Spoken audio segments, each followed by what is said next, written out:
Oh, it's just in the Hangout toolbox. If I want to put on a, it didn't do anything. I've had more issues with, say, hide from broadcast and... Yeah, hide from broadcast didn't work. I've tried to use it all a while ago.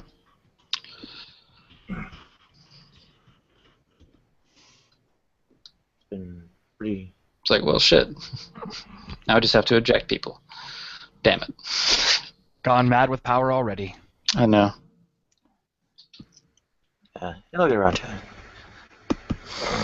You're live. You're supposed to say, ladies and gentlemen of all ages, we are proud to present the most sexiest human being on the planet. What can you do? Well. Okay, so why is it that the heads of these skulls are fluctuating constantly? Sometimes they're small, sometimes they're extremely elongated and huge. I know You have different branches on the tree going off in different directions. Sometimes they don't. Different branches, and some of the earlier... there apparently, from looking at fossils, used to be a much larger amount of variety between our predecessors compared to modern day humans. Like, we think that we're so diverse now. You're talking about the bottleneck? Yeah. Yeah. At one point, there was like maybe 5,000 of us left for whatever reason. I always like that symbolism, ocean, monkeys, and then you've got the branches, and of course we're supposedly the one that fell off the tree and started walking. It's pretty cool. Yeah, you could look at it that way. Hey, Lucid, what's going on there? You a dreamer? Lucid dreaming is neat. So, you mind if I ask you a question, Scott? Sure. Where do you go when you go to sleep, and not location-wise, consciously? Consciously, I believe we're kind of in our subconscious. Can you explain how this works? Nope. Not an area that I am overly knowledgeable on. Google's so evil. Sorry, I froze up. I could Google it, but I mean, you could Google it too. Yeah, but I figure atheists know everything. At least that's what they tell me. You guys are the guys to go to. What a fucking... I'm a software engineer, and I've never said I know everything. Well, what is your definition of sleep? I mean, but somehow not wakeful, but reputedly I talk in my sleep and actually answer people. I have been known to talk in my sleep. Yeah, somebody talks to me in the sleep and I answer them. I don't usually initiate conversations of my own, according to them, or what they've told me. Well, I think I fixed my microphone. We hear you, Lucid. All right.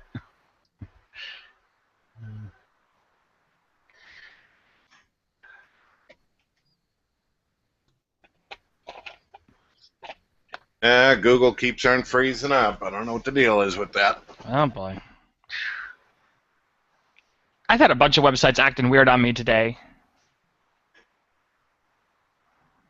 Not sure what's going on.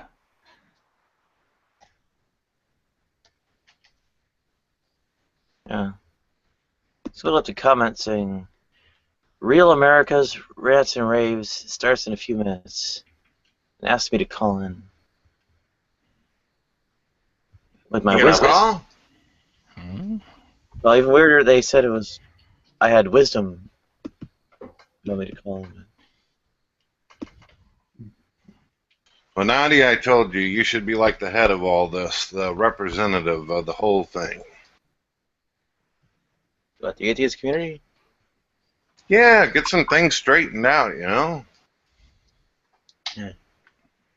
I think after all the bad things I've heard about it, I'm going to go join Atheism Plus. I don't even know. Is it still around?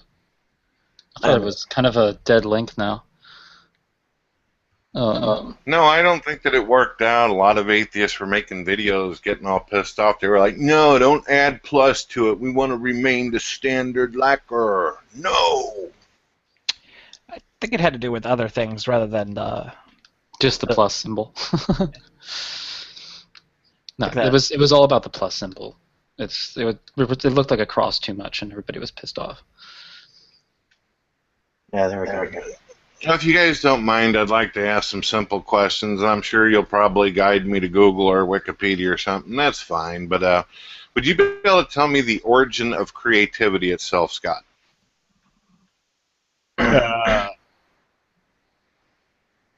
Again, I'm a software engineer. Well, that means that you're a damn smart human being. Sure, but it also means that my knowledge is rather specialized.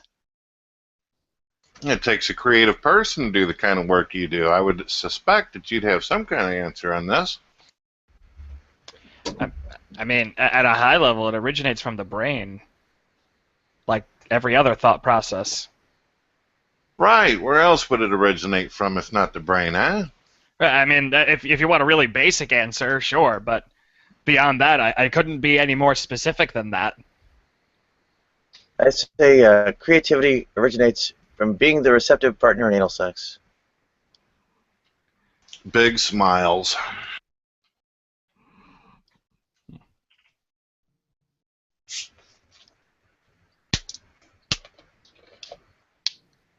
Well, I thought I would.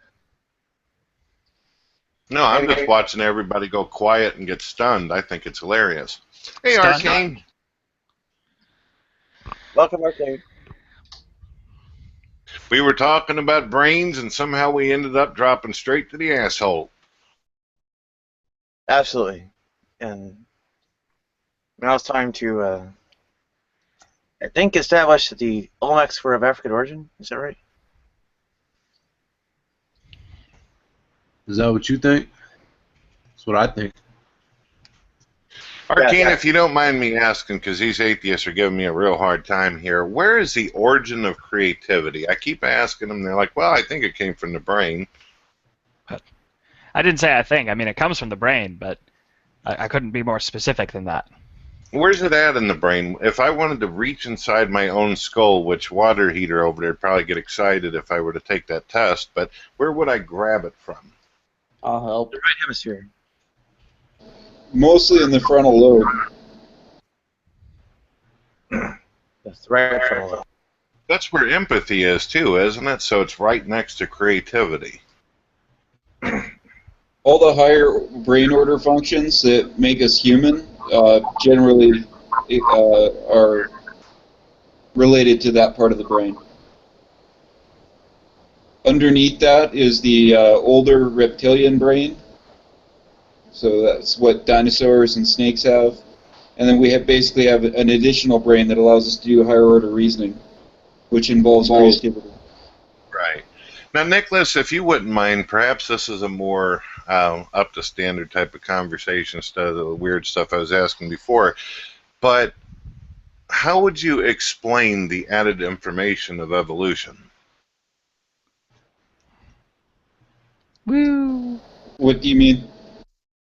Well, obviously, if your great-great-great-grandpappy or grandma was a lizard, according to you, or a reptile, then more information would have had to come into being in order for you to grow the hair and also some of the other limbs and functions that you have.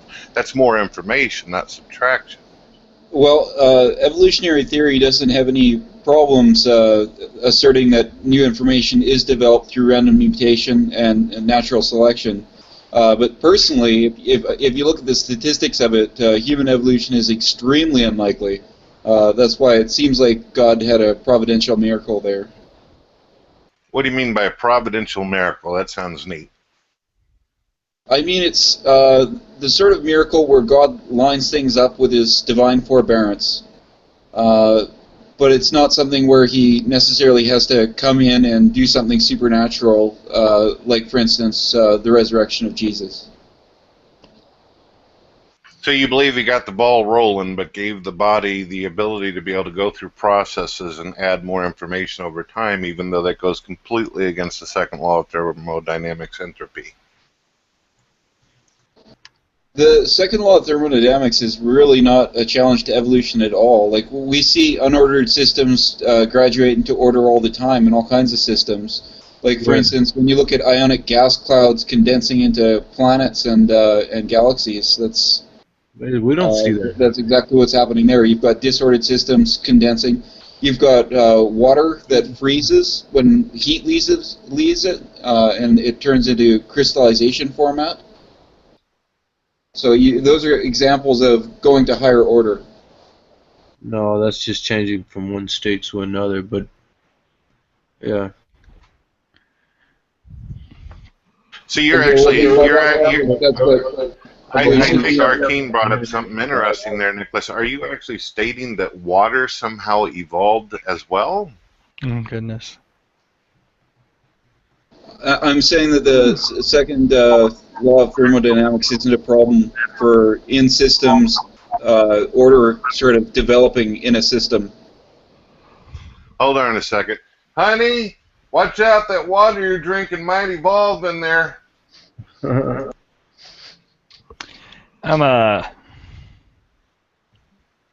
I had to warn my wife. I love her. I don't want that water biting her or something. You know how it gets.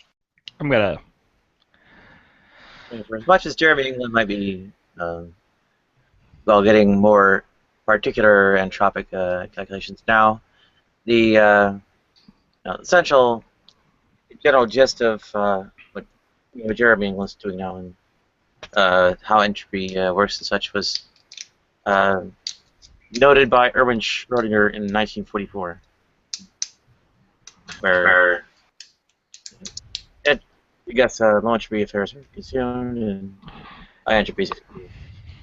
And this is exactly the reason why Nadia Chambers needs to be the head of atheism. She knows everything. She needs to be the head representative. I'm going to be right back and get my coffee before it evolves on me. Actually, I don't. Evolution's actually not an area I've put a whole lot of focus on, and I don't know the details. Yeah, me neither. But information would have to be added if you're going to go from a fish to a non-fish and a reptile to a non-reptile. New features require genetic code, and we've never seen genetic code just create itself. We've seen it mutate, we've seen it replicate, we've seen it degrade over time, but we've never seen it come about.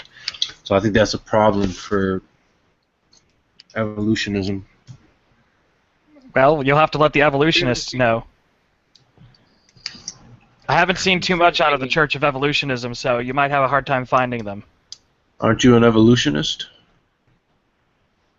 No. No? I'm You a don't believe person. in evolution?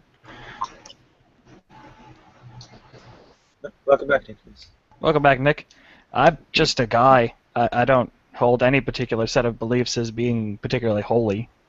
Well, where do we come from, Guy? Where do we come from? Yeah. I came from my parents. Where'd they come from, so on and so on. How did it all get started? I don't know. You don't believe in the theory of evolution? I think the theory of evolution explains what we observe, which is that species change over time. You think that grants us warrant to say that fish can become humans over time? I don't even know that question doesn't make any sense. I think that we don't even need the theory of evolution to warrant saying anything about anything. Well, you have to have an explanation, right? I suppose we do, but I'm not trying to teach people about evolution, so I don't think I need to have an explanation. Well, it depends on what you're saying. I'm saying that I've been presented with the evidence of evolution and I accept it, but I don't see a need to educate others on the topic. Well, I mean, for instance, if you're asking for a demonstration of a cause, then the mechanism is needed to demonstrate that nomological relation, right? And What's the mechanism of evolution? has spatiotemporal contiguity or proximity, temporal precedence, and nomological relation as the three criteria for causation. What's the mechanism for evolution? Hold on, Arcane. I gotcha. Natural selection. One of them. And, of course, variation. Natural selection doesn't create anything, though. That's right. It actually filters things out. Yeah, it's a quality control. Doesn't create anything. Variation. What's called descent with modification is the other part, right? And doesn't actually specifically rely on random mutations, though they're certainly part of it. Actually, meiosis in general from sexual reproduction. So you're saying a natural selection took a bacteria and made it evolve into every living creature that's alive today. Got a link on the side for you there, Arcane. I'll be back in a couple minutes. Yeah, strictly speaking, eukaryotes are a bit more than just mere descent, right? There's something called endosymbiosis or mitochondrial, chloroplastic, and what's the other organelle? There's some other kind of endosymbiosis that occurred. That wasn't entirely an evolutionary process. At least not from the major phyla.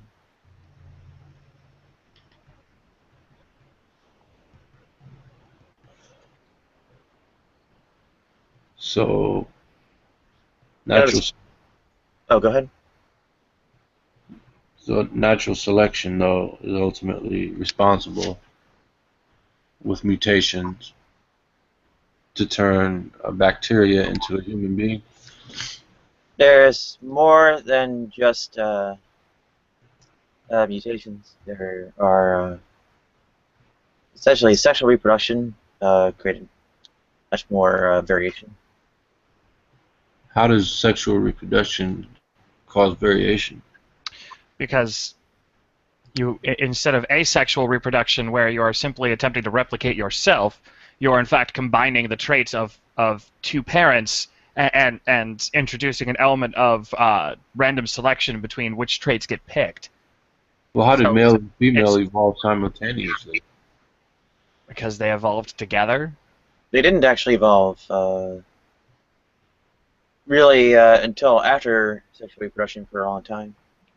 There were not distinct sexes, especially until things became multi-cellular. Which sexual reproduction is estimated about 1.2 billion years ago, and large-scale multicellular life, I think, is largely Ediacaran, which is kind of before the Cambrian explosion. Right, that's maybe 600 or so million years ago. Right. That's rough. Scott, if you don't mind me asking you a question, you did say you were a software engineer, right? Mm-hmm. Is there any way for you to create software and then that software just simply creates its own information all by itself? Yes. Those are called neural networks.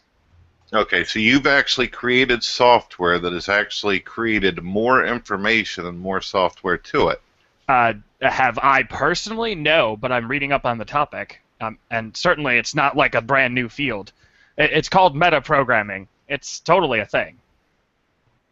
If you don't mind, real quick, and I don't mean to aggravate you because I know pleasure in business kind of sucks to talk about, but have you ever created an original piece of software or watched an original, unique piece of software come into being all by itself right in front of your observable perception? That's a nonsensical question. Okay. That's exactly how I feel about evolution, but continue, guys. Genetic algorithms are as seen in action. But genetic codes are language program. They're language codes. They're programs. Not exactly. Genetics behave a bit differently. They're more of a. They function more like a template than like code. A template? Code is an analogy that's used to explain the topic in a simplistic way. No, it's literally a prescription on how to make you. It's instructional, functional. It's code, just like software code. Well, more advanced than software code. It's true. Nicholas, just earlier, he was explaining to us how somehow we change our atomical features by going from a lizard to a rat-like creature to a damn monkey. That sounds like a hell of a lot of scripting and changing going on. That does. Yeah, you would need Interesting new if anyone programming. said that. You would need new software for every new feature, functional feature that arises. So if evolution were true, Arcade, you need a mechanism. Arcade, let me stop you right there. You clearly have no idea how programming works. No, so new programs don't require software. The programs are the software. No, like so if you're gonna go from Microsoft or Windows 98 to Windows 8, you don't need new software.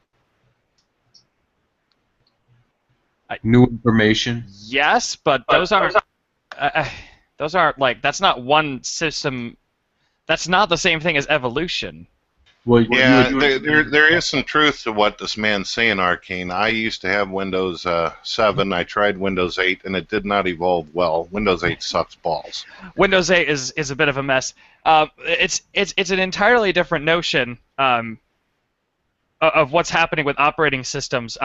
But again, Windows is software. Like, that's what Windows is. Okay, bro. Could you go from PowerPoint to another program without adding information? Like, could you run Windows Word forever and then create PowerPoint just by mutating the code that's in Word? No. Add new code in order for you to have a functional a program, right? Okay. There are new lines of code and changes to lines of code, but there are, actually I can guarantee that there are modular components of PowerPoint that are shared with Microsoft Word. And again, software programs aren't biological life. We like to use the phrases because they provide an easy-to-understand parallel, but it's not like a perfect analog between the two. Yeah, because biological life runs on code that's many times more complex than the ones we create. Yes, but that's digital software. It's not the same thing. So yes, it is. It's digital. No, code. it's not, because there's no compiler in the biological world. It's a 4-digit code that gets read off by 3 at a time. Are you following me? Yes, I know what you're saying, but that's a gross oversimplification of what's occurring.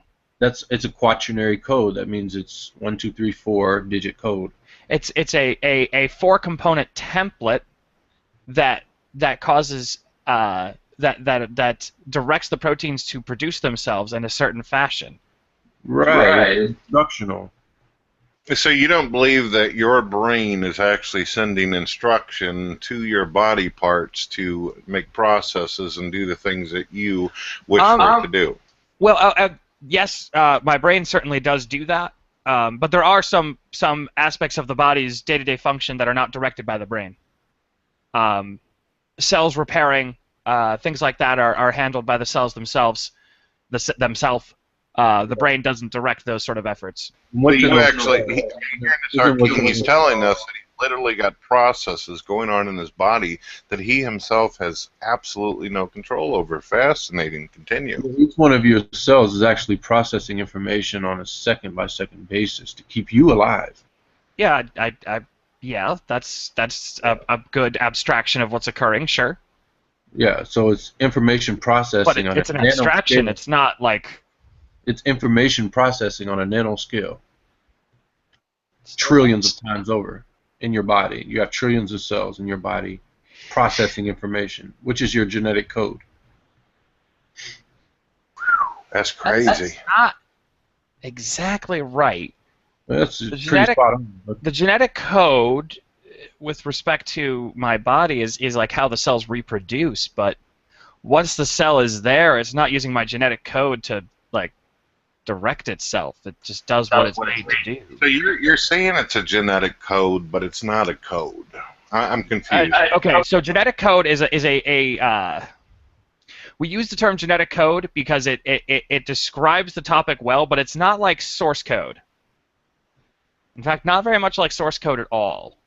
Okay, you keep telling us what it's not, but you're not telling us what it is. That's what we're trying to figure out from you. Oh my god, I'm not a biologist. I know, you keep on doing it. You sound like Bones off Star Trek. Damn it, Jim! Well, that's fair enough. Except I'm not a doctor. Yeah. I'm Well, a software engineer. well, it is what it is, man. I mean, your genes are your software. Actually, they're more like firmware, but again, Well, they're more like software. no, they're not. But you don't know what firmware is, so Well, describe it to me. How is it like firmware and not like software? okay. Firmware is what allows the hardware and software to talk. Right. It creates the communication channel between the two. Well, something has Software to sits on top of firmware. Firmware sits on top of hardware. Now, Scott, Arcane, I have to say, he's got an interesting point here. He's telling us that there's literally a system inside of his body where information and language is being communicated. Very cool. Let's see. Biochemical instruction. Genetic code is the biochemical constructions that translate genetic information present as a linear sequence of nucleotide triplets in messenger RNA into the correct linear sequence of amino acids for the synthesis of a particular peptide chain or protein. Right. Do you understand that process? Do I understand that process? I understand this definition. Yeah. Do you understand what's taking place in that process? That is information processing. Yeah, there's genetic information. It's translating genetic information to generate amino acids. Correct. Which in turn generate or cause proteins and the overall form and function of your body. It's all dictated by the code that's already there. Yeah, but it's more being run by like a signal processor than like a digital translator. How is it not digital? It's quaternary.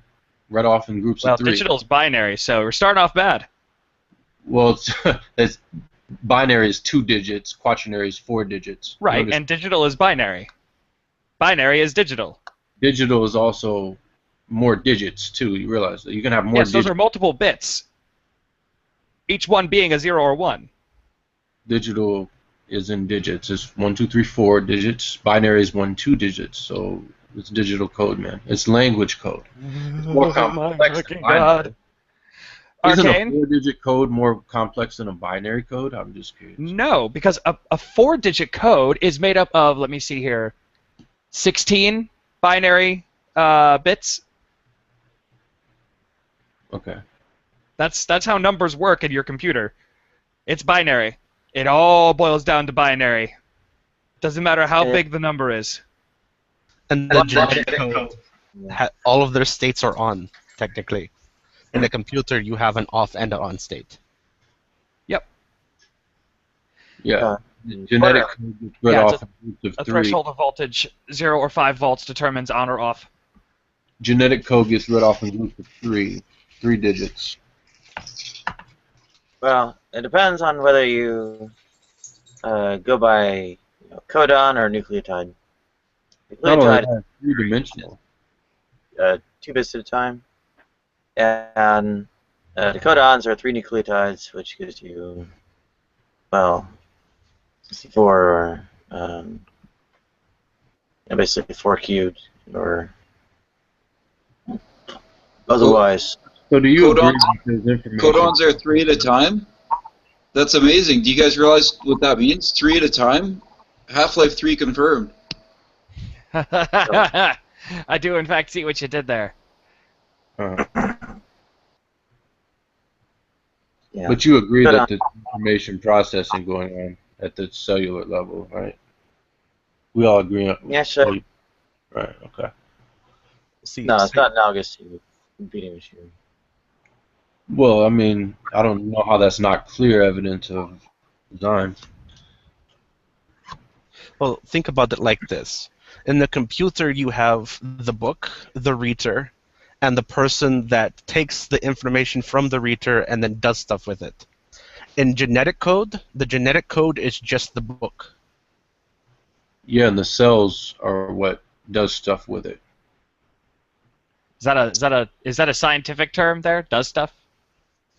Well, it processes the information and creates functional proteins, amino acid chains, polypeptide chains. So do you admit that the DNA code is not the same thing?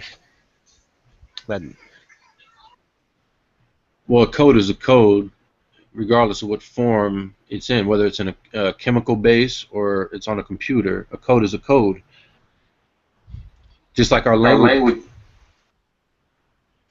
I'm not saying it's not a code, but what I'm saying is that you've admitted that they're not the same thing, so I don't know why you keep on drawing the comparisons. What I don't understand is why you bothered to go into this whole firmware versus software thing. The point that Arcane is obviously pointing out that there is a system and processes going on with that is out of your control here. He's pointed this out, that this is a self-replicating system here. Yeah, that's biology, sure. So why point out the firmware and software, basically the same concept is happening, though information and code that is being transcribed for it to be understood and communicated to the next process.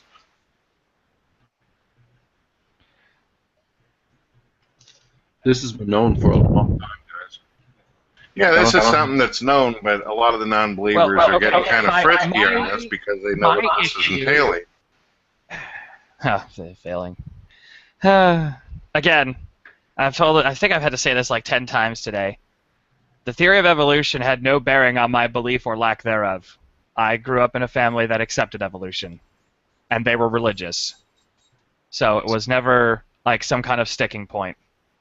Well, evolution is a religion. That's why they're religious. Of course. No, they're not. Oh my God, my family was Roman Catholic, Arcane. Right. Oh yeah. That's even worse. Just wait. I don't really much care about like whose Jesus dick is bigger, to be perfectly honest. So let's not dig into it. The fact is that my family were both religious and accepted evolution as a fact. It's not a religion. Well, I'd say they were twice as religious then. That's the case. Well, You know what, I think it's a great Arcane, that thing. is ridiculous. I think it's a great thing to consider evolution a religion. Then they can get more protections. Does this mean that anyone who studies evolution can get out of paying taxes? Because that'd be nice. Yeah, that'd be great. So much tax-free educational money. Nadia, we got it. You need to move into the biology field. Apparently evolution is a religion, so then you can just skip out on taxes. Well, I mean, I did notice, my grandfather used to tell me that there's a couple different things you don't talk about at the dinner table, religion or politics. Now it's become science. Can't talk about evolution or the field of this particular science without people losing their shit. Ain't that right, water heater? Well, I have, what is it, religion and politics, like the first two things. Well, when laymen like you try to enter the ring, Brett, I agree. Yeah, a godless and communist. There we go. Religion and politics. There you go, Nadia. There you go. Oh, and sex. But how's it not a religion? I mean, if you believe that you came from a monkey, I'd say that's more religious than believing that you were created by an intelligent being. One proposes a supernatural origin and the other one doesn't? Well, I'd say people coming from monkeys is pretty supernatural. Oh my. Your incredulity has smote me. That's a pretty poor application of supernatural. Show me that happening. Maybe then I'll have more respect for it. Okay. If I ever decide to become a science communicator or educator, I'll consider that. Until then, I mean, shit, the internet's just as available to you as it is to me, man. I don't need to be the one explaining things. Well, skepticism doesn't lead you anywhere, man. I'll just point that out. Okay. Neither does total credulousness. It's not incredulous. You're making a fantastic claim that requires fantastic evidence, right? No, I'm saying you're credulous. You're just okay. Look, I'm incredulous of your claims, and you're incredulous of my claims. But the fact is that there are plenty of things that you are completely credulous to. You're I don't know if you realize this, if you're too distracted by the conversation, but you appear to be holding a knife up with the cat on your lap. You don't have bad intentions, do you? Not at all. I'm just picking out my nails. All right. It's Google Hangouts. You never know with these things. I love my cat. I would never hurt my cat. If you sacrifice your cat, sacrifice it to me. Oh my. I don't think I'm gonna do that. Hey, can computers create themselves? I'm curious. If they're in charge of a manufacturing line, sure. Computers? You never seen an automated manufacturing line? Well, that had to be created by an intelligence, right? Mm-hmm. So can computers create themselves? If the computer is created to be able to create other computers, sure. If you don't mind, Arcane, I'd like to ask him kind of a mathematical question here. Yeah. If we were to take 1,000,000 of the greatest computers out there, I'm talking full-on badass computers, bust them into little pieces, and put them into a giant bag, how long would you need to stand there and shake that damn bag before you could pull out at least a Game Boy? I think I would be dead. That's rough. It's a good thing God created the universe to make evolution happen, because it would be impossible otherwise. Hey. So God can create a universe and let stuff create itself, but God can't create the stuff itself? Well, he can, but that would be so inefficient, and it wouldn't be that great, really. Why would it be Rather inefficient? unimpressive, actually. How would that be inefficient? Well, I mean, what's greater, him waving his hand and making something, or making a giant complex machine with variety to make itself? Well, what's insufficient is struggling and dying for billions and billions of years with a bunch of have-not creatures before they finally get something that can survive on its own. Wait, is it? Are you aware of God's plan? I think that's not sufficient. I think sufficient would be creating things in their original form, and then they can diversify and adapt to their environment. So wait, are you questioning God's plan and His creation? No, I'm questioning what you're saying. Not God. I do have to say I'm pretty pleased with this figure Lucifer. It's been a while since I've talked to him, but it sounds like he's left his non-belief and believes in God now, so I'm pleased to hear that. Amen. I've always talked about God. There you go. Good job. I don't think Lucifer historically ever had a problem with belief. It was more personal. Well, I'm not one of these type of individuals who actually believe he's the devil because of the name he chooses on this thing. And really, is it really belief if you talk to him on a regular basis? Doesn't really have to be a belief anymore. Isn't that kind of a knowing? I think he is. If he's not Lucifer, he's under his control in some way or another. But for somebody named Lucifer, you have a pretty screwed up view of history. You should be more active. You've been around. I don't know about that, Arcane. I've talked to this guy before. He just clearly said that he believes that God is intelligent enough to create processes that can continue to go through processes. So obviously he admires and respects God. But at the same time, he wants to be God. Okay. Is that true? Is that true? Do you want to be God? My audio cut out. Was you talking to me? Well, You said that you want to be God. No. I'm asking you, are you wanting to be God? Why would I want to be God? See what I mean, Arcane? He's claiming I don't even know where I would start. I do also have to point out this individual here we're talking to, you've got a damn fine music channel on YouTube. I like your music. Well, thank you.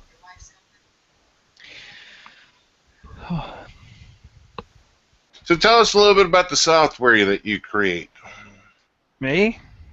You're a software engineer, right? Do we have more in the room? Mm-hmm. Yes, I was also one. Yeah, Over 5 years.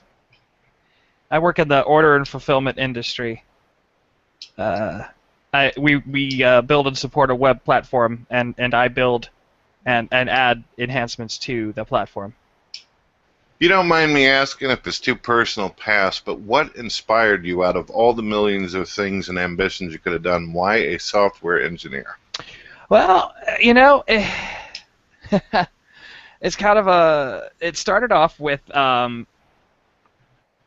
in high school I took a computer science class because I like computers, and I enjoyed programming, And then I got to college, and I went to electrical engineering. Didn't really like it at first. Well, I didn't really like it when I started getting into electromagnetic field theory. Switched to computer engineering. Graduated with that and wound up in IT. And the only time I really enjoyed myself in IT was when I was coding things. So I made the full switch over to being a software engineer, which from computer engineering as a major is not a huge leap. There's just less hardware involved compared to computer engineering.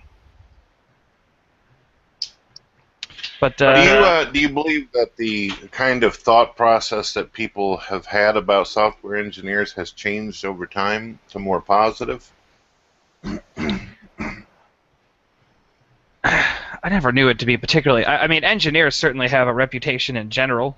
I've been told that I don't fit the profile of a standard programmer. I like talking to people too much.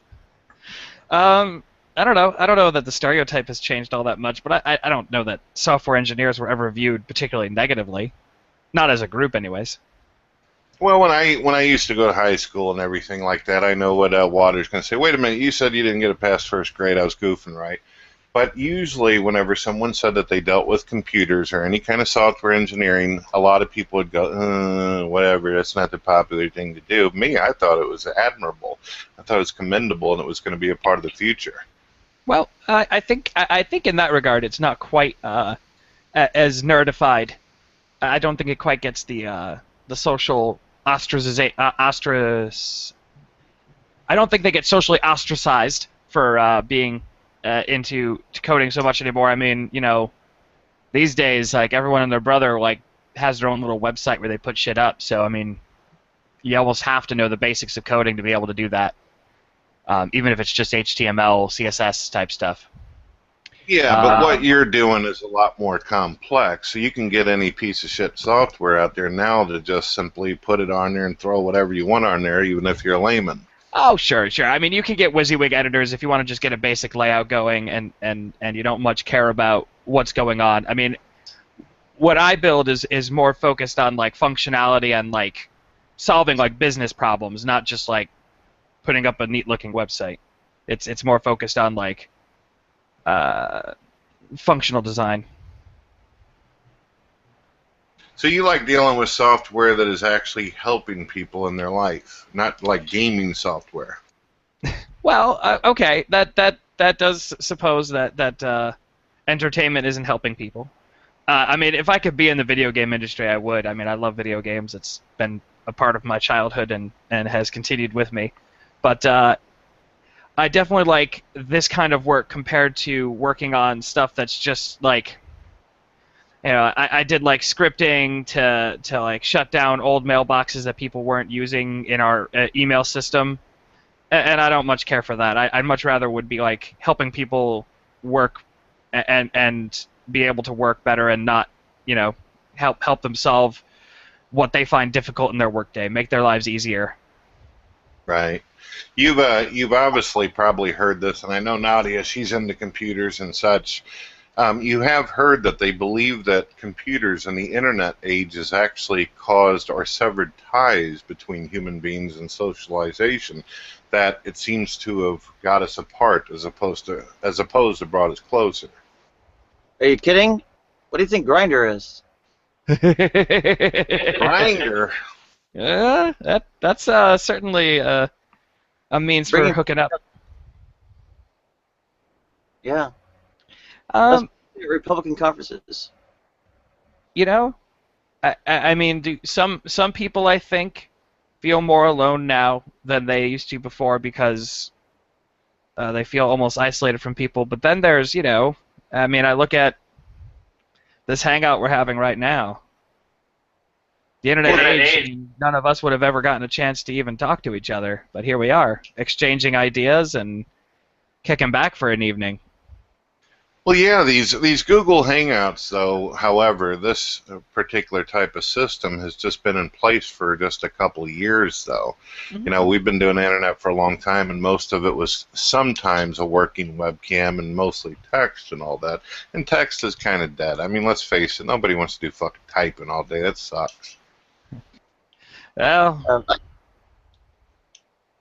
To be Not fair, if you're I- actually creating something. I mean, just literally typing incoherent nonsense. If you're scripting, obviously you have a goal in mind. I mean, I used to do, like, I mean, I've had the internet since 1996. I think it was when we got hooked up.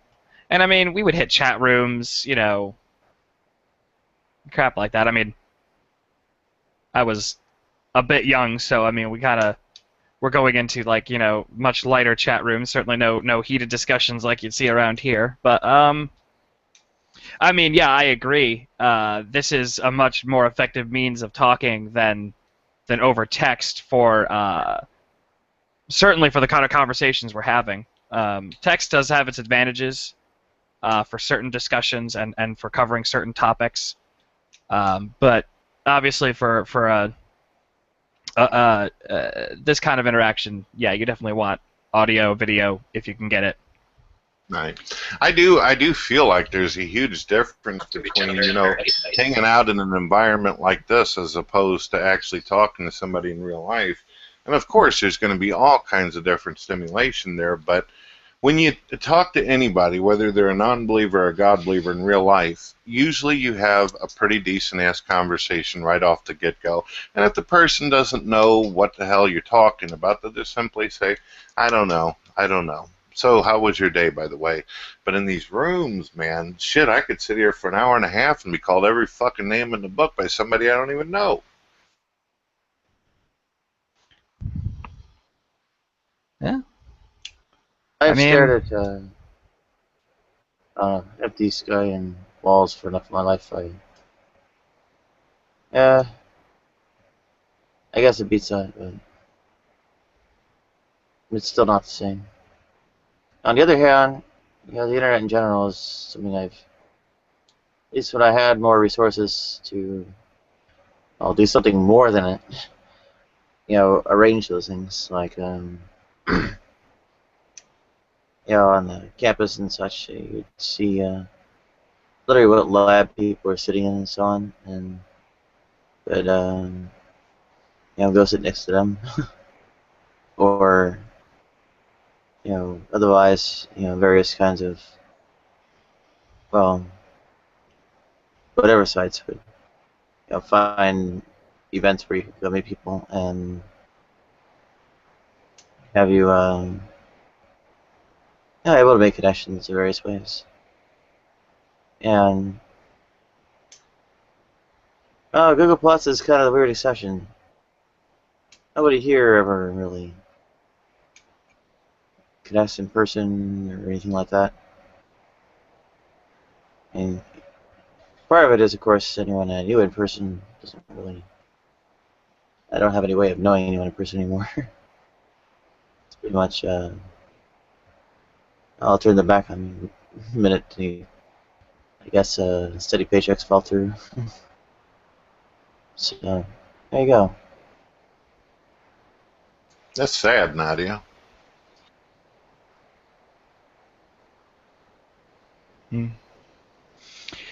Well, I am unfortunately feeling rather old at the moment, and I think I'm actually going to crash because I am falling asleep. You're like, Mike? I do want to say, Scott, I enjoyed your company. I hope to be able to talk to you in the future. Hopefully I didn't annoy you too much. No, I'm okay.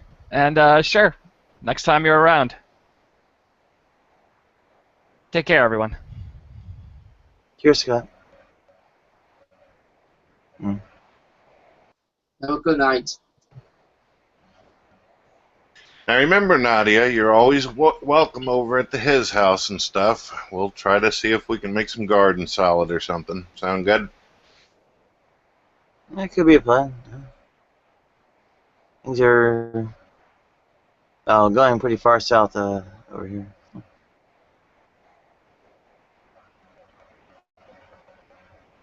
Although Well, you still got my phone number, right? I do. All right, just say, hey, asshole, I might need to talk to you. All right, guys, I'll be right back in a moment. I got to grab my coffee. Hopefully it has not evolved. It has been sitting there for a good long time.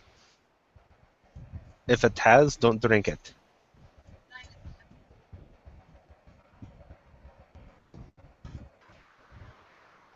Hey Nadia, have you ever hex edited programs? Yeah, sure. Yeah, where I mean, when I first got into program, of course, I programmed in DOS, and I would get hold of programs that were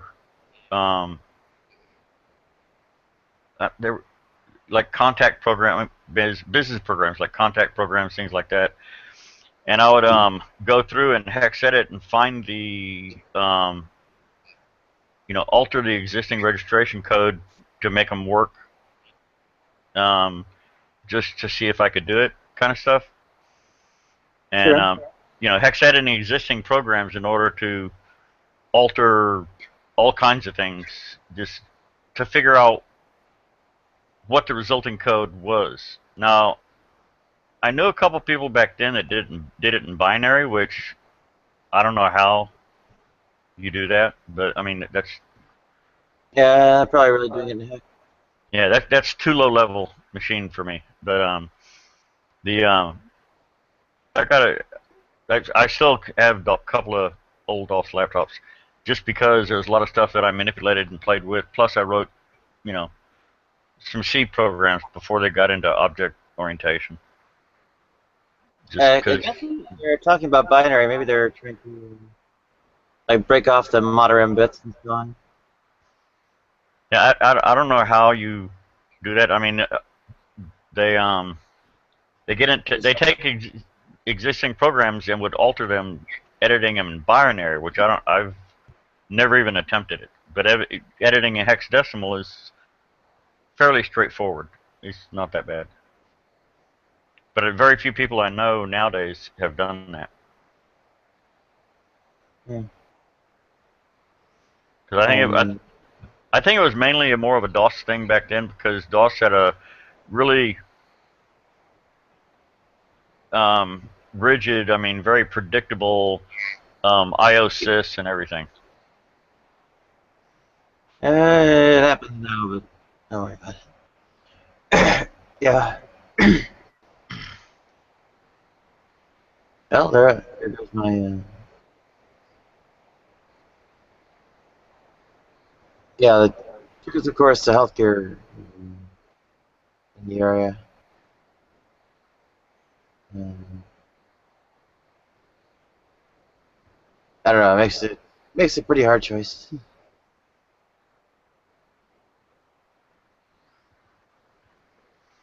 Yeah, the only reason I ever got into programming at all is because somebody told me that I wanted to make my sister was going to college taking C, and I thought, I'd like to make a program basically where you can create hidden sectors on a disk and store your data there, but the system wouldn't look there without your software because it thought it was a bad sector. And somebody told me you can't do that, and I said, well, we made the machines, why can't we adapt them? So I did. That was my first program, but and it was just because someone told me I couldn't.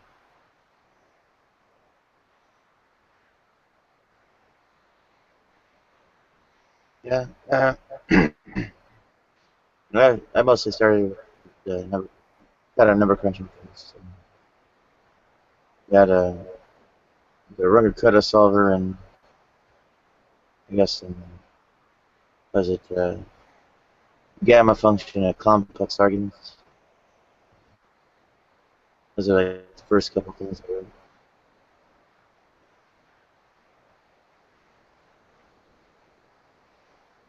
Yeah, in fact, I wasn't very good at algebra or anything when I started programming. That's how I learned it. All the math, all the math that I learned was through programming, as far as setting up binary switches and stuff like that. Okay. Yeah. Because I don't think anyone here is really against comparison. No, no, it's really here. And well, is there any question, Brad or is there anyone? Or Nicholas?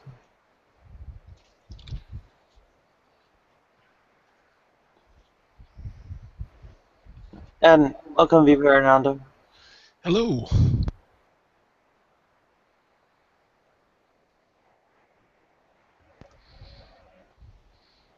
What's the topic?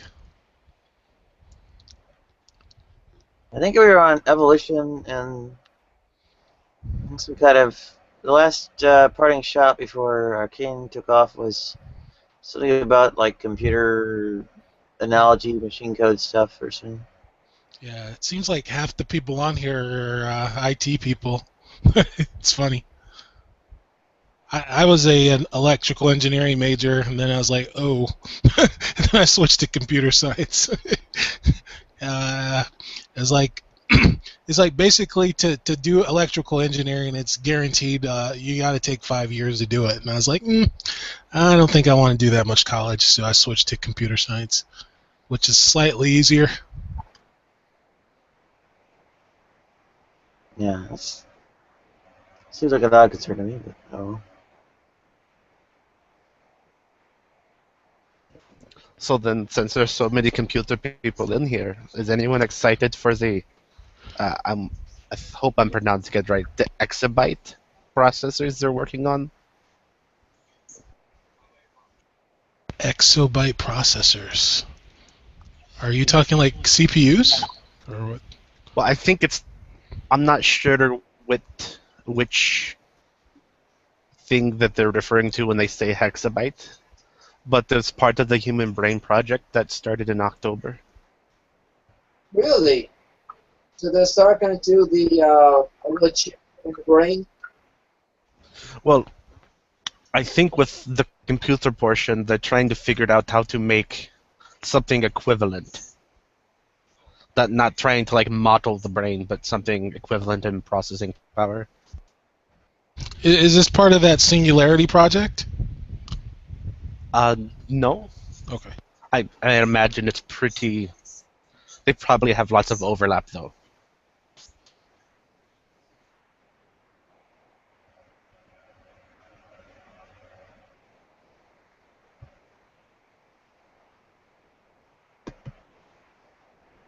Sounds pretty cool, but I've not. I actually never heard of it, but I did hear something about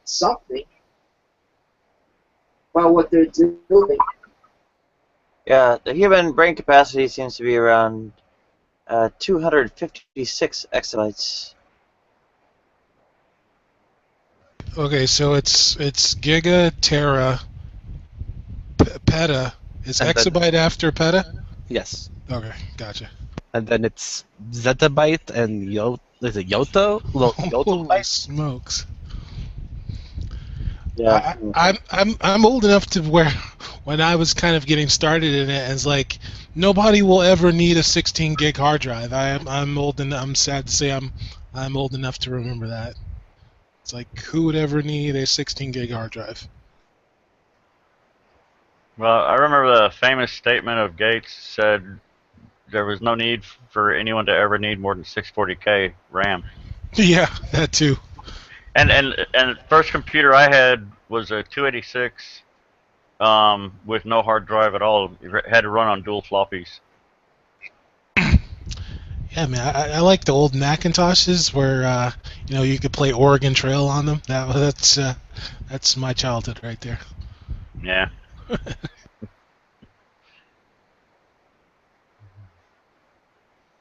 Oh, I remember that. That's the game where you're considered winning after your wife and children die, but you've made it. I literally played that on an emulator last night. I'm not even kidding, because I was thinking about how fun it was as a kid. Yeah, that's fun. I did play that game back when I was in school. Yeah, I remember the Apple computers back then with the floppy drives. Such a weird game. Your whole family dies from dysentery, and you still win. I've 'cause I lived the longest of anywhere in Portland, Oregon. I never played any game or even seriously heard about the Oregon Trail. well, really, even you lived there and you didn't hear about the Oregon Trail? It's amazing when you're not a tourist. Huh. People don't think about that stuff. Well, technically, it's not.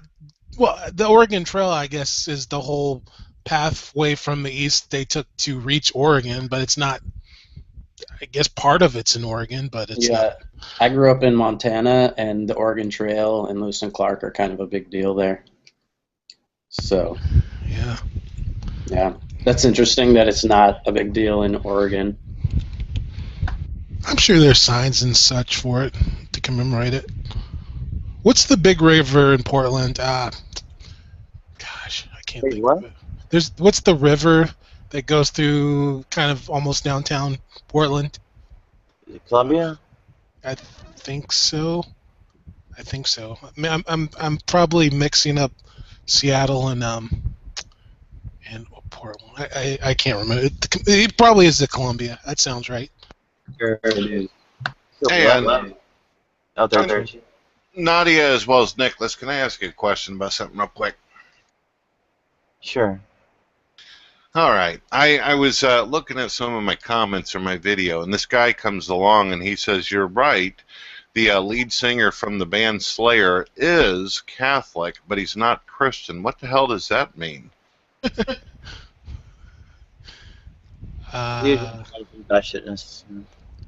Well, so a lot of like the fundamentalists on YouTube, which is new to me, right? A lot of them don't consider Catholics to be Christians, which is weird because like when people say there are like over 2 billion Christians in the world, they're definitely including Catholics. So it's weird. I think it's a YouTube thing where Catholics are not Christians. Yeah, one weird thing too is one of my brothers is Catholic, but he doesn't actually really believe in God. He's changed over the years, but he still is involved because of the culture. It's a cultural. It can be there are people that are culturally Catholic but don't really believe. That aren't really religious. They're Jews like Now, Water Heater, you're saying that I already know the answer. I've actually defended Catholics against Christians that I have come across that have made this claim, but I don't understand what's going on in their brain, why they would say that, because I am convinced, according to history, that if it wasn't for Catholicism, Christianity wouldn't have got a foot through the door. So that's what I think on it.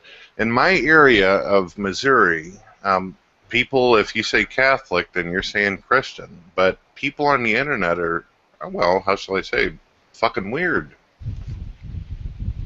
Oh, I definitely agree. I'd never heard of that either until recently on YouTube. It's a fundamentalist thing, because you're right. I mean, there was, Martin Luther, created the schism that's created Protestantism, but you get the Catholic Church from, with no Catholic Church, you don't get the Protestant Church. So I don't.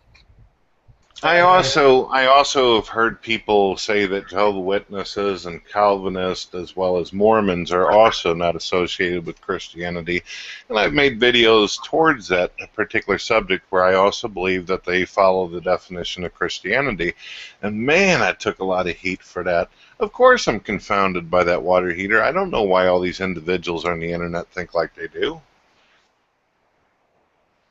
Well, when it comes down to it, I think most of the funnies on G+ think that they themselves are the only true Christian. And that is the truth, Nadia. That is the truth. Not even Jesus Christ qualifies. Well, Nadia, you're the only true atheist, so we got all that worked out. Yeah, absolutely. Richard Dawkins is not a true atheist.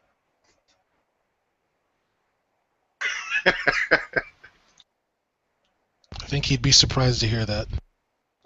So have you heard the justification, at least from some of these individuals on the internet, on why they don't think Mormons are Christians? This is something strange to me. because of the extra biblical stuff, the Joseph Smith stuff. That's No. Their big thing is this. This is the one I hear always on top of the list and stuff. Maybe I shouldn't bring it up, but what the hell? They say because Satan and Jesus, according to Mormonism, are brothers. And they're like, that's just nonsense. That couldn't possibly be. And I'm like, so you're fine with believing Jesus is God, but Satan is the son. As long as he's the son, but he's not a brother, then it's okay. Ugh, jeez. It's weird, isn't it, Nadia? Well, I mean, in a way, Jesus is his own grandfather. So. Well, I'm not a Trinitarian there, Nadia, but I get what you're going with that. It sounds weird even in my mind. Are you so you are a Christian, or well, I guess if you are a Christian, if you say you're not a Trinitarian. I'm a theist, and I've read the Bible 15 times. My views are directed towards Christianity, and I also respect and admire some of the views of Islam as well as Judaism, of course. But the thing is that I don't see any passages where Jesus Christ outright says that he is actually the Father. In fact, he says the Father is greater than I, and even mentions the Father as being his God. So when I hear people say they're the same entity, I'm like, excuse me, can we talk about this a little bit? Yeah, my thing is, like, why do people actually believe Jesus said these things? It's a book. It's like a story character to me. I don't understand why people have trust in the book. That's what I can't figure out. But that's just me. Well, you can break down the Gospels into some rather intricate literary structures. Yep. It's almost like the kind of silliness you have to do with, like, rhyming and so on. Only it's a little bit larger scale. I mean, they've got this whole chiastic structure, lined up all these piece by piece. And within those, they'll have, like, this diptychic structure contrasting various events and that supposedly Jesus was involved in with various things in the Old Testament, right? So when smoke clears, it's like a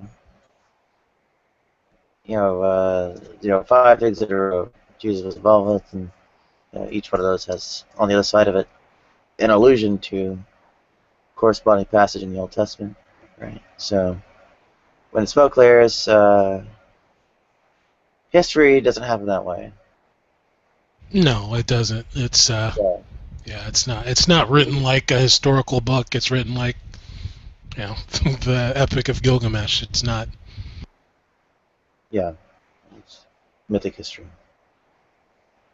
And Paul speaks in the earliest stated letters and such, speaks of things that can most be pinned down to, like, a spiritual living, like a spiritual resurrection. Right? Not even any earthly appearance. So, Nadia, are you saying, as well as the other individual in the room with the cool picture of Unicron from Transformers the movie, I know I'm going to get points for that, but my wonder here is, if you believe that it's nothing more than a myth, do you believe that while individuals throughout the generations were writing this, that they just happened to put artifacts and speak of cities that just happened to be there, as well as bodies of dead saints and prophets and all this? These are myths as well? No artifact establishing or confirming the existence of Christ has ever been recovered. I agree with Nadia. I mean, because like let's take Moses, for example. The Ark of the Covenant, nobody's ever found that, and nobody ever will. For Hammurabi, there have been, he was an actual person, so there were, there are actual artifacts from Hammurabi, right? Tablets that date back to him. So that's the difference. It's like, the Bible's just like, it's to me, it's written like mythology. I don't understand why people put faith in what Paul getting visions what makes you think? In present day, we just think people have mental issues. It's like Not to all only got visions. It's that the limits to his claims were essentially that there was spiritual resurrection. So that's right. There was not any kind of physical appearance on him. Right. That even later and different from the Gospels. Right. And Paul was vague enough. It was maybe not strictly rule what the Gospels out, but it certainly never specified any kind of physical appearance. I don't know if you're familiar with this. I'm pretty sure Nadia is, Mr. Viva. On my YouTube channel, I have been known to do phone calls to archaeologists. I've even called up individuals that work at NASA or have worked at NASA before. And it's weird because the folks at NASA, as well as these archaeologists, they're actually convinced that Jesus Christ exists. But according to you, these people who are operating this heavy machinery and rockets and exploration of space are mentally deranged, according to you. No, I'd be willing to listen to it. I mean, if you could point me to your website, I'll look at it. But engineers and whatever kind of aeronautics affairs are not actually pertinent to the question of Christ's historicity, right? The archaeologists, on the other hand, would have to actually establish that they work on history of that area and time. Classical antiquity in Roman Judea. Yeah. Right. By and large, most don't, and even of those who do, few have been able to go out to politically hot regions. Basically, in the wake of the 6-Day War, if I remember right, Professor Oriental of I'm thinking Tel Aviv University, but could be wrong. Had the IDF out there hunting for traces of the Exodus, en masse, massive search, and no one recovered any evidence. They were actually pretty well incentivized to actually turn something up. Now, Viva, as well as Nadia, I'm actually providing the links for you. Of course, that's my channel name. You've been there before, Nadia, so you don't really need it. And there's the link that goes directly to the individual from NASA. I've also got tons of church phone calls and other people I've called. I even called this guy, interestingly enough, an archaeologist that was actually named that they had actually inspired the movie Indiana Jones. It's pretty cool. I even did the little music for him. Unfortunately, he has died recently. Yeah, you had brought up the Ark of the Covenant. This man was completely convinced and spent a great deal of his life trying to find it. He had found other things, but that wasn't one of them. But he is convinced it's real. You do realize. So here's the thing. Like, people will say that the consensus, right, is that Jesus existed right now. That's what believers will say. People that believe Jesus, but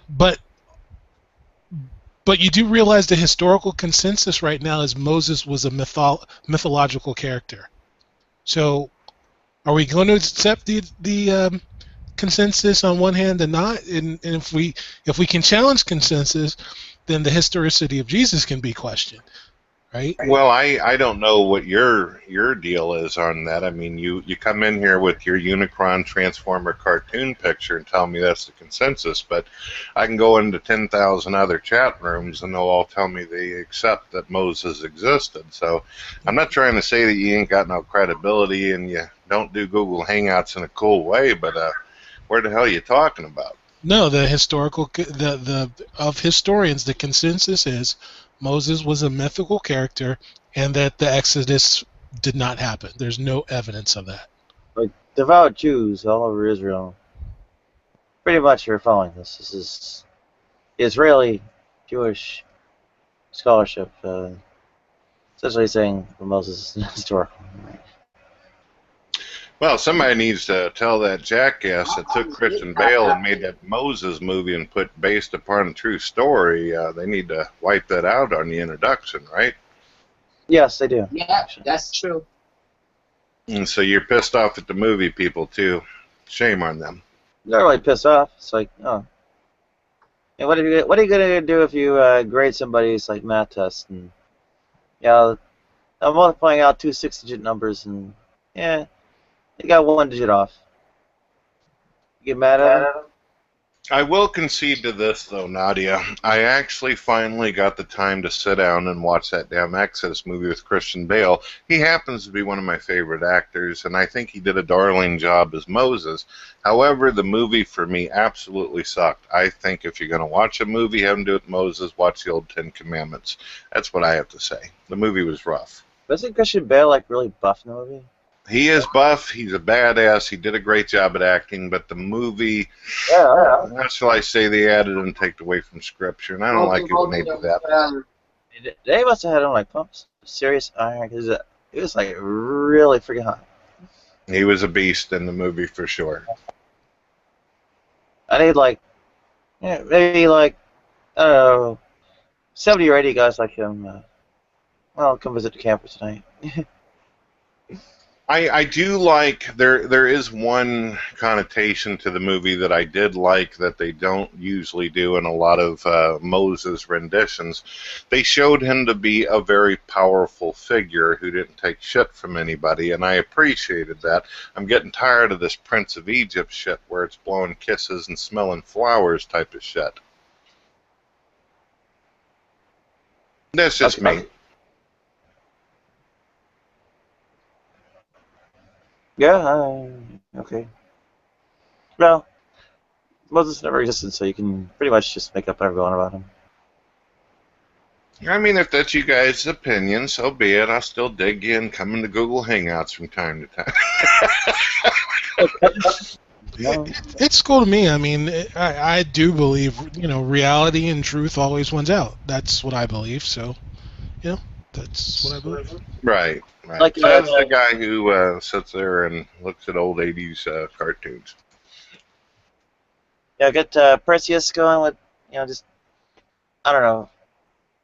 As long as he's like a really buff cut hung stud. How is it possible that whether we're talking about science or history, it always comes back to the penis, Nadia? What is up with that? I just like them on men. Not me, though. And... Is it Atheism Machine? Yeah, Atheism Machine says, yeah, just a few seconds. Absolutely. Now, I got a really, really interesting question for you, Nadia. Let's say that you met this really, really wonderful man. He's stocked up, looks just like Christian Bale, and he's extremely interested.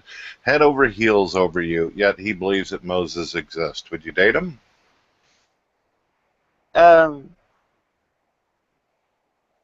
Might be tough. Yeah, I can just like use them and throw them away.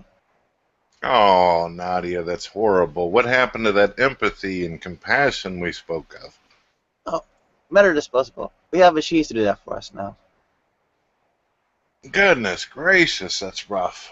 I forget, I'm talking to a non-believer who believes that we're soulless hamburgers, nothing more than chemicals. Just use us, use us. That wouldn't be that.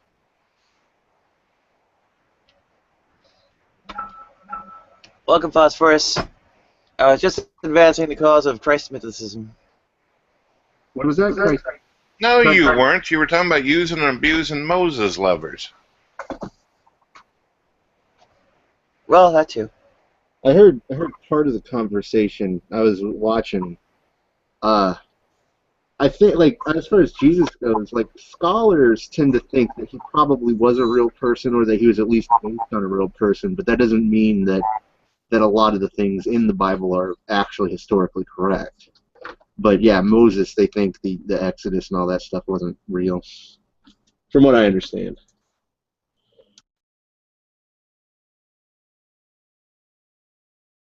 Yeah, I mean, I don't know how Jesus could be real. I mean, in the Gospels he basically floated off the earth. I mean, that's not Well, not yeah. reality. I mean, I'm Yeah, sorry, but he's doing crazy stuff, but I mean that's just part of the myth that's been played into it. I mean, obviously nobody really knows if he was real or not, but people who tend to study the Bible and stuff, they are, like biblical scholars tend to think that he was probably real or like I said, based on a real person. yeah, they're basically three opinions, right? You've got the believers who believe the Bible is like literally what the accounts in the Gospel are true. Then you've got like secular historians who are like, there probably was a Jesus who this might have been based on, but we just don't believe the supernatural accounts that get associated with him.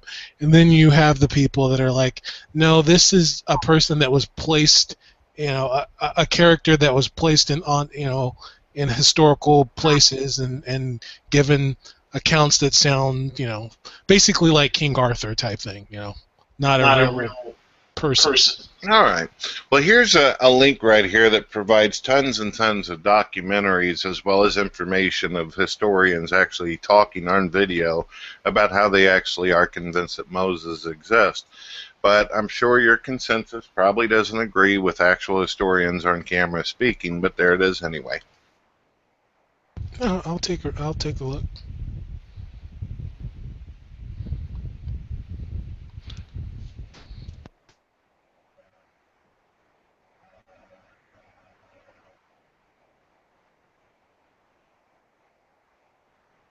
So what you been up to, Mr. Throff?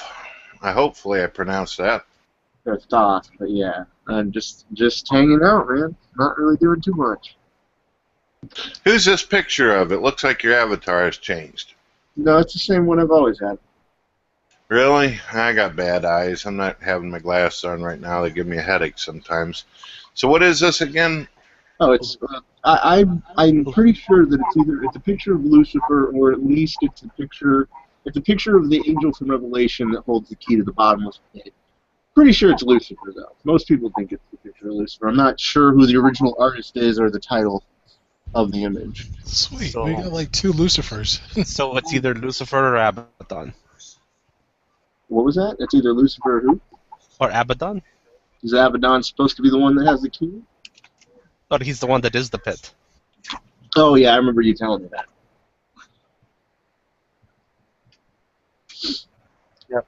There we go. All right. Jesus Christ is not an actual historical person. There you go.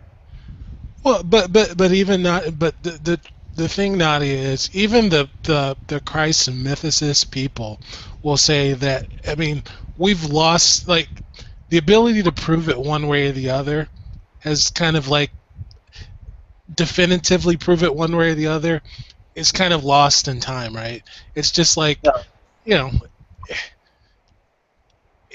if there was a Jesus, a person named that doesn't mean I believe this, the Gospels, right? So at this point, it's just like you just you're open, When I read the edit, it says, Thor cut the arms and legs off a troll and cauterized the stumps. I don't really take that as evidence that Thor existed. Me neither. Good point. Or that Thor banged Io and then turned it into a cow. No, but I believe Muhammad existed, but I don't believe the angel Gabriel gave him a revelation in a cave, right? I don't believe that part. And I do believe Joseph Smith existed. I don't believe the angel Moroni gave him, spoke out to him the Book of Mormon, and he wrote them on some gold. I don't believe that part. So it's like he can exist. Well, why do you deem the sources about them that don't pertain to the supernatural credible? Because I think Muhammad and Joseph Smith do have. So there's non. So for Muhammad, there's Islamic corroboratory kind of evidence. There was a merchant who traveled to like Medina and was like, there's this kook. He basically said there's this kook named Muhammad who's starting this religion that that thinks he's got some revelation from God. So there's like this extra biblical stuff, right? From Muhammad and Joseph. You know, Joseph Smith was arrested like in Illinois somewhere. So, you know, there's stuff that corroborates their existence. You know, I don't believe any of the supernatural stuff, but I do believe they existed. So do you, the atheist out there, who there's countless videos on YouTube, I'll give you a link here, where ex-atheist actually stated that they had died or had been damaged in some kind of way, and they claim that they actually have seen some kind of supernatural force. This right here. Are they just mentally ill? They're a stupid atheist who got it wrong? I've been, you know, I don't know, dead, resuscitated, whatever, like 100 times, and I never saw shit. I just pretty much just fade to gray. And so God TV. When I hear that, I have a question for you. I'm sorry, I don't know your name. God TV. I just call you TV, or what should I call you? Brett. What, Brett? Okay. So say you could look into my thoughts, right? And I was like riding a unicorn, right? In my head, that's my thoughts. Does that mean that corresponds to reality? When somebody has something internal to them, does that make it correspond to reality? I mean, I never got that argument, right? It's like I could look into a schizophrenic person's head, and they can totally believe what's going on. That doesn't mean it corresponds to reality. That's like, even when people say I had this personal experience, does that mean I have to believe their personal experience? I never. Well, how do I know that there's not just something wrong with your brain? I mean, you keep on going on about how everybody who believes in something or feels that they have seen the supernatural is mental. Millions and millions of people throughout time. But you, how the hell do I know you're not absolutely nuts or have some kind of disconnect? Yeah, I get your point. I mean, it would just you would just have to observe me in reality and see, is this guy acting like somebody who, you know, is he reacting to the same stimuli in reality that I am? You'd have to observe me and kind of make your best kind of judgment, right? You know, I used to have an aunt a few years ago. Unfortunately, she passed, but she was crazier than shit. We loved the hell out of her. We definitely cared for her, but she was crazy. According to her, everybody else in the world was mentally ill except for her. She considered herself the most stable, genuine human being there was. Yet, at the same time, everybody else was fucking mental in some kind of way, according to her. So I don't know what I'm dealing with when I'm talking to you, just being honest. I can accept that. Yeah, I mean, we're just meeting each other today, so you would just have to take the sum total of like your interactions with me and even then it's just an estimate. I mean, you're just basically you're making a educated guess at that point. You're right. Well, there's another thing too. One thing that kind of shoots lights off for me on this situation, or it's a big red flag, is when people actually refer to religious people or even non-believers who've had an unusual experience that they're having a difficult time explaining, referring to them as mentally ill and then kind of mocking them and being nasty like that. I was raised not to make fun of people if I was actually convinced that they were absolutely crazy. Like I said, my aunt, she was crazy, but we loved her and we did the best we could to take care of her. Yeah, I don't think I called anybody mentally ill. Well, when I said schizophrenic, though, I mean I'm talking genuinely people who like if I could see into a person, I'm not saying a religious person is schizophrenic, but if you know somebody that like the courts and the doctors have said is schizophrenic, right? If I could see into their head and what's going on in there, like I could see their thoughts. That doesn't mean that what I'm seeing, they might believe that, but that doesn't mean it corresponds to reality, right? That's what I'm saying. Not the religious people. I don't. But aren't you kind of making an argument kind of like that of the gap? You're stating because you can't look into the mind or brain of someone. The videos I'm giving you are individuals that you will most likely never meet in your life. Right. These are individuals who are giving their testimony, their information on this. Some of them They didn't just go right out and become religious either. They believe something happened, and a lot of them admit that they were atheists, that they actually even made fun of religious people sometimes before they had their experience. How do you explain that? I don't know. I mean, I grew up Christian, so I mean, it's not like I've, you know, I grew. I don't think I was insane for the first half of my life, like the first 2/3 of my life. So I don't think Christians are insane. I never said. I don't think I've said. Well, then why would you say something? Why would you use terms like schizophrenia? Obviously, you believe that there's some kind of psychological disorder whenever you mention this. No. What I'm saying is I don't get the whole my personal experience thing. Like, even if what I'm saying is, let's take a person who is like certifiably, we all can agree, has a mental health issue. We could look into their, like when you say, I could look into their head, right, and see what they're thinking, right? But that doesn't mean what they believe to be true is what reality is. That's what I'm saying. You know, that's why I don't get that my personal experience argument. I don't get that. That can't be evidence to me, right? We do agree on that, right? Well, there's individuals out there who've actually had experiences where there were other individuals around to collaborate. Obviously, you still haven't taken the time, and I understand you're trying to talk and you're getting I'll take a look. But the links that I've provided you are literally a couple dozen different videos where individuals are stating, look, I used to be atheist, I consider myself a rational, logical human being, and I question things, and I thought it was goofy. Hell, some of them even brought up the pink unicorn and Santa Claus cute shit. But they said once they had that extraordinary event, I get it, though. It's not your personal experience, so you don't know how to interpret what they're talking about. I get that, but I don't think it falls under schizophrenia. Come on. That's not what I'm saying. I don't know why you're kind of twisting it.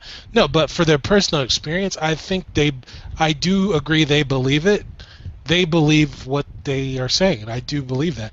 I just don't believe what they're saying. So that's all I can say. I don't believe it. But I do believe they believe it. But the problem is that you haven't actually even went to hear what they have to say in order to get any kind of conclusion of it. You're just assuming, well, it's probably just some religious asshole that's got unicorn floating around their head. That's the problem. You're not even looking at the information.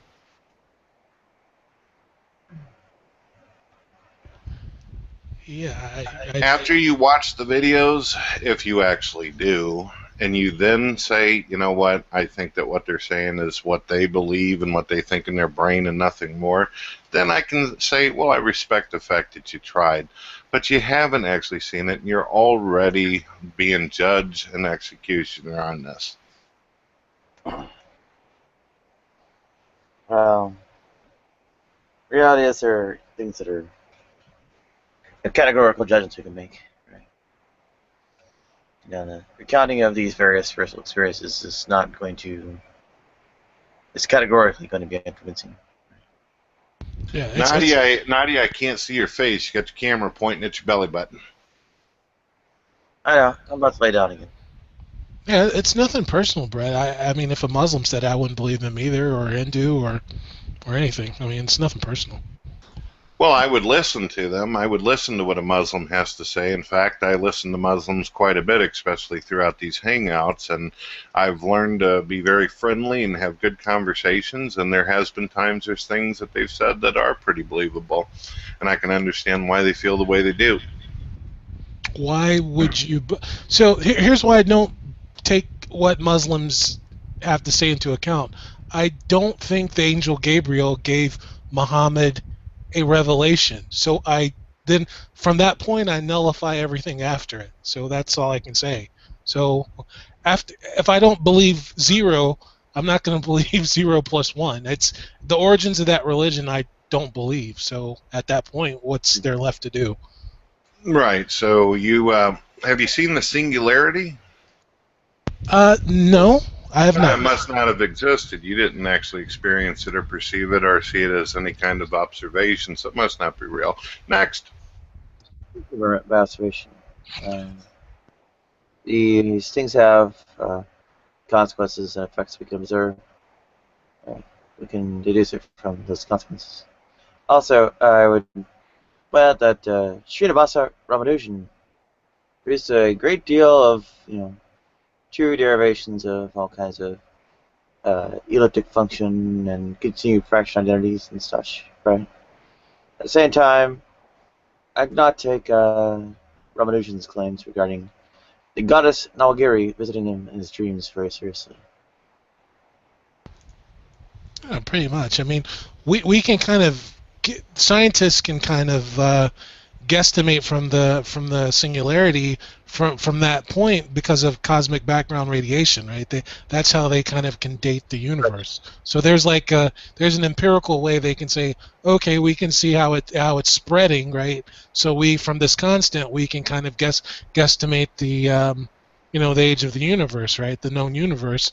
I mean, why on earth would I? So here's the thing I want to ask you, Brett. Why don't people have the kind of revelations that they like Paul had, like Muhammad had, and Joseph? Why don't people have those now? Like, if we were still having that kind of thing occur, then I'd be more in line to agree that it was possible in the past. Right, and I just gave you like dozens and tons of videos of modern day people as well as people who are actually still alive who tell you this, but you've already said I'm not even going to bother paying attention to them. So I could talk to Nadia because I know Nadia will actually check out things. She enjoys reading and enjoys looking into things and stuff, whether she believes she's going to come to the end of it as a religious person after it's all said and done. That's why I dig about her. I admire that. But you've already made up your damn mind. It's all good. And by the way, that's exactly how everything works, especially with history. We look at the things around us, we find things, and then we come to the conclusion of where that source may have come from. And number two, you don't know what the singularity looks like. You can sit here and say that all damn day, but you don't. I didn't say I know what it looks like. That's not what I said. Oh, and by the way, there's now this arguing over if the Big Bang model of the universe is actually the factual one. Even Stephen Hawking himself is starting to question this. Well, actually, he's been questioning it for a long time. Well, that's fine. I mean, Okay, sure. we can say God that has zero explanatory power. We can just say God for anything, and Well, that's not what I do, and that's not what all religious people do. There's been a great deal of Christians as well as Muslims and pagans and deists throughout history who have contributed a great deal to science. We don't just say, well, God did it, so therefore we don't need to go looking or find mysteries of the universe that just bring us into awe. well, then I'm all for the scientific part of them, but when they go into the religious part, that's where they lose me. So that's all I can say. All righty. Entertaining conversation. I'll be right back there, Nadia. Be right back in a moment. I'm getting you smoke. Okay. Well, the origin of the universe maybe less of import than the diversity of theological figures. So. Yeah, I hope he's not mad at me. He sounded mad at me, so I'm not sure what to say. I don't know. Oh, I haven't completely left. I'm not mad at you at all. I'm not aggravated, but when I do get back, I want to find out if you actually believe that you evolved from a rat-like creature. Be right back. So then I Worms. Lucifer, jump in there, Lucifer. was going to say, I was going to take the opportunity to answer Nadia's questions, so I didn't have to type them out. As far as I know, Samuel doesn't speak any modern languages. He hasn't been to Earth in a very long time. Raphael speaks Spanish, well, Latin, but Spanish, Italian, Latin, English, and Mandarin. Okay. That's pretty good to learn those kind of languages. Some of them are not that related. Let's go straight up. Yeah, it's like English. I mean, we know other things that are similar to language that aren't from Earth, so we're not terrible at learning languages. I got you. Okay. English, Spanish, Mandarin, and Arabic are probably like. Well, and Latin. I mean, really, it's just Latin with like modern words that he understands. Yeah. So he doesn't really speak Italian, but he can speak two Italians. Sure. Well, I mean, once you know one Romance language, you can kind of wing them all.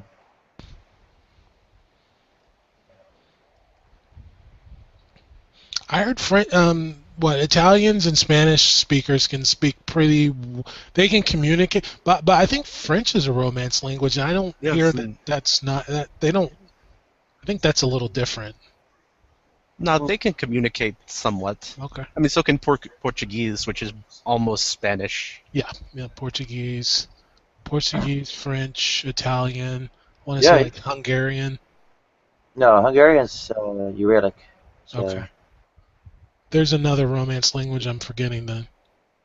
yeah, Finnish is Probably. Well, let's. What?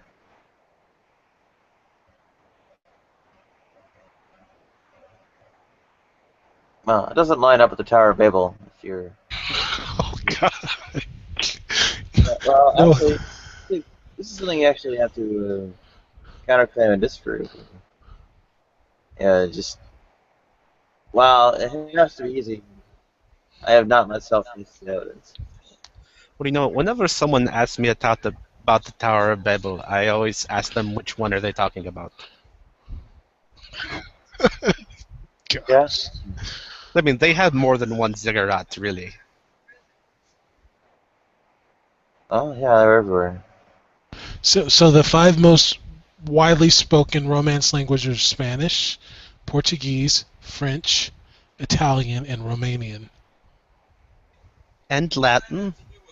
Well, Latin's kind of like the ancestor of them all, but it's kind of like not really spoken anywhere outside of the Vatican. Well, I mean, plenty of Italians can speak Latin. Like, they're still taught in school. Okay. I mean, English is a Germanic language, so I mean. Yeah, German reason. I mean, English is sort of a bastard child of Romantic languages and Germanic languages. Yeah, you can wing like the Germanic languages if you know one of them too. And it's got like the those kind of closely related language groups are kind of easy to wing it if you're going between them.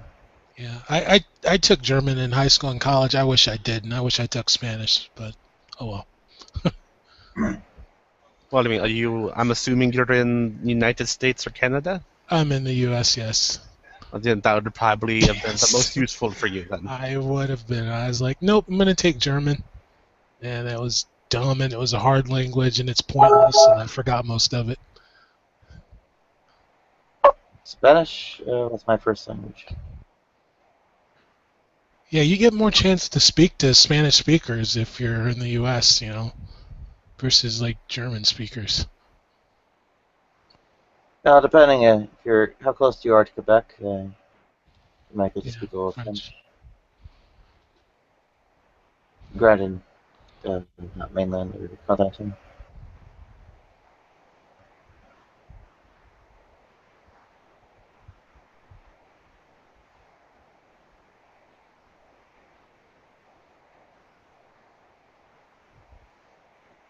Yeah, I should have booked up on French along the way somewhere.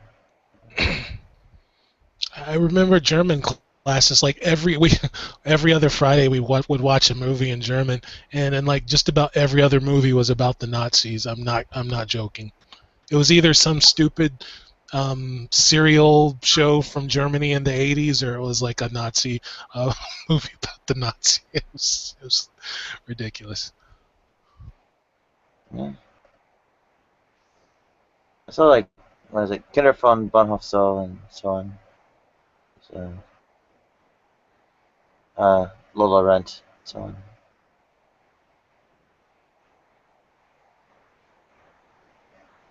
Hey, Nadia, I'm back. Did you miss me? Yeah.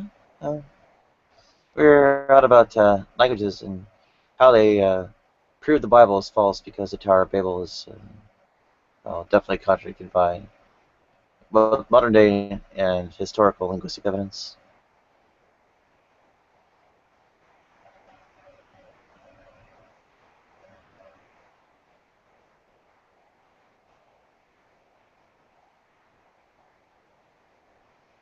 All right, I got an interesting thing for you, Nadia. Are you ready? You know how I got those goofy questions, right? And this one's right up your alley. Sure. Why is some sex considered good and other sex considered bad or wrong from a non-believer point of view? Well, okay, so main thing is when there's a risk of procreation, that sex is bad. Now, if it's like gay sex, anal sex, there's no risk of procreation, then it's absolutely good. Now, I hope you didn't take offense what I said. I noticed that when sex is mentioned, a big smile appears on your face. Yeah. Well, you know, I get to got a chance to endorse gay and otherwise anal sex. So.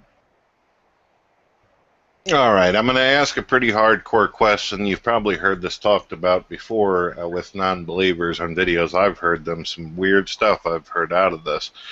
How old do you think an individual should be before they actually have intercourse? What should be the legal age, if any?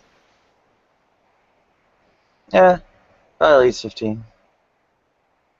Why 15? Yeah. That might get to start doing it with each other, but really, a kind of like a should be more of like the age difference instead of like the you know, just like a hard and fast age until you hit some kind of floor.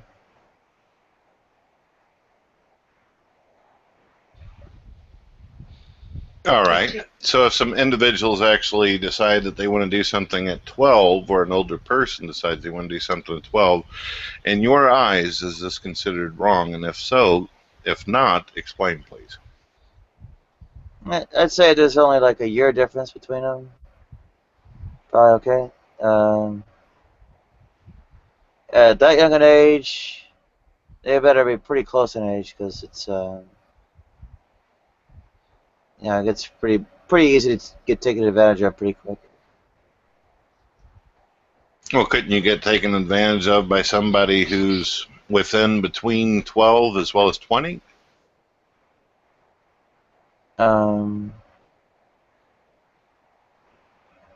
Principle, but there's like the power differential or otherwise unfair advantage of life experience or whatever.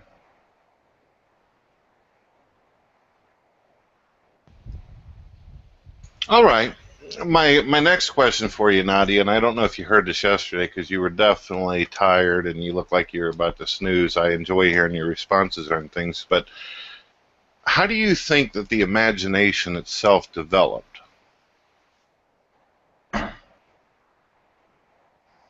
I'm not sure that what we call the imagination really describes what we're trying to describe. Yeah, that's a weird question, Brett. I mean, you do realize dogs have dreams, right? So they're imagining something. I mean, I don't know. It's hard. That's a weird question. It's interesting that you bring that up because I was actually in here yesterday and we were talking about dogs and cats and their memory capacity. It turns out that a cat can remember things up to 16 hours and a dog can only remember things up to like 5 or 6 hours themselves. Although, according to our own perception, they seem a hell of a lot more clever than what we give them credit for sure. Yeah, I don't think dogs are like among the most super smart animals. You know, they do what they do, right? But I think they're pretty smart. I remember when I was a little kid and I went over to my neighbor's pool and jumped in. Nobody was around to save me, and a damn dog jumped in and rescued me. And it was a small dog too. It was crazy. Yeah. But the scientists say that they only have, 5 hours worth. What can you do? Maybe I caught them at a good time. Well, 5 hours worth for what? Were they talking about short-term memory? That's memory Yeah. capacity, yeah. Because short-term memory is different from long-term memory. Yeah, They might only have 5 hours short-term, but you don't really have that longer short-term either. Well, how so? Well, the human short-term capacity is measured in the amount of time they are awake. So, what, at most a couple days, if you're awake.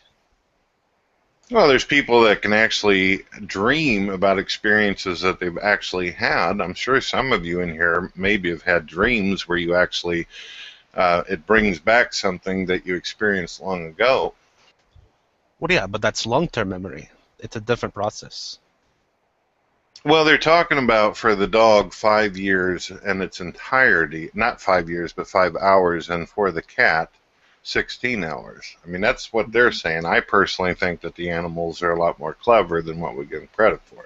Well, that sounds like it's just talking about short-term memory. I mean, that would have to be wrong if they're talking about memory in general. Like, that's just absurd that they would only have 5 hours of memory, period.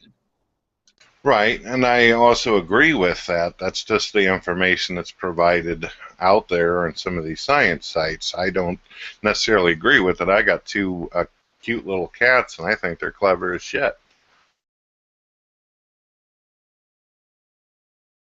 But what about imagination exactly? I don't know how we got off the development of imagination.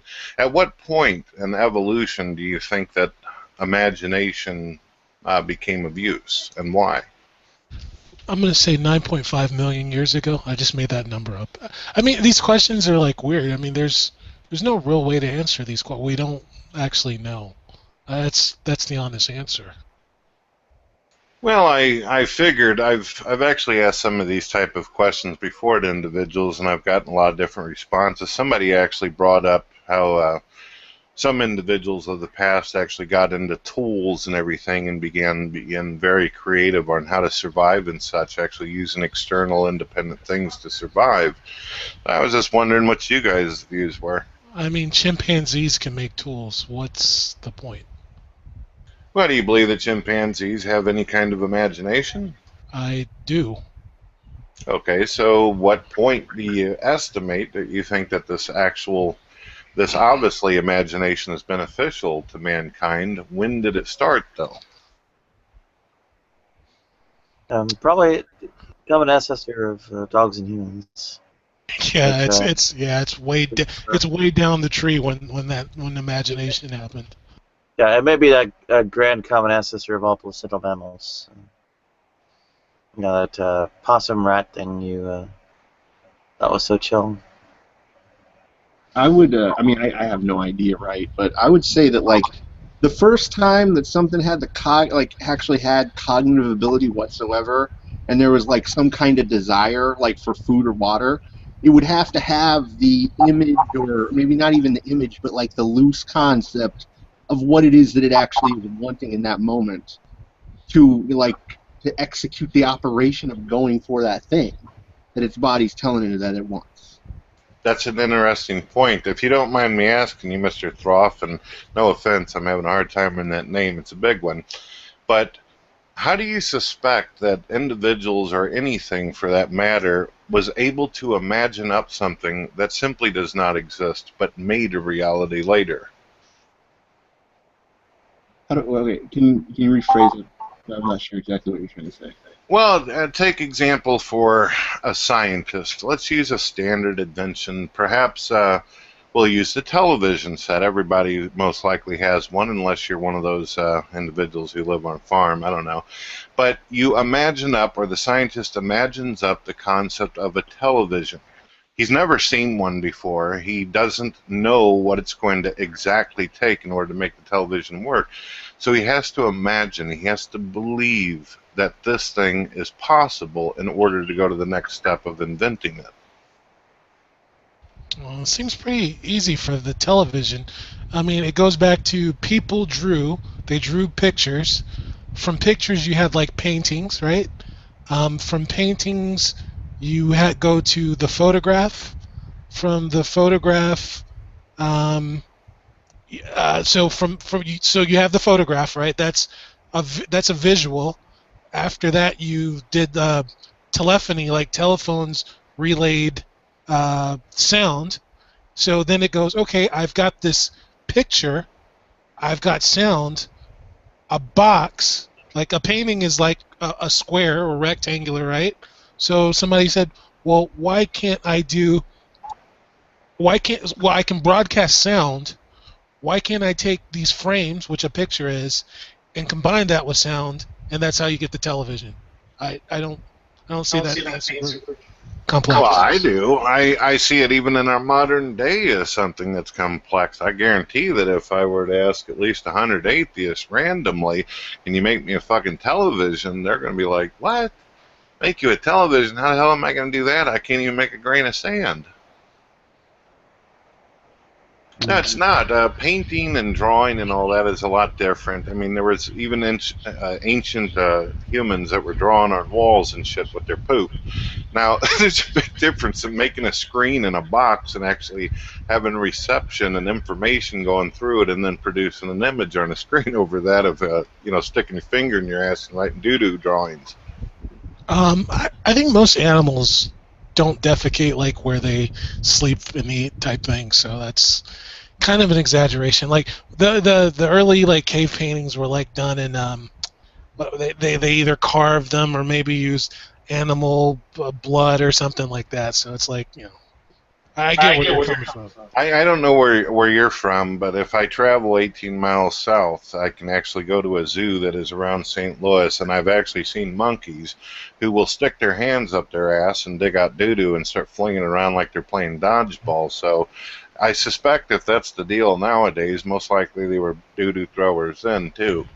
Well, but okay, so an animal in captivity is like going to have a limited kind of space, but most animals, even like animals that are not like a pig, right, doesn't even poop where it drinks and eats. So even most animals don't do that. Now wait a minute. When it comes to the art of doo-doo throwing, what the hell does space have to do with it? This just means that if they're out in the jungle, they have a longer range of doo-doo throwing. Well, I mean, Brett, can you think of a better way to make predators leave you alone? Nadia, I did not know that monkeys and doo-doo throwing would get you to sit up and join a conversation again. I'm going to have to remember that in the future. Not exactly joining the conversation. I'm answering questions on Facebook private trans group. Oh, geez, Facebook. I can't stand it. You're going to have to start focusing more on Twitter. Ugh. Well, I answer direct messages I get there, but I haven't gotten any recently.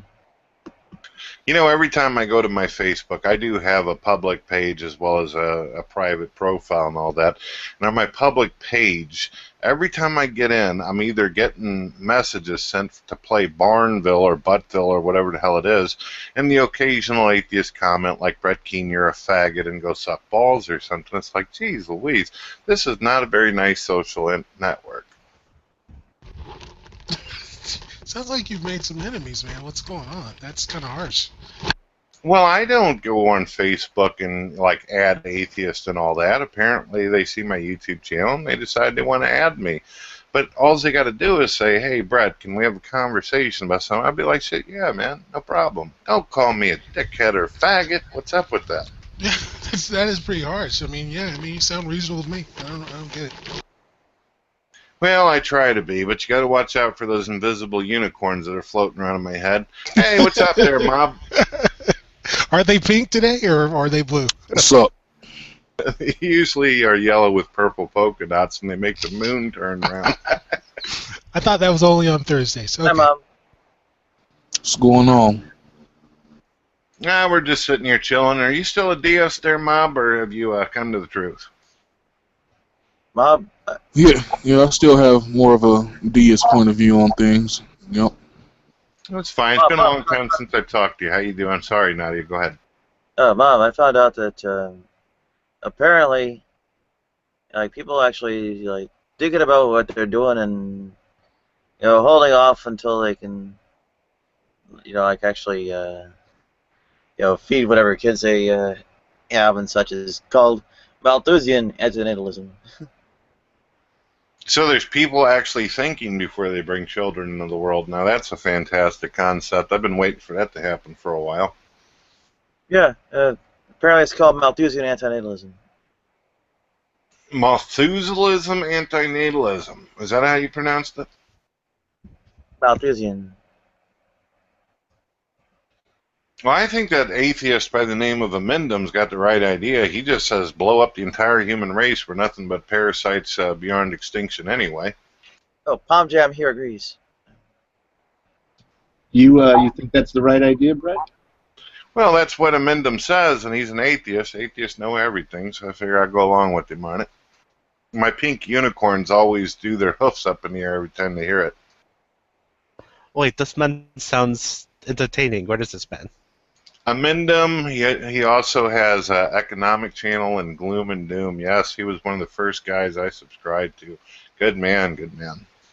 Well, Brett was just asking me, when is it right to have sex? I said, well, when there's no risk of procreation, like when it's like oral, anal, or gay sex. I was suspecting you were going to crack a joke and say something like, anytime it's available, Brett, adios. I'm just kidding. I strongly endorse anal sex.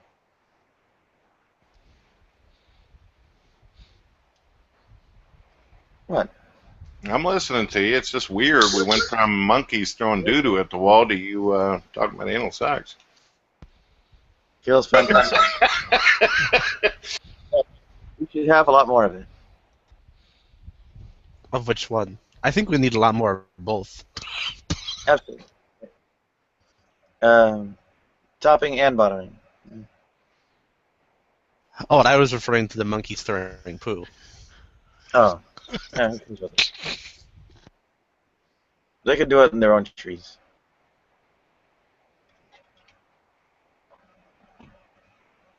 Now, Gary doesn't necessarily want to destroy the human race. He just believes that we should have a peaceful exit, correct? No, he's happier the quicker it is. I mean, if atomic bomb can be done. I've talked to him actually on the issue of abortion because he's an antinatalist, extreme antinatalist, and I asked him, well, what if unfortunately, according to your position, the baby's already born? He said, look, all the way up to 2 years old, I don't see a problem with just choking them to death. They're a parasite living off the mother anyway. So up to 2 years old? Damn. Yeah, I kid you not. You can ask him. He's not one of these type of guys that'll hesitate or bullshit. He doesn't get embarrassed. He'll just tell you right out. He doesn't give a damn what anybody thinks. Yeah, but the thing about those kind of people, Brett, is I would take him seriously if he killed himself. It's like the Ayatollahs that oh yeah, you'll get 30 virgins. If they really believe that, why aren't they killing themselves? Why are they sending other people to die? It's like you got to practice what you preach, right? If he really is that kind of nihilist, he should kill. I mean, people kill themselves all the time. So why is he still living? Well, I've actually heard people bring that up to him, and he always smiles and says, "You first." Well, I actually talked to him about it, and he said that that's stupid and silly to think that just because I'm saying that mankind shouldn't procreate doesn't mean that I should inflict pain on myself and commit suicide. What I had the impression that when I was talking to him that it was just a peaceful exit.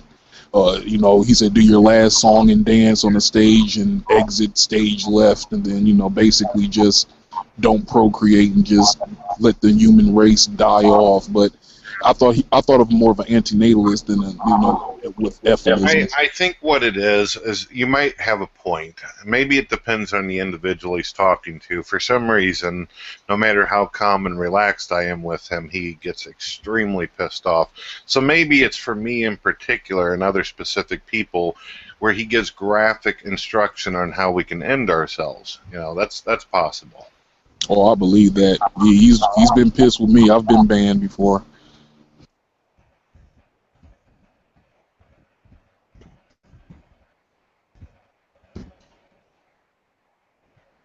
Well, I mean, he's the way I look at it. I know some people are going to say, "Man, that atheist is absolutely out of his fucking mind," but I think he's consistent. He sees humanity as nothing more than a bottle of Windex, a soulless hamburger walking around.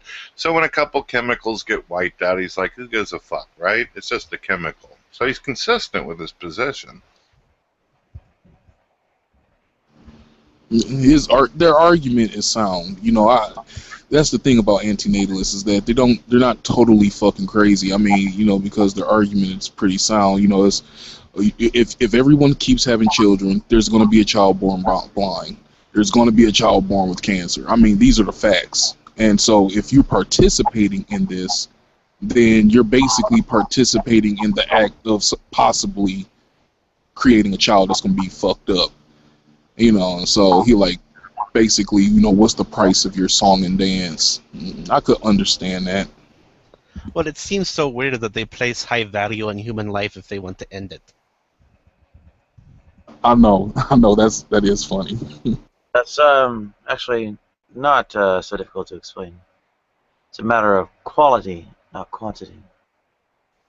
But either way, what I just pointed out would still stand.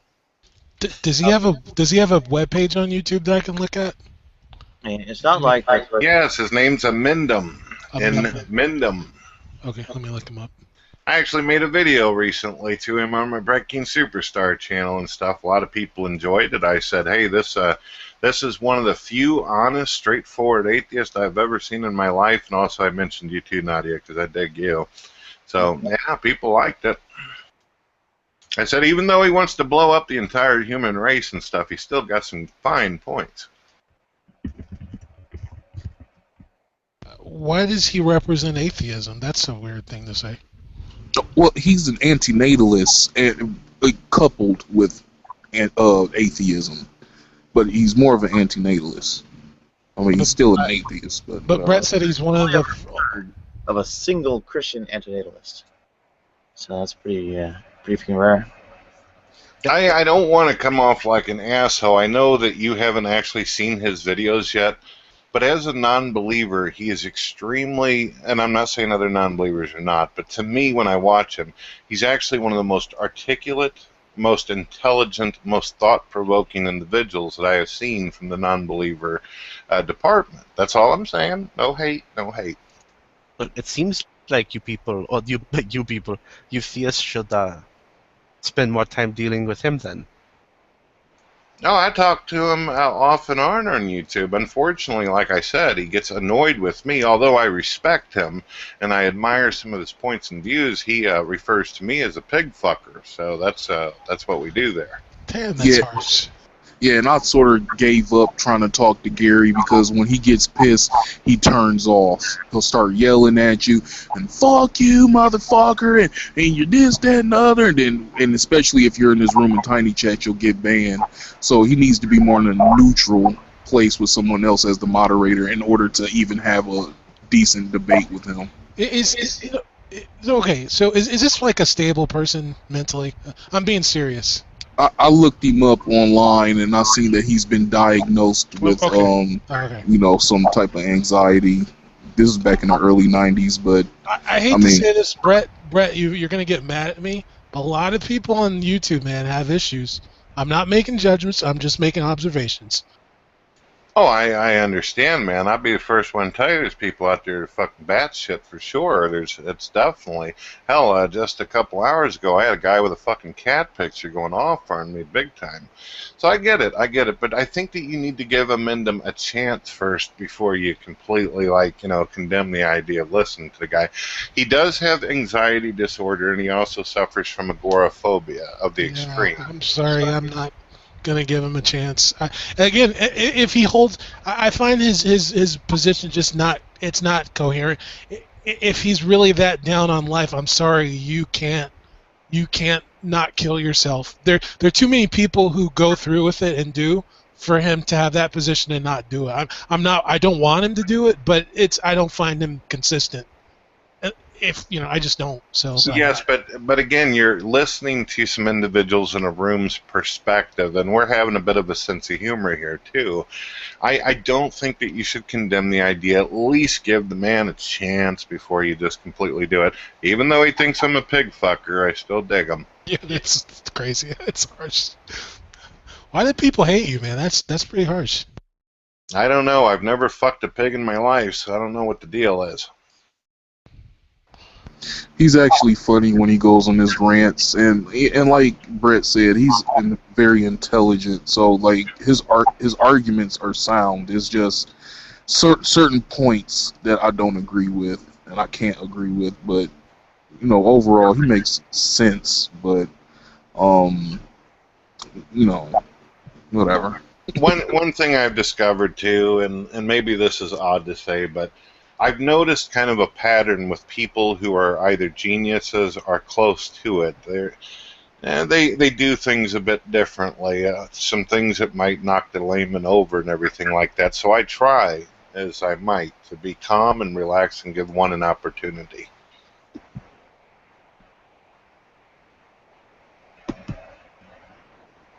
I am probably going to get about 1,000 comments from my channel now saying, Brett Keane said Amendum's close to a genius. Slap that bitch.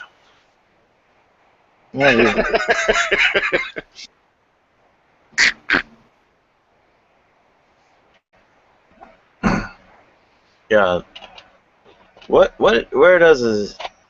you think the justification of your suicide questioning actually is? Like, they're anti-natalist, therefore better to commit suicide? Well, it's not all anti-natalist. Amendum, like I said, is to the extreme, Nadia. He actually sees humanity as a parasite. I even asked him, I said, don't you think it'd be nice for us to continue, because I'm a God believer, but I also admire and respect science, and I would like science to get to the point where we explore space. We're going to need to if we're going to need more resources, obviously. We're going to run out. So he says, fuck the human race. They're a bunch of parasites and need to be wiped the fuck out. That way we don't become the garbage of the universe and piss off anything else out there that might exist. Okay, well, alright, well, let's see how you draw the connection. I mean, let's bring it back to claim, oh, well, they're a hypocrite for not committing suicide. Well, it seems like that that would probably come from the justifications to be an anti-natalist. Why would you not commit suicide? Maybe not the position itself, but the precursors to it. The individual, Nadia, I think I know what you're getting at. The argument is usually the suffering outweighs the joys and pleasures and great things of the world. Basically, you're playing Russian roulette whenever you bring a child in the world. He goes so far as to stating that it's almost like a form of slavery because a child doesn't get consent. So that's pretty much what it is. He's saying that life is not worth being born to because there's so much bullshit. He calls it a bowl of shit, a rat in a maze, and some other cute fucking clever quotes. So that's why people say, well, then if life is so miserable, then why don't you find the nearest fucking cliff and do a swan dive? Oh. That's not my thing. I'm just telling you what I've heard. Okay. Oh, that's how you draw the connection, and yeah, they have well, some issues, but same time, right? I mean, sticking around long enough to, I suppose, persuade others to stop causing greater harm would actually be something of an altruistic act. Right. And that's wonderful. I personally think if we want the world to be a better place for humanity, then we need to do altruistic acts. We need to help each other and see each other as a family, whether you think you're from a fucking monkey or something that's intelligent out in the universe. I think we should help each other. We're cosmic brothers and sisters, whether you like it or not. Well, so preventing the suffering by, spreading the internetless message and so on would itself be that kind of altruistic act. Right. And if people don't want to have babies or children, then that's fine. But the moment they start telling everybody else how to run their reproduction abilities and shit, that goes kind of against our, nature instincts. Does it? I mean, there's a reason why antinatalism will not work. I mean, that's why when you look at the world clock, I mean, people are being popped out literally by the second, and that's happening. That's not really. Well, people think that it's happening through our own intuition. You said the world clock? Where is it happening? On the world clock? What are you talking about? Come on, geographically. Well, it seems to me the position it's designed to not work. Like that's its goal, is to stop things from working. Yeah, but it won't. No. It'll be completely unsuccessful, and it's more of just a theory. I mean, it's not. That's why he had got mad at Damn, I forgot the one guy name. He had got mad at him when he was like, "We need to find a plan of action to try to figure out how to make people quit procreating." And Mendham got mad at him. And was like, "Well, we're just basically on here just philosophizing. Like, we're not really trying to change the world." Because, it's basically impossible because people are going to fucking procreate regardless because it's not the intuition of people, it's the instinct of mankind. Where are birth rates above replacement? I would say a lot of the Muslim countries have them. I think the U.S. does because we have a lot of immigration. No. There are a lot of countries that do. U.S. is not. We don't? No. I thought we did. No. What are you saying that immigration?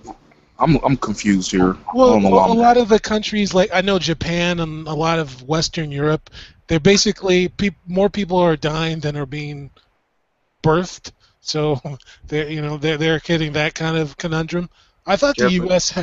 We have a lot of immigration. So I thought we were having more births per death, but now you're saying we don't. Are we just going into standard antinatalism, Nadia, or are we talking about the amendum extreme extinction without reproduction concept? I mean, where are we going? No, I'm actually looking at what their, I guess, persuasion efforts are maybe misdirected about. Right? Amendum is an individual, like most people on YouTube, who is just there to talk about his views and his ideas. He doesn't have any delusions that anything that he ever says is going to have any impact in society whatsoever. Well, I just view some of the, say, core doctrine. Right. For instance, the hedonic treadmill, negative utilitarianism. Right. They have rather serious problems analogous to those of the Christian doctrine of privatio boni. Right. That's not very tricky. You can feel pleasure and pain at the same time in different areas and so on. Right. They're separate non-negative scales. So at the same time, it's preaching this kind of refraining from procreation in the first world is kind of trying to reduce the birth rate of people who don't have much of a birth rate anyway. Industrializing the third world and such, getting them affluent and basically as well off as the first world, and getting people urbanized furthermore seems to actually be a lot of what does the reduction in birth rate. Have you heard of the Quiverful movement? Have you heard of that? Yes, I ran a hangout called a Quiverful of racist something. I think the Duggars are part of that movement. Have like a zillion kids. Yeah. Nadia, can I ask you about something real quick, and then we can continue? This is something that's eating at me. Can I ask you something? I don't know if she can actually hear me. I hear you. I've been. Oh, okay. Well, you're all blurry. I couldn't see if you were nodding or anything like that. I got this weird ass comment here on one of my latest videos. This person said, "Brett Keane, can you please turn back to an atheist again? I feel dirty for liking you as you are." What the fuck kind of comment is that? Maybe they find you sexually attractive. Oh, geez, people are cruel. I'll be right back. I'm getting me a smoke. I'll be listening though.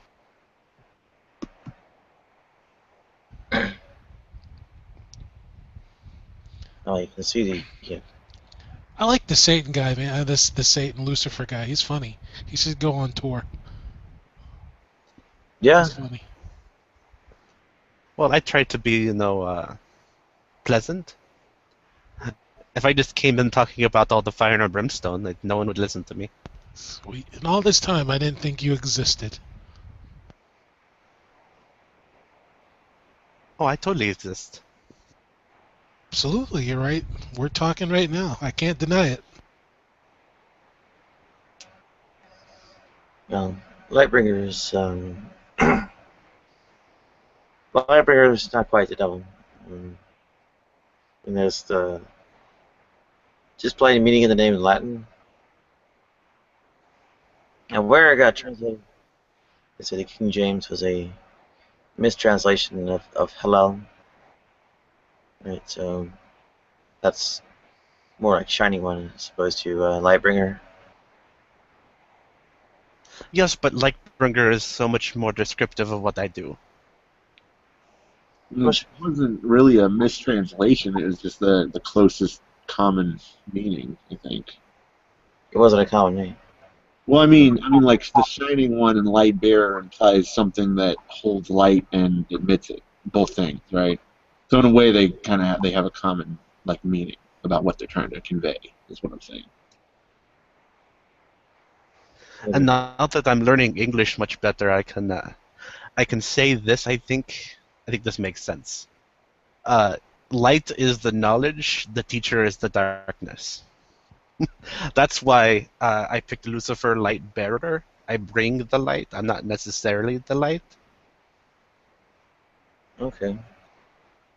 Yeah, but also, like I said, if I came in here and called myself Hashatan, no one would know what I was.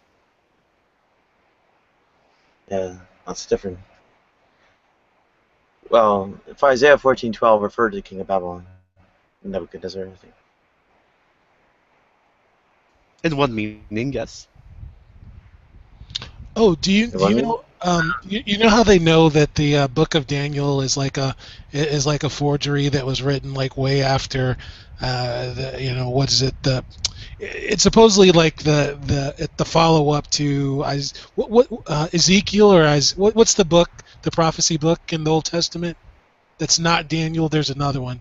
Is it Ezekiel or Isaiah or something? But anyway, they know it's a forgery because the way they spelled Nebuchadnezzar in the original manuscripts they have of it is it's spelled in the Greek, the way they spelled it in the Greek. So they know it's not. So a lot of the biblical prophecy people said it was written in 650 BC, but secular historians are no, it was somewhere around 100 to 50 BC. And they said in the original manuscripts, Nebuchadnezzar has been it's spelled in the Greek, which is not what the original Hebrew would have been, the way they spelled Nebuchadnezzar. So that's another thing for Christians to totally ignore. I mean, that kind of thing is common. I mean, at least as far as what biblical scholars think.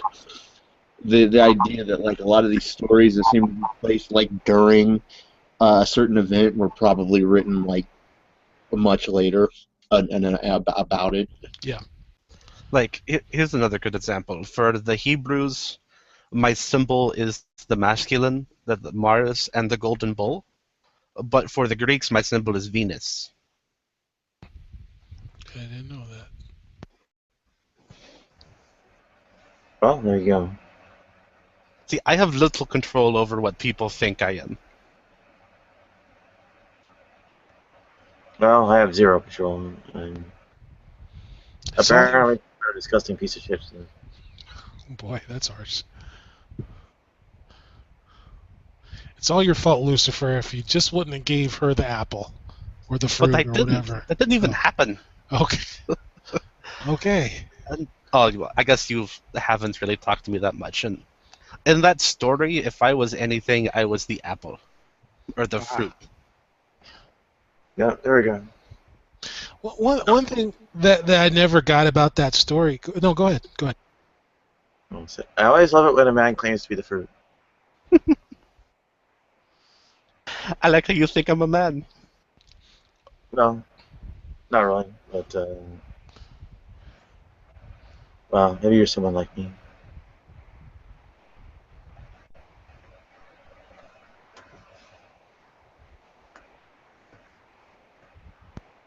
One thing I never, if it was a real God, like a real God wouldn't mess up, right? We all know that, right? So he wouldn't put a fruit there expecting people, he would know that they would eat it.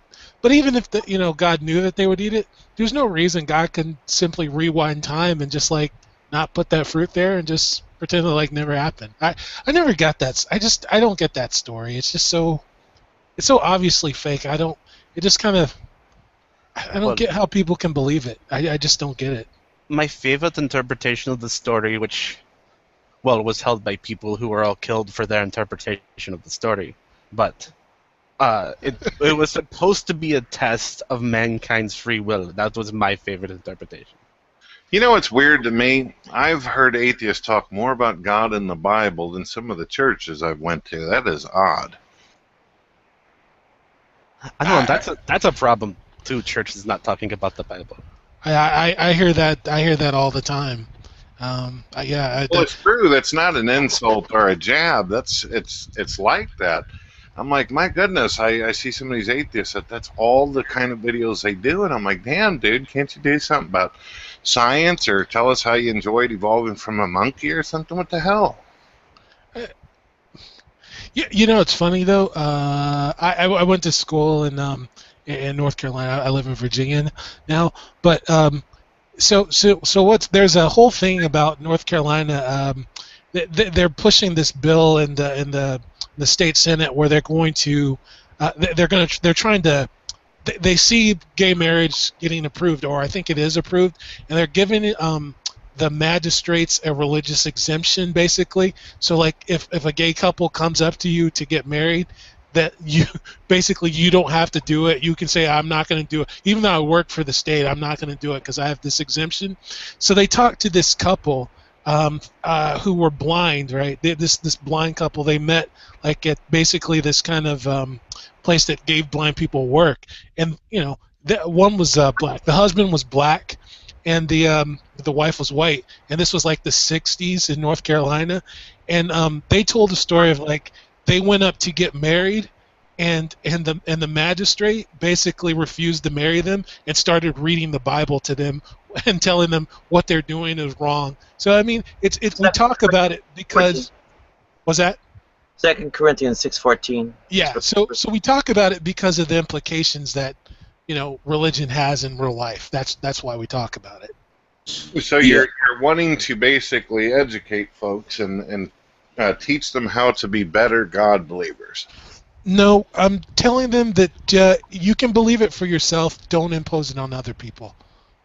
But if they're not saying anything to anybody and you're the one that approaches them, aren't you imposing your views on them? I'm not. No, I've never knocked on anybody's door, and I've had Jehovah's Witnesses, Seventh-day Adventists, Mormons all come to my house in the last year. So it's not me knocking on people's door. What's an atheist going to do if he knocks on a door? Guess what? The universe came from nothing. Voila! How about that? Right, but I'm not knocking on people's door. They knock on my door. Like even in my neighborhood, we have signs that say no solicitation, and they still do it. So who's imposing on who?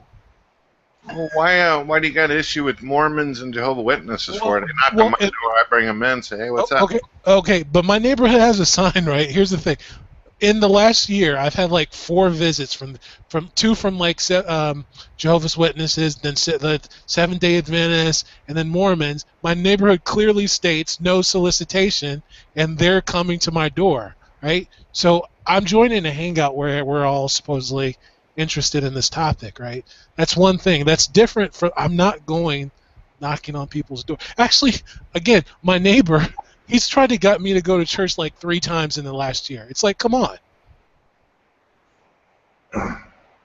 Well, you could always get one of those Halloween props, like a skull or something, and say, sure, come right in. I got to put this in the basement with the other corpses I got down there. So atheism is now Satanism?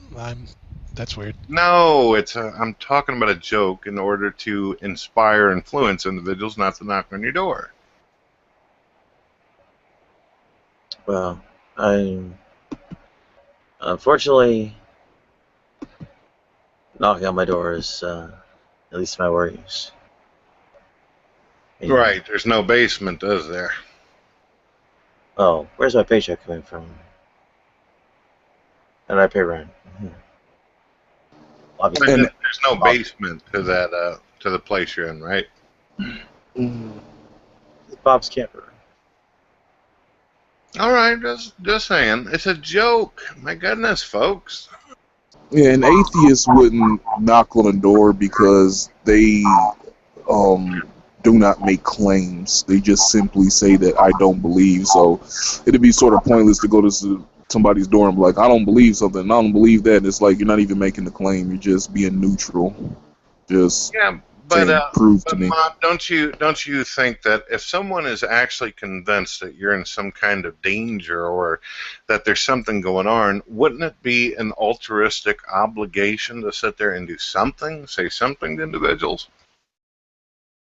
Yeah, and that's what he's saying, is that the thing that he's saying is, hey, I don't believe, and I don't appreciate that you're trying to impose to make me believe something that I don't believe. So could you please not do that?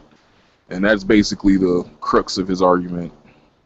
Well, did you try doing that? Did you actually say, look, you annoy the piss out of me, stay away from my door, or next time you get a bucket of piss? No, Have you tried anything? No, I don't even. So again, so a little about my background. Like as I said, like I grew up Christian, so I'm not like antagonistic to people.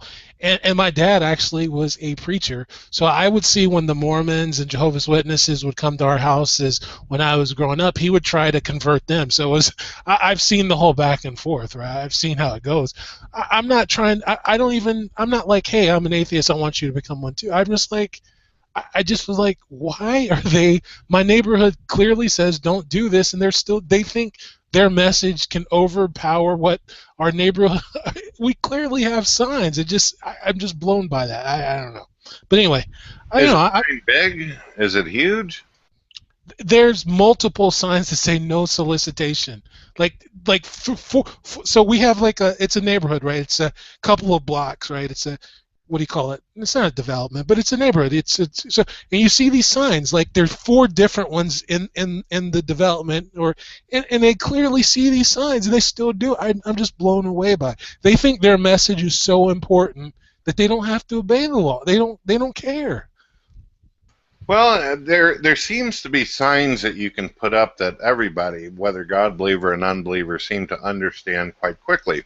Put beware of dog, we haven't saved up enough money to take care of its rabies yet. This kind of sign usually will stop anybody in their tracks.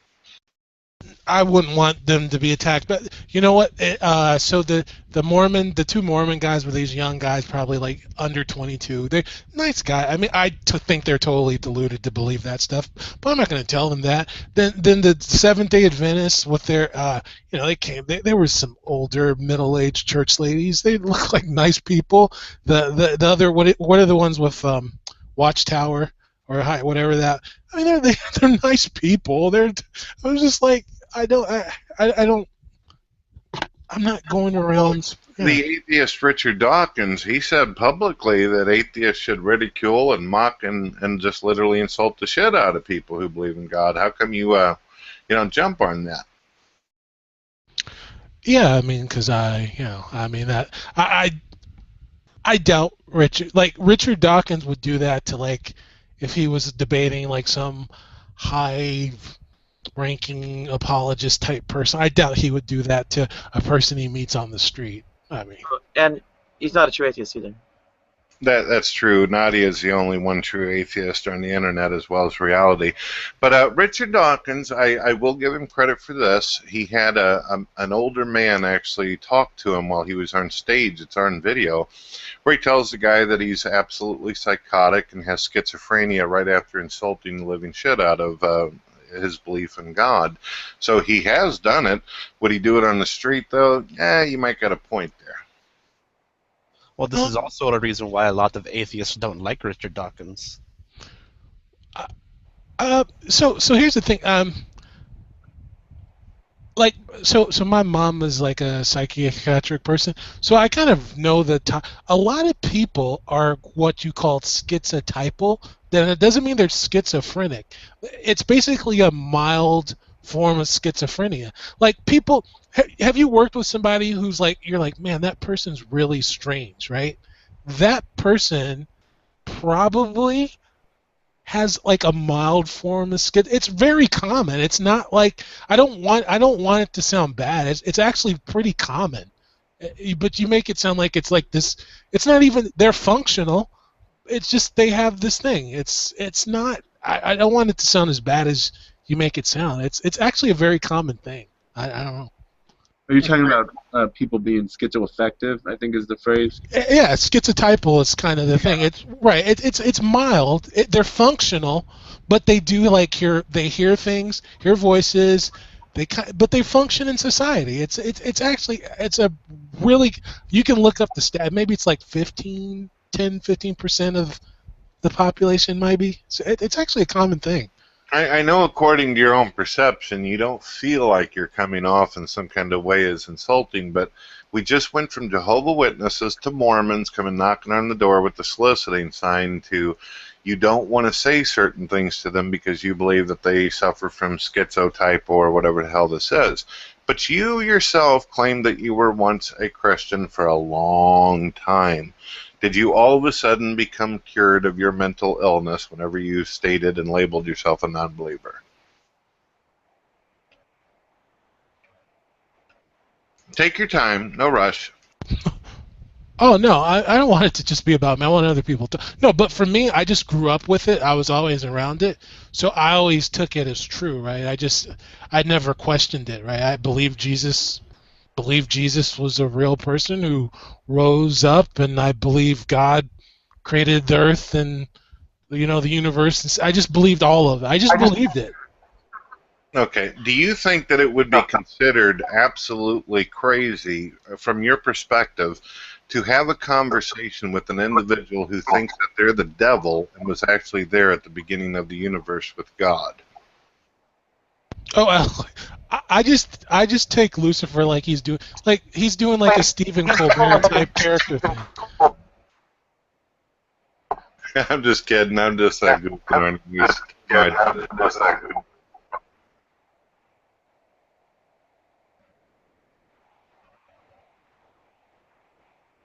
This is definitely a fun crowd tonight. How are you feeling?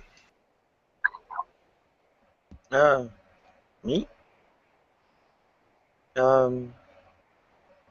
My system's a bit laggy. Yeah, you might want to turn down your bit rate a little bit. What do you think? Do you think that religious people suffer from schizotypo or whatever the hell that is? Obviously, there's a lot of forms of it, right? Yeah. Well, schizotypality kind of one thing offhand. There's a schizophreniform, and schizophrenia itself have, historically had a number of different forms. I don't think they're really distinguished anymore, but I don't know. I don't really follow the DSM-5.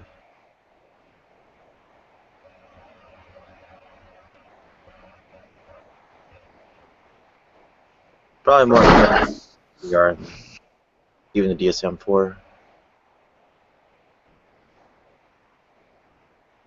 All right, I got an interesting question for you, Nadia, as well as Viva, if he's still there. Viva, are you still alive? Oh, yeah, I'm here. This is actually a question I asked yesterday, but Nadia was knocked out. She was having dreams of Christian Bale. My question for you is this. Does atheism benefit or contribute to society by definition? Well, yes.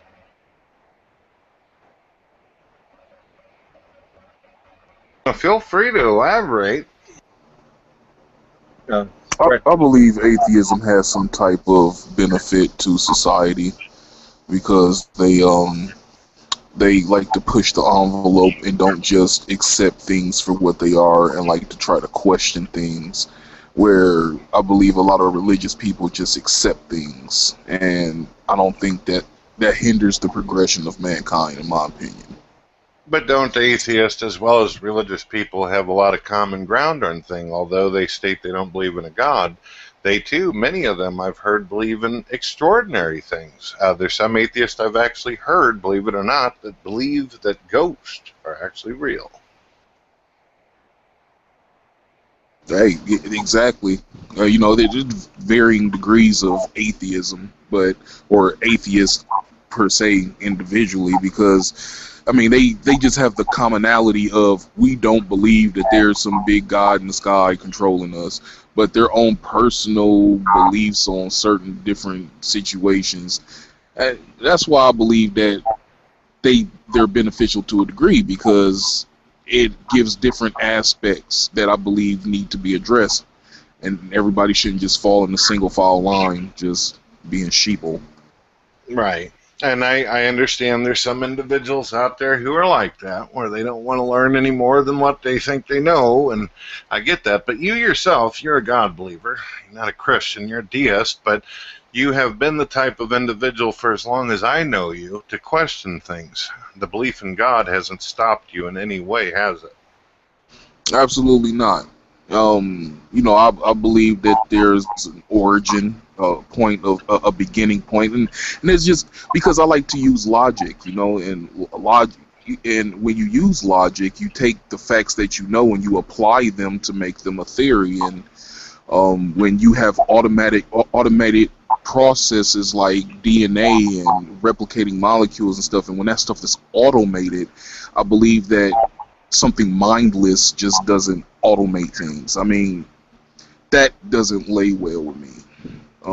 Besides that, but from a deist point of view, I don't necessarily believe that God's just in the sky handling things and, making sure that he answers your prayers and all that type of stuff. I believe he listens, but not involved. That's my personal belief. Did you say that you believe that God listens? Yeah, I believe that everything's recorded. Everything's recorded. Shit. When I things that are in my DNA is recorded from my ancestors. So when your thoughts, and you know how I feel about my thoughts. I believe that's the very fabric of who we are. But all that shit is recorded universally.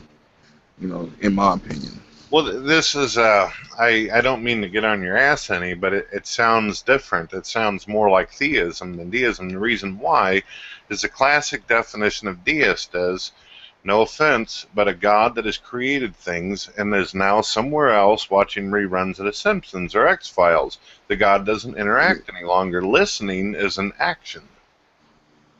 Well, I said that he doesn't get involved.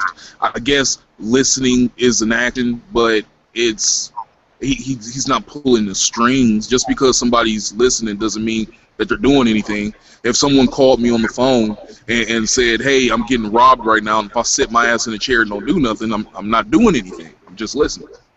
Yeah, deism is just more the idea that God doesn't interfere and create miracles or anything. It doesn't necessarily say that he doesn't observe his universe. It's just that he doesn't interfere with his universe. Absolutely.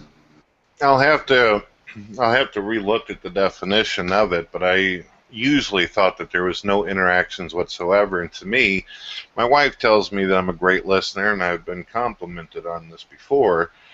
Listening is an action, though. It is an interaction. No, listening is an action, but I don't necessarily know if it's I guess you can say it's an interaction. I guess it's a game of semantics in a way. But like I said, if my brother was to call me on the phone and say, "Hey, someone's chasing me with a knife right now. Can you come help me?" and I sit there and don't do anything, is that an action or not? Or am I just listening? I mean, I'm not responding. How about that? I'm not responding. Okay, here's the latest definition of it. This is dictionary.com. A religious belief holding that God created the universe and established rationally comprehensible moral and natural laws, but does not intervene in human affairs through miracles or supernatural revelation. Okay, I suppose we could go with it's okay for him to sit there and listen. And I'm a weak atheist, by the way, to where I don't think that disproving that deistic God, I don't think there's no way I think you can disprove that deistic God. Now the Christian God, there's some like truth claims about that whole thing that I just kind of toss away. So like, the deistic God, that might exist, and if that God wants to make itself evident, then it will, but it's not to me. So at that point, I just live like there are no gods. So, but the Christian God, there's just too many. Basically the Bible is why I can't believe the Christian God. So that's fair enough. It was just the part where he said that God is listening that kind of made me twinge a little bit, but I actually respect deism as well as many other religions, especially. Got a friend who's a pagan that comes in here from time to time, and I think that he makes great arguments for God, even though it's not the specific one that I view or believe actually exists.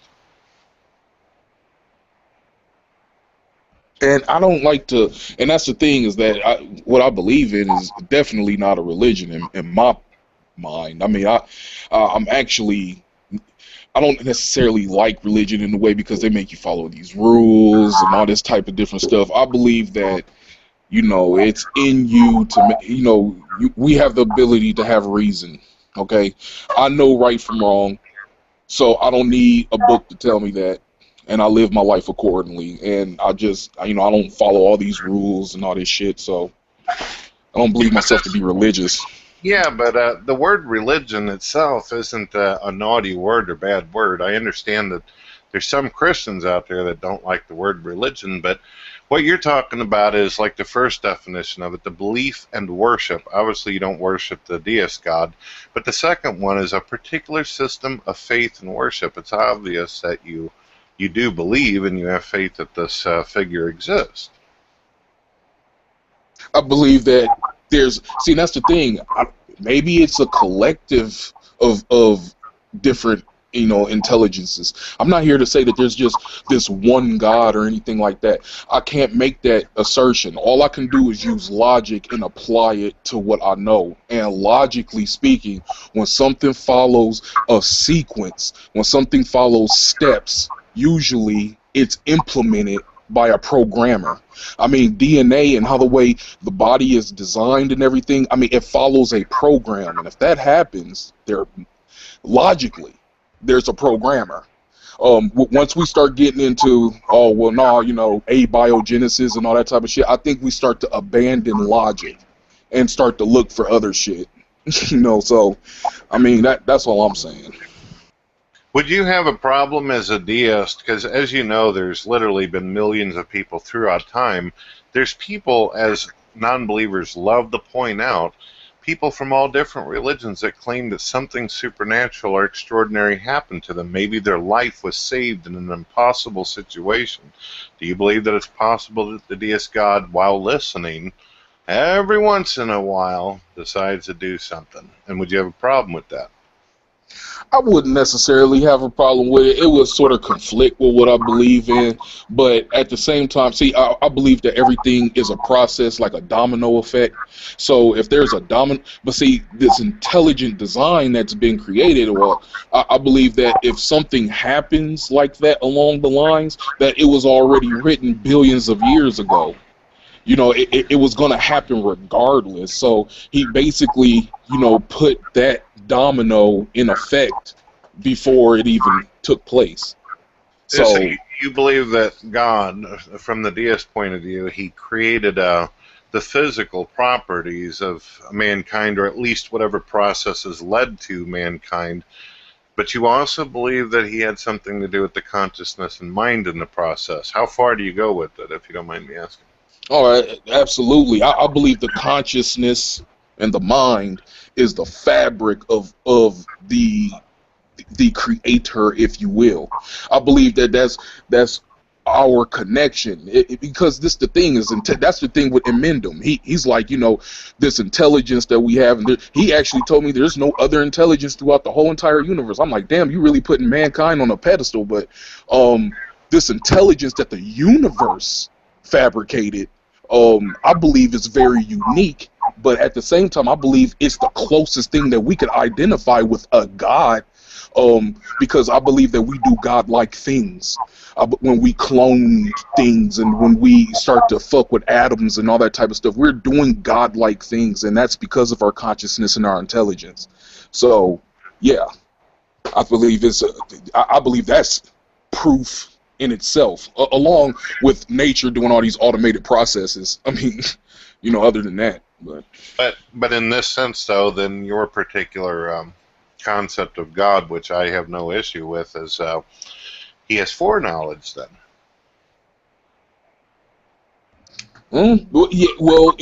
Yeah, because if you were to lay out a strategic and complex set of dominoes around the yard, and you pretty much know how the last domino is going to fall. So, you know, it's a mathematical. I mean, everything is math. Everything is numbers. You know, that's when I go back to, I believe this number shit. So, I mean, so yeah, he knows the mathematical equation to everything. Or not. See, I want to say he or she or it, because I don't know any of that. I'm just saying that this system that we are in is mathematically sound, and if you know the math, then you know the ending. Can I give you my quick why I don't really believe like that. Okay, so if there was a God, a creator of the universe, right? I think it would be evident to everyone, right? I think all people on Earth would have the same origin story. A God would. There's no reason a God wouldn't just say, would sit down with each, would be able to communicate to each of us, right? Hey, this is what I want for you in this life. You know, and we would all be like, oh yeah, God talked to me, and we would compare notes and go, yeah, that's what he said to me. It would just be this congruent kind of thing, where it's like all societies would have the same kind of origin story. We would all remember, we would have this history of like when our common ancestor, was this God created our time. It would just be, there would just be like some logical things that make us believe that this God, this creator of the universe, is true. So there's just nothing evident about this God, right? Why would a God that created the universe just not be as evident as like the sun is, right? Why not? I understand what you're getting at here, and what's weird about that, Viva, is usually when the atheists are talking about things like this, usually they try to point out all the similarities. They say, why is it that this religion tells this same kind of story? Hell, it was you that brought up the Epic of Gilgamesh earlier.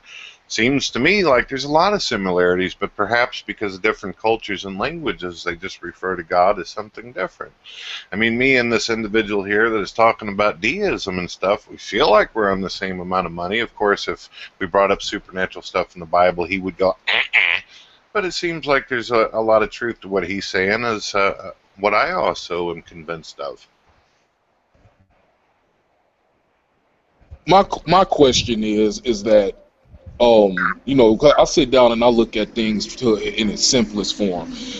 How does nature know to conduct itself the way it's conducting itself? How does nature know how to create an apple over and over and over and follow the same type of process over and over to make an apple? Why doesn't the apple just fall into a whole bunch of fucking jelly beans, when you hold it in his hand? Why does it have order? Why does it have structure? These are the questions that need to be addressed and answered, because that means that nature has knowledge, and and that means nature is an intelligence of itself. So are we saying that nature is intelligent? Well, people won't want to say that when no, it's just nature. It's mindless. It doesn't know what it's doing. Well, I beg to differ, because obviously it knows what the fuck it's doing, because it keeps repeating the same processes over and over. It has a code in itself. Okay, so here's the antidote to what you just said. Like when I hear the deist or creationist kind of, they always point to the good, right? So why does the Ebola virus exist? Did God create that too? Absolutely. Okay, Absolutely. so what's the point of the Ebola virus? Well, see, the Ebola virus is something that's actually, it's coming to be, find out that it's not even a natural situation. But let's just talk about natural diseases and everything. Why are natural diseases being created? Well, that's because there's endless possibilities within inside the realm of existence. Why does the tiger have to eat the goddamn gazelle in order to survive? Am I disagreeing with the natural process of being this happy-go-lucky place? No, there's some what we would call devilish, evil shit inside the universe, but that's what the beauty of the joy is. You ever heard that there's beauty through the struggle, there's beauty through the pain? Well, of course, because if we were just sitting here just sucking on lollipops and tap dance with each other and tiptoeing through the daisies, then we would never know and appreciate the good things if we would never to experience the negative aspects to life. So those things being there, I can't give you the answers of why they're there. All I could do is just understand that once I get past my flu virus, once I get past having pneumonia or anything, or if I'm lucky enough or blessed enough or to get past those diseases, then once I'm past that, I can embrace life. I can enjoy life for what it is. Before just, it's like being spoiled fucking rotten. You either gonna be spoiled rotten or you're gonna earn your keep, and that's why. So the problem I have is people are like, things are just so perfect that there's no other way to explain it. No, actually, women have really narrow birth canals, right? That's why a lot before medical advances, that's why a lot of women died in childbirth, right?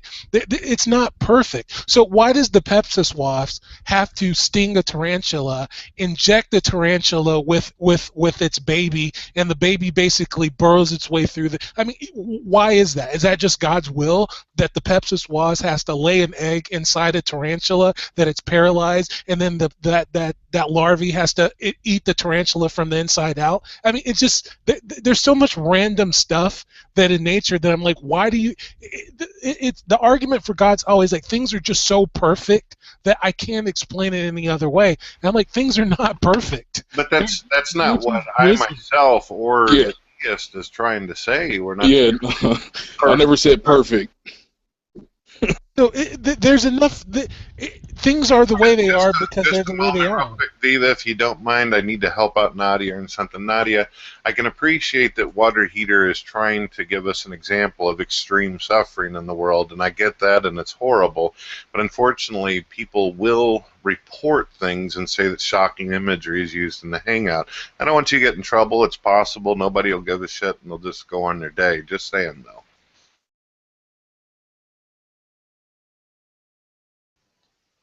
I mean, I don't know why people don't understand that that you get all this suffering and bad things for the consequences of those suffering. Like, it's a thing to be built from. If you didn't have motivation, you wouldn't do anything. Well, not to speak for you, can correct me if you're wrong, but from the deist point of view, God just got the ball rolling. He's not actually committing the evil on humanity, right? And of course, from my particular viewpoint, I believe that the world was made with perfection, and then corruption came into it.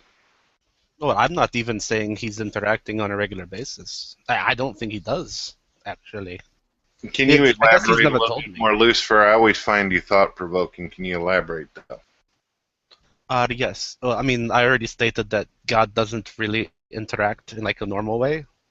So that he's actually pretty deist. He tends to interact with his creation through us. But What do you think the difference, Lucifer, if you don't mind me asking, what do you think the difference between, and I know it's a weird question, but from your point of view or perspective, what do you think the difference is between a perspective of a God who is all-powerful, who cannot die, compared to that of a human with the perspective of death being final? What's the difference? between their perspectives, it's not really communicatable. That it's so different that it's not even describable. You don't even have words for it. Yeah, and plus, not to. That's an assertion that God can't die. There's no. Well, God's not living, so he can't die. Yeah, that's just an assertion. That's. Well, as you know, I realize that you continue to nail it home that you don't believe, and it's all funky wonky, flying giraffes and the moon shit. I get you, but it's just a hypothetical. How would you view the perception if hypothetically you believe that something like this existed? I believe that we eventually, well, you should progress into a reality to where there won't be some spiders injecting babies until it's to the larva or whatever the fuck ever, all this type of pain and suffering and all this type of stuff.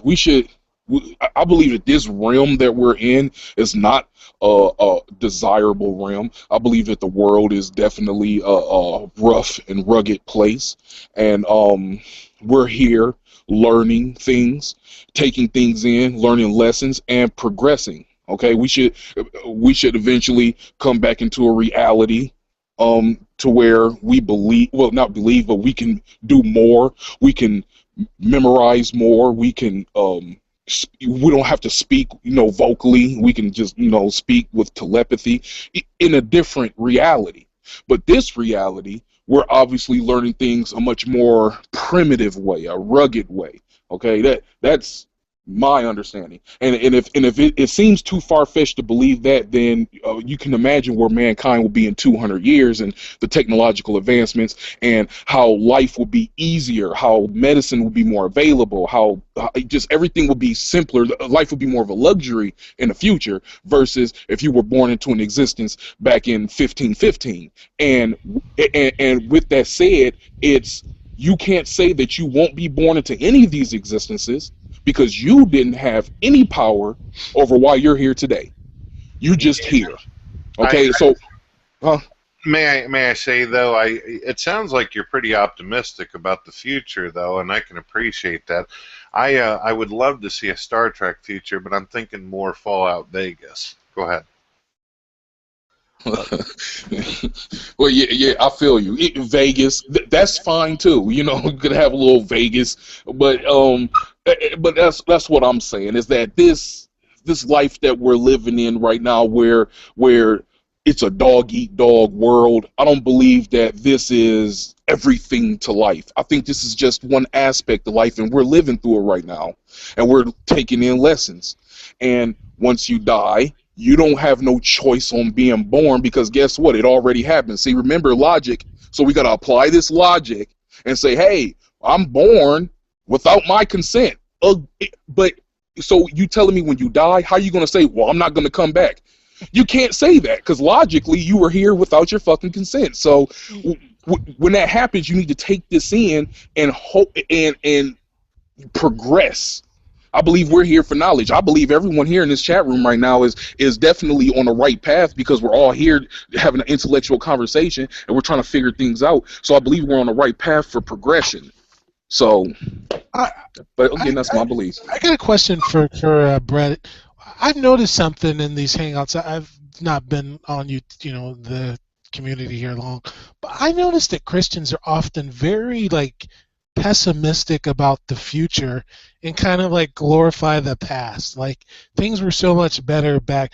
We were so much more moral back. I don't get that. It's like that's part of the question I have with these religions. It's like these people didn't even realize the earth was round, yet we're going to trust that they were actually communicating with the creator of the universe. I just don't get it. don't get the glorification of the past. Well, I myself, I don't know if you realize this or you had that directed at me. I refer to myself as a theist. I believe in God. A lot of my views are directed at many different forms of the Abrahamic religion, sure. But like I said, I can respect and dig a lot of different beliefs and some of their concepts out there. I think that humanity's been pretty shitty from the get-go. I think that man has really, really done some cruel, horrible things. Most of the suffering that we have in this world is self-inflicted, or humans doing it on humans, or nature itself. So that's how I see it. I think that if we were not a lazy fucking species, our people, we could make great beneficial changes to existence. But I don't think humanity has it in them. I think they're going to continue to kill each other, and that's it. I actually think we've never been at a better place as far as what we do as like humanity. I think what people call, like, I mean, that's just animals, right? There's no species of animal like colonies of ants will fight each other, right? It's just a condition of a species. You're fighting for space and resources. I don't know. Yeah, I mean, I'm not talking about the ant or the spider that bites the baby. I'm talking about things that I see right in front of me. Right now I see an issue that fucking makes me sick to my stomach. Nadia's situation. I have been sitting there watching her suffer over and over. To me, it doesn't seem like a whole lot of fucking changes or great things are happening that I think she deserves. No, I disagree. I mean, even just now, I mean, you look at the whole. I think it's never been more in the public consciousness about transgender, to where I could see in like 20 years people totally treat transgender people like I mean, in the past, I mean, people literally could get killed for being transgender. Just I don't know. walking I mean, see, you're optimistic, but Nadia can sit here and just throw it out at you. She'll bring up the Pope and the bomb shit. Go ahead. Oh, well, yeah, the Pope says on the bomb. But, yeah, the real issue is that, it's great for all the, kids, get puberty blocked and are perfectly passable and, get to go to prom as their proper gender and so on. But, somebody who's actually been wounded in the past is, there's no remediation plan. They have no of, go ahead. They have no intention of doing anything for me, for discrimination against me, or to heal my body. They are pretty much waiting for me to die, and I will do it actually relatively quickly. Well, let me give you an example. In lifetime. I went to. I have a sister that's like a lot younger than me. It was like, gosh, she was like 13 years younger than me, right? When I went to high school, I literally can remember the gay kids, the kids people knew were gay, would like get beat up every day at school. Where my sister, who graduated high school maybe 5 years ago, she said that there were like same-sex couples at her prom, right? So I mean, things have definitely progressed in less than like 20 years, right? That you can't deny that, right? I don't have 20 years left, and there's no intention to heal anyone already wounded, right? They're only going to raise up new generations. Yeah, I mean, yeah, I hate that too. Right? Yeah. Permafucked. There's no intention to do anything to restore or heal or anything about me.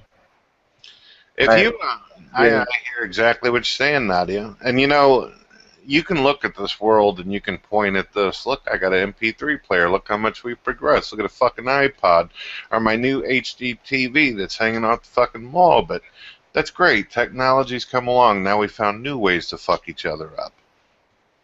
I disagree. I mean, literally, what I saw in high school, like I can specifically move my lips well. Alright, because they beat my friggin' face in well, throughout the whole 1980s. Yeah, I have the pretty fucking obvious, big fat two front teeth. Well, that's because they knocked all my friggin' teeth out when No, I'm sorry. I agree with you, Nadia. It's No, not because I'm. It's because I beat my face in. no. Viva, I will concede to this though. There is some great things that have happened in our time period. For instance, I've got a PS4 and Elder Scrolls Online is coming out in 2 fucking days, and I am totally excited about that. But I still think we're gonna fuck each other up. No, Go ahead. I Yeah, disagree. why do I have like skin flag around my head? It's because they were afraid of raping me. Like, No, I agree with Nadia. I mean, that kid, I remember this kid, he was a slight kid who 5 years. people who knew he was gay, and they beat him up like that could not, I mean, literally, people would call the police on those kids that did that now. They raped me too. Yeah, I mean, Nadia, people Peter. would call the police, like, that was accepted back then, but Nadia, now, people would they would literally go to jail for that stuff now. That's progress. There's still killing going on, even with homosexuals and such. And like I told you earlier, dude, every time I go into my Facebook, I'm married, I have 2 beautiful children, yet there's even non-believers who leave comments to me like, "You're a faggot." That is clearly homophobic and hateful. Go ahead. Where's the change at? See, I have to sort of agree with Viva on this. I understand that there's still fucked up assholes in the world, but on a general scale, I mean, things have gotten a little better. I mean, racism is still in effect. You still see all these stories of cops killing unarmed black men or whatever, but overall, I would still have to sit here and say that racism is not as bad as it was in the 50s. I mean, if you can't say that, then I don't think that you're being honest. You're not being true. Are people still racist? Abso-fucking-lutely. Do people? But I believe that they bite their tongue more than they did back 50 years ago. And then pretty soon, it's not going to be a case of biting their tongues. It's going to be a case of understanding because people are becoming more and more melted. You got mixed people and stuff, so eventually racism will breed out, and it'll be the same thing with homosexuality and everything, because we'll start to understand and value human life more than some fucking skin color or some sexual orientation. I mean, I don't know. If I'm the only one who believes this, then fuck, it is an eye-opener for me. If you don't mind me asking now, Mob, has it really changed? Has life really changed in the culture, or has the target changed? I believe that the target has shifted.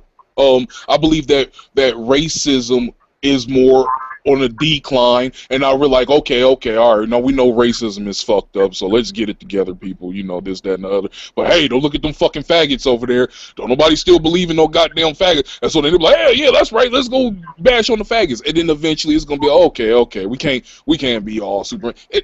History is just gonna repeat itself, and it's gonna keep refining itself, and then we're gonna keep switching the target. And then pretty soon it's gonna be, well, no, you can't wear white shoes. Goddammit, we don't believe in people who wear white shoes. It could get stupid, but at the same time, I believe that once there is a target, I believe over time it declines. And I mean, we've seen it. I mean, shit, it goes back with religion when you had the fucking Pope, dropping the gavel and saying kill all polytheists inside fucking Europe. If they don't believe in Catholicism, kill their ass. They don't do that today. So now we shift the target. Oh, racism. Now we're gonna shift the target to sexual until there ain't gonna be no more fucking targets. I mean, I don't know.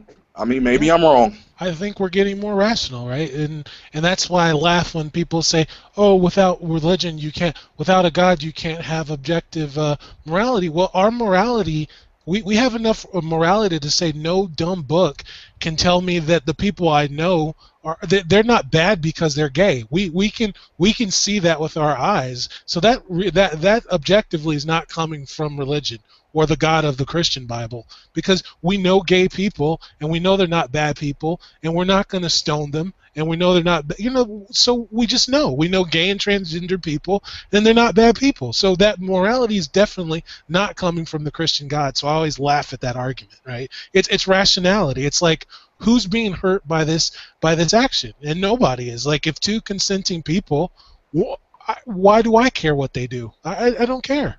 That's it. I'll tell you what I do. I make a deal with you guys, and I'll be more than willing. I'm open-minded to concede if I'm wrong. The day that I see Nadia in a beautiful house with enough food to get through and not having to worry about fevers and shit because she can get the right medicine she needs and get to the hospital when she's got to, I'll say, fine, Star Trek future, here we come. But until that fucking day, I'm seeing what I'm seeing. I respect that because, you know, Nadia does hold these hangouts all the time, and you know, and if she connects with a lot of people, and I believe the people that she connects with should definitely chip in every now and again to try to help. But if they can't, you know, everybody has their own personal issues too. Shit, maybe their light bill, gas bills do. But all I'm saying, Brett, is that this is one particular case. Like, you can't. I just hope that you don't base it all on just one case. You got to look at the big picture. You know, there's a lot more people and a lot more cases. You know, so you have to understand, and I hope that you understand this. I hear you saying, "Oh, things are getting better on the homosexual front. Things are getting better with racism."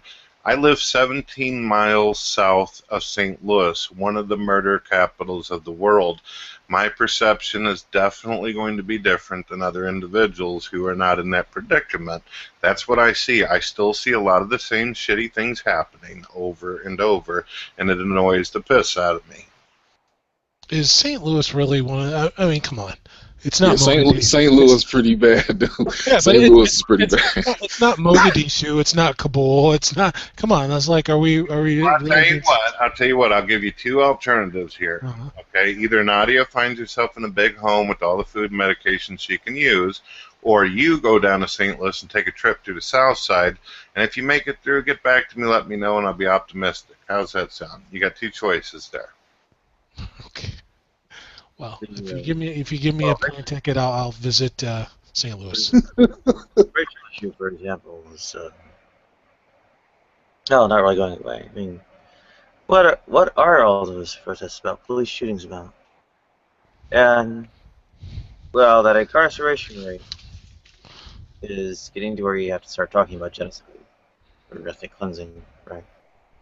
I mean, that's into a literal 10% of black males between some age bracket, like 18 to 44 or something, right? Yeah, something I heard, like the U.S. has 25% of the incarcerated population of the world. That's insane. Yeah, yeah, I know, man. It's crazy, and there's a lot of disparities with that shit, with, you know, incarcerations and everything, especially since prisons are starting to go private because of the financial crisis with the criminal justice system. I understand all that too, but the thing is that with media and so, you know, and everything, we're starting to. There's a lot more transparency. Pretty soon, the police officers are going to have to start wearing body cams and stuff. It's going to get to a point to where, okay, you can't get away with certain shit. Shit has to be more fair because there's a lot of transparency going on. And the further we get with more technology that we have, it's just going to be easier to see, you know, a lot of the negative shit that happens. And, you know, the incarceration shit, I don't know why America's doing that, but I sort of have an understanding on why. Because we're a melting pot, different cultures, and when you have different cultures that you can't relate to, then it's easy to lock the motherfuckers up. I mean, and you see it over and over. So, that's where I stand with that. But I do see progress. It's not rapid. I mean, shit, segregation was how long ago? What, we talking about 55 years or some shit like that? I mean, where we couldn't use the same fucking goddamn bathroom, but we can now. I mean, you know, we gotta take that into consideration. You gotta take, well, all things negative, you gotta take the positives. That's what they went from that on the bathroom issue, but now they're doing that to transgenders and such. They're still doing this, aren't they, Nadia, where they're literally fucking forcing people to use this shit? Well, they're being bad in various ways. I mean, basically, it's more like we can get arrested if we get caught using public restrooms.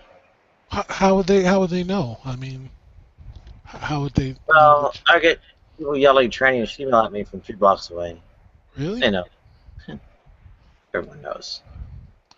Yeah, but when people go to the bathroom, they're not. They're not going to. They're just going to use the bathroom. What's the problem? I don't get it. But most of the time, I haven't gotten a whole lot of flack. A couple of times, security's like gotten called on. Well, I mean, to be fair, I get what you're saying there. They're just going to the bathroom. But people, whenever they're in public bathrooms, they tend to look over their shoulder, look at the individuals that are coming in. There's been situations throughout time where people might get hit over the fucking head or something goes wrong because some asshole comes in. So people are a lot more observant, especially during that vulnerable state. If a female to male transgender person came into the bathroom with me, I don't think I would give a shit about it. I really don't. Well, me neither. But you get my point. You're in a vulnerable position. Somebody might come in with ideas. Yeah, I guess. I don't know. I mean, again, what are the Martin Luther King quotes? It's like, what is it? The arc of the arc of the universe, the moral universe is long, but it's slow but long. I mean, I think things will progress, right? I just do. It's not. It's a faith. Yeah. That means I've never healed and never get my freaking career back or any of the freaking treatments I spent my entire life trying to get. But Nadia, but look at Bruce. My life is totally. No, but look at Bruce Jenner. He's like 65 years old, and it wasn't too late for him. I lived to 65.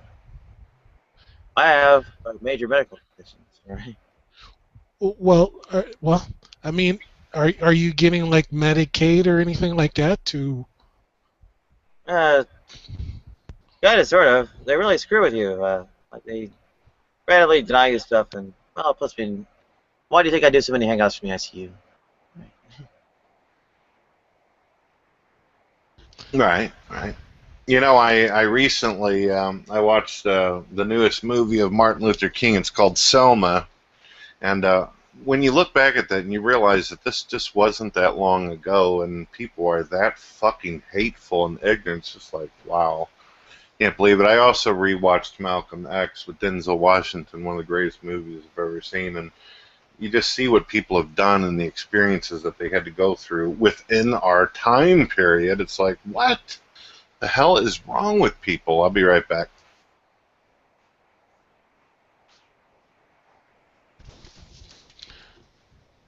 Yeah, I think we can agree things are better than they were before.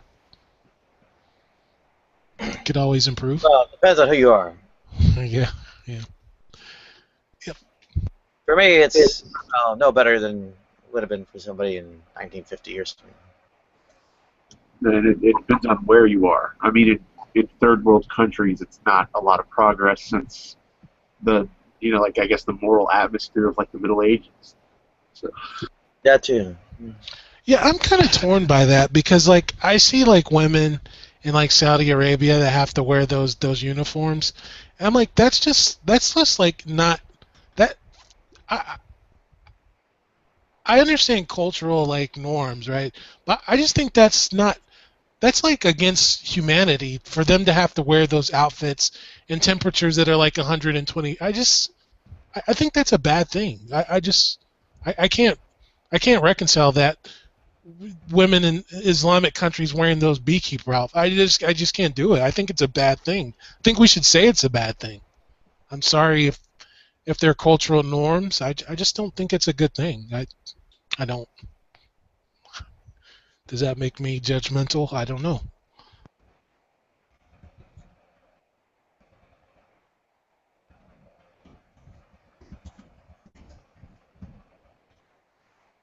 Yeah, there are cultural. Yeah, I guess moral evaluations of cultures. Yeah, I mean the headscarf is one thing. I don't like that either, but that's one thing. But then that full, what do you call it, hijab, where it's like basically they're only their eyes are showing, and it's like this heavy black outfit in like desert temperatures. That's just not humane. That's the burqa. Yeah, the burqa. I'm sorry. Well, I mean, There's a reason why they wear black. It is the color that makes you hotter, but it also keeps you from getting sunburns. Yeah, I'm sorry. I just the men don't wear those. They don't wear them. Oh, plenty of the men in the Middle East do cover all their skin, though. Right. Did you hear that latest thing from ISIS where they've banned people from having pigeons because when pigeons fly, supposedly you can see their genitals when you look up? I'm not kidding. ISIS did like a fatwa against pigeons, against owning pigeons.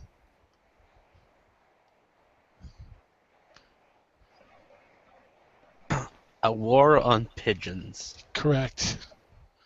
That seems like a giant waste of time for them. They don't like dogs either. They think that angels can't be where dogs are. Like somehow dogs are anti-angels, so they don't allow them to own dogs usually, unless it's like guarding fields or some shit. Okay, this is the direct quote. When I asked Gabriel why he played such a trick on Muhammad, he said no one would believe that you would hate dogs. He's very wrong. Oh boy. I mean, it's why do people believe this stuff? Why?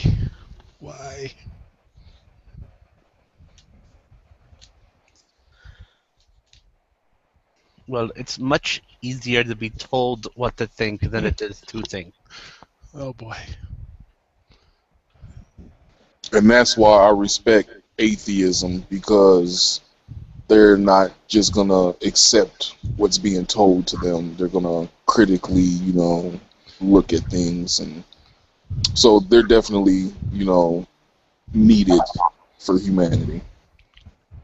If you don't mind me asking, Viva, as well as Mob and Nadia, have you guys seen the video where the amazing atheist is talking about the kind of billboard sign that he would like on the side of a bus?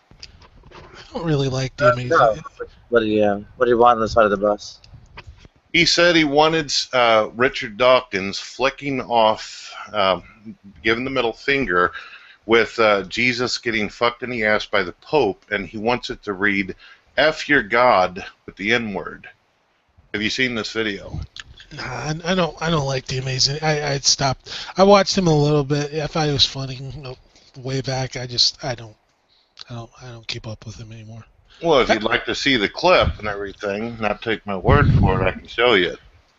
Yeah, you can put the link in. I might take it. Yeah, I think he probably appeals to people that just are like maybe new, like, oh, I don't believe in religion anymore, and he's really gun ho, and maybe it's side still. But I think if you put any thought into it, he's just so base and stuff. It's not.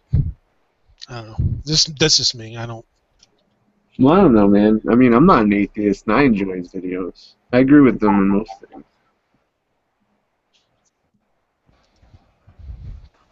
I mean, you can be an atheist. That doesn't mean you have to be classless. Yeah, exactly. I mean, I hear you there. Well, here's the link for you guys. This is it.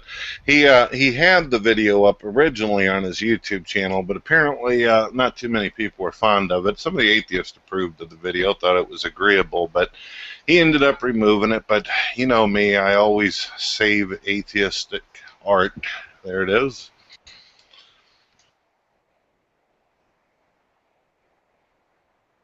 You know, to show that progress you guys were talking about. This is atheistic art? Okay. Well, that's what they call it. Anytime they do something nasty on video, it's art, or just simply meant to be funny. You know? Is there a timestamp there? Huh? Oh, it's right at the beginning. It's right at the beginning. There's some text at the beginning though first that warns people, be careful. You know, you got to do that because kids might see it. All right. I see somebody who's probably supposed to resemble Jesus Christ, getting struck by lightning. That's the intro. That's might be what a timestamp could have helped. Patience. It'll start up.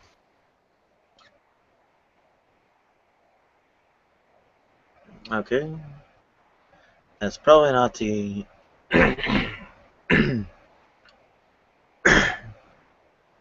I mean, to have Jesus fucked in the ass by a pope on the side of a fucking bus, how does that do anything for the awakening of the people, if that's what his mission is? And how could you have that on there with children, you know, that could possibly see that shit? I mean, I just believe that that's a troll act in itself. It is classless, but it doesn't necessarily mean that he doesn't have a right to have his stance, you know, but if he wants to do that, that's totally fucking classless. I hear you. Did you get a chance to see the clip yet? Well, I saw the intro text or something, but I'm not sure. Well, I can't really listen to the audio. So, Well, it's not just audio. You'll actually see him on the screen give the middle finger and sit there and endorse that. okay, and that was. He said nigger. Okay. Was that the main point of it? Well, he's a shithead anyway. I mean, the whole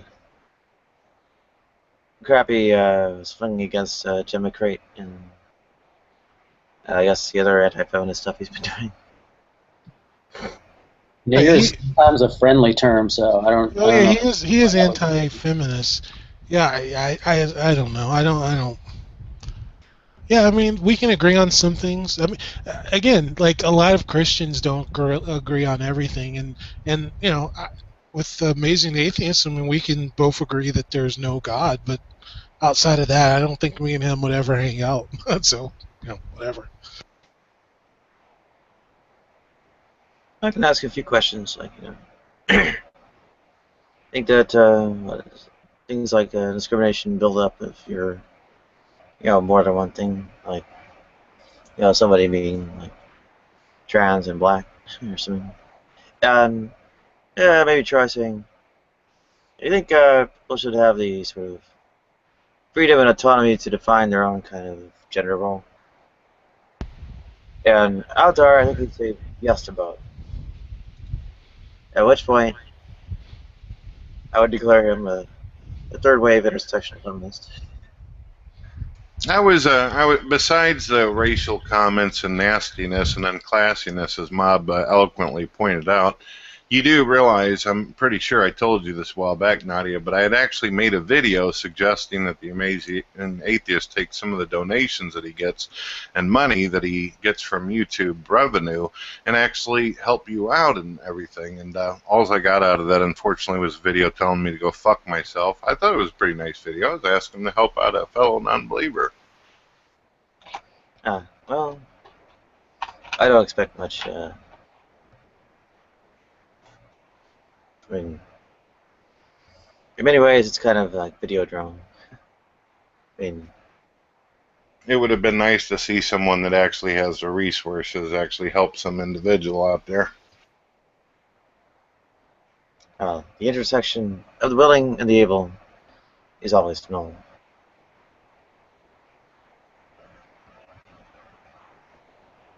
Yeah, I can't say I've watched him in a long time. That's the thing, is that atheists aren't, they're not this covenant or anything. They just don't believe. You know, they're just, I mean, I guess they're a group, but they just don't believe. And with that alone, it doesn't really put them into a group where they feel like they should help each other and all that shit. It's just, hey, I don't believe, you don't believe, high five. Now go take care of your shit. I always laugh when G-Man says the atheist community. I always laugh when he says that. Like it's one group. Unified group. Well, I get what you're saying by definition, lack of belief in deities and all that, but I don't know. I think that it's beneficial for no matter what group you are to actually try to give some kind of benefit or contribution to society and humanity if you can. You actually have the ability. I know some people they would love to, but they can't because they don't have the resources. But you know, I noticed something, and I hope this doesn't come off as an insult because I can obviously see that there is a contrast, but it seems like a lot of atheists who actually grew up in Christianity, they seem to be the most charitable of all. The only atheist I know of that has never been religious, who seems like an extremely nice person, is Nadia. No, there's lots of them. Cliff Jumper. He's a real nice guy, and he said he was. Cliff Jumper hates me. He lets me know, calls me some of the most extraordinary names that I've ever heard in my life. Shit that I haven't even heard of, and I grew up around St. Louis. Wow. He seems like he's one of the. That was new to me. People that didn't grow up religious. That blew me away as well. And he said he never was religious. He basically built. He helped build a computer and get some funds together for a friend of his who has a disability. He's a nice guy. I don't know about you and him, your personal issues, but. Right. Remember we talked earlier when we first got in the conversation about personal experiences. I'm just telling you what I've seen and what I've experienced. I've been doing the internet thing like YouTube for almost around 10 years, and I've also actually been in the non-believer camp at one point in time before I became a theist, and even then I felt a deep hatred and nastiness coming from the particular atheist groups, especially on the internet.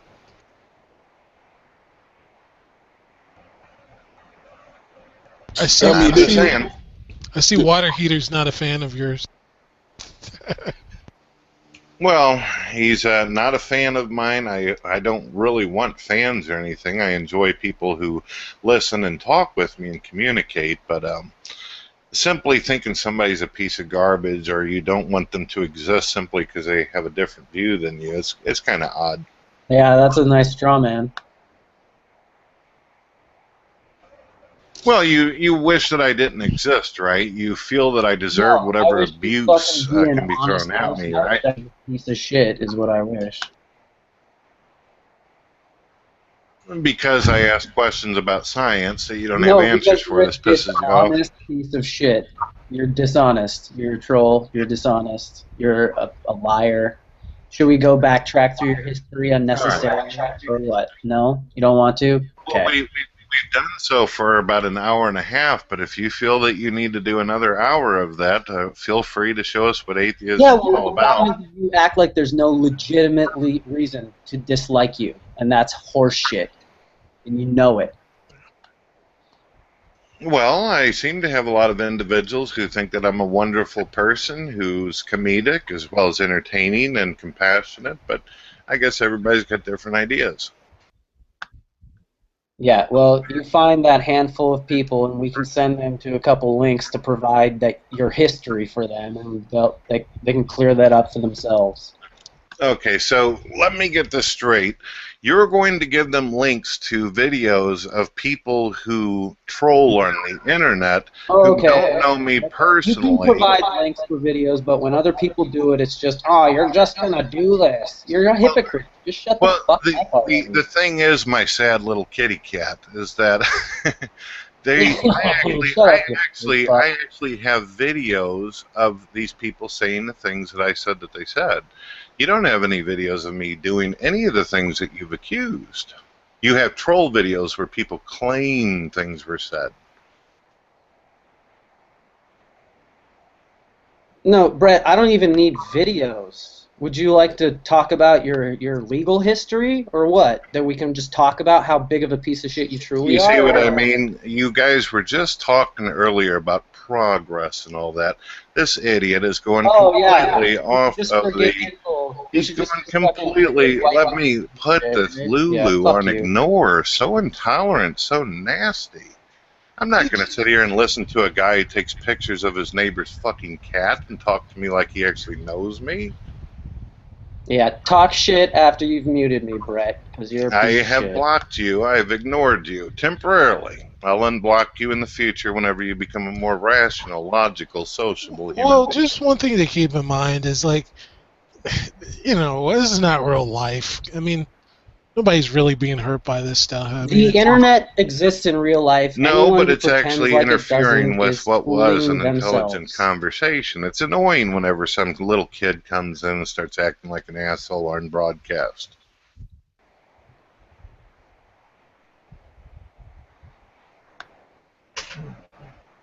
I don't know this guy from Adam. All I know is I'm looking at a cat with a guy that has the name Water Heater who's fucking going on about how he thinks he knows me. This is such an oddball.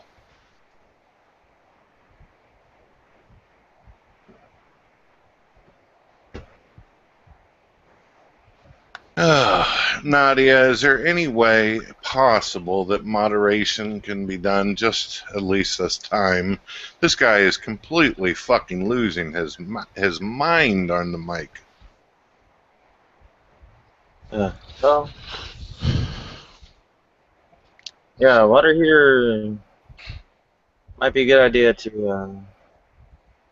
I don't know, give up for now. We're generally aware of this kind of history. Yeah, most people generally aren't. yeah, you should unblock him though, Brett. I mean, because it like screws up. Like he can't. Like if you're in the hangar, he'll never be able to. I mean, it's kind of. No, it's only temporarily. It's his tactic when to talk the next shit. hangout opens, he'll have the ability to speak and talk again. But I'm not going to sit here and hear some asshole fucking bring my family and start talking like he knows my history or something. Fuck this dumb plum. I'm not putting up with it. It's called progress. What's block buttons for? What he was saying is that now that you've blocked him, you guys talk over each other, and no one else can tell what you're saying. Well, he doesn't normally have anything to say anyway. He's just a fucking asshole who insults people all day, so who cares? I haven't once heard this guy talk about anything scientific or anything about progression in the universe. Nothing. He just...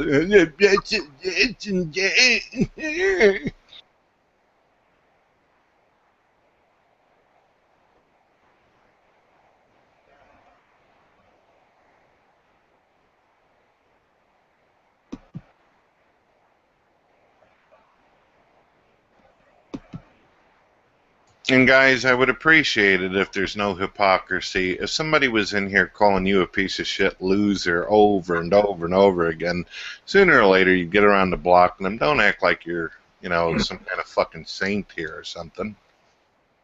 Yeah. So, I kind of gave Water Heater a hint. I don't know, man. I can turn grapes into grape juice and bread into toast.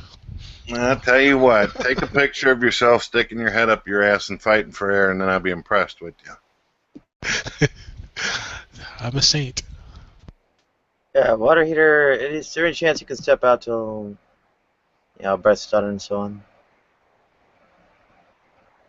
We've done this for an hour and a half. Yeah, sure. Nadia. We'll just We've already let given Brett him Keane control of the room every for that fucking long. room he Can we enters, move on as from always. this? That's fine. That's fine. Brett Keane can be a pouty baby and fucking do his bullshit, and I'll go ahead and I'll Apparently leave. somebody took a And shit Brett in his Keane can birthday talk cake, shit and once now I've he's just left, gonna because let we all know loose. exactly what he's gonna do. Sorry, we don't need to hear it again from you. Yeah, that is fine. Yeah, Brett Keane wouldn't do fucking shit for anybody, yet he touts like everybody else should. Fuck him. Okay. Oh, thank God. Amen. Did you kick him, or did he actually start having a sanity lapse? I jumped past him. Let's not talk about him behind our eyes gone. Let's keep it moving. Let's. Oh.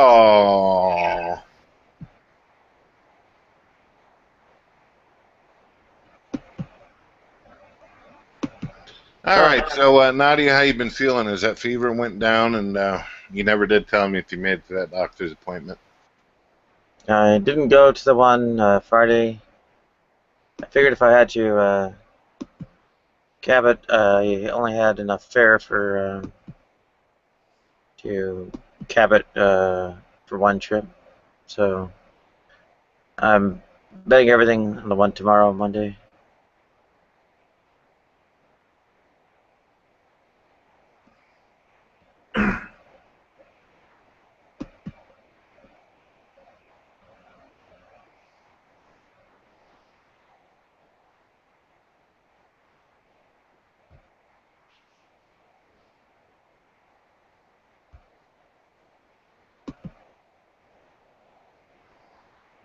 Well, anyway, it's not that tough to figure out. It's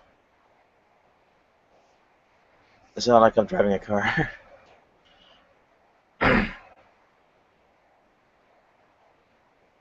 All right, I got a question for you. You ready? Ask away. All right. Should necrophilia be considered legal? Yeah. Should probably be something more to, I don't know, grounds for involuntary psychiatric treatment. Exactly. I mean, because Before, hold on a second. This guy over here has got a. Looks like he's doing something kind of weird. Which one? The individual that's got the camera pointed at his face, he had it pointed somewhere else earlier. It's I say watch out. I couldn't see. Well, let's just put it this way: his hand is glistening. No, I'm putting olive oil in my hair. Okay, I apologize if I got you wrong. All right. That's hilarious. Yeah, sorry about that. I have dandruff. I've been trying to get rid of it for the longest, so just trying to work out a new remedy. Seltz Blue. Selsun Blue. Yeah, I tried that stuff out, but it seemed to dry my hair out. Or was that I think it was Selsun. Yeah, it dried my hair out. You know, it probably works on Caucasian people's hair, but not mine.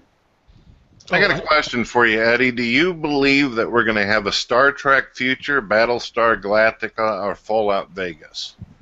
I'm thinking Fallout. See, this man is realistic here. I bet he's a Christian. I bet he's a Christian. Are you a Christian?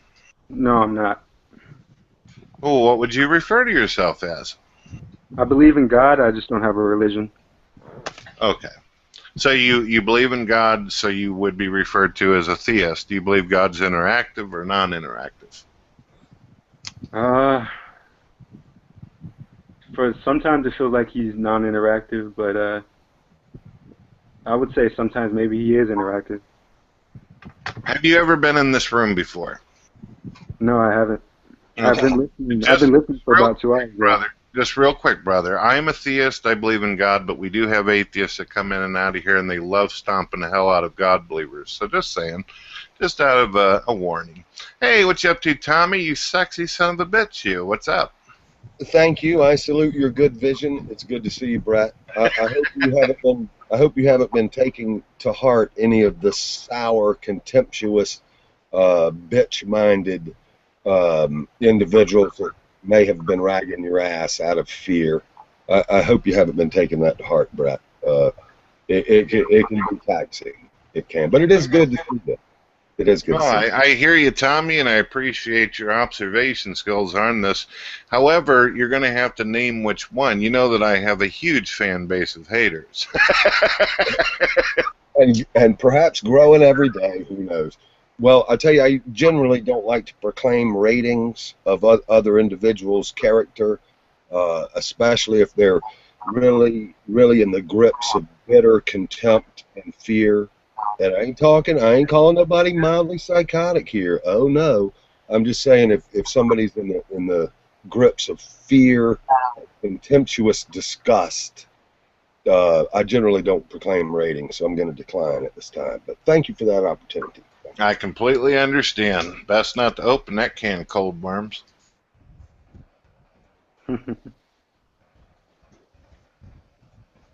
All right, so if you don't mind me asking, Eddie, what brings you to the view of there being a God? It'd be nice to hear somebody who's actually got hope for a little bit.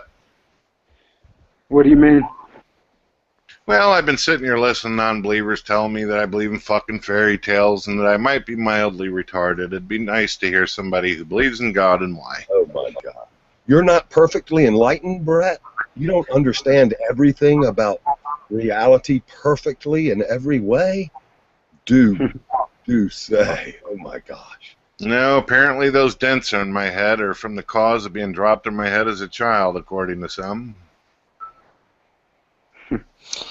Unfortunately, that's what Christian religion does, is it gives this absolute, and that's why they're attacked so often. It's because they appear to have the answers, and at the same time they don't. So, well, now I know. know. May I inform you of something real quick, Mob? You do realize if atheists manage to get rid of Christians, you're next, right? You're a deist, so you're second in line to get your ass. No. See, that's the thing, is that with the atheist and the Christian thing, it's like I'm not siding with anyone. I believe that my stance is my stance, but if they can try to attack, but usually it's not strong enough. It's easier to track Christians than it would be to attack me. So, hey Mob, after we get rid of the Christians, we're gonna get you deists and bury you guys in jelly beans. Just Well, I mean, I don't know if you've noticed, but the atheist community has gotten so damn rabid, they're starting to go after their own. Poor Nadia, you know? You know, and what's the difference between atheists and anti-theists? Because there is a difference, correct? I believe that people are confusing the two. Yeah, the anti-theists are like politically against the idea of God, like in a sense, as opposed to atheism, which has common ground, and that they don't believe in God, but that doesn't necessarily entail that they're like politically against. Right. I think that most atheists, especially on the internet, refer to themselves as anti-theists, and whether they do or not, they realize anti-theism makes them more money and looks better in a T-shirt. most atheists on here say they're weak atheists, just anecdotally. There's some. I see like the anti-theists are like they're maybe 10%. They're either really new to non-belief, or they're the people with a lot of YouTube followers, subscribers. That's, I don't know. Most people just. So you're saying you give more power to atheists, they start screwing up, huh? I'm not sure I follow you there. No, you said more subscribers, more viewers. You seem to see this type of behavior grow. I can give you an example. Do you remember Forbidden Fruit when he came on here? Like right when I started watching, he was new on the scene, and he was like really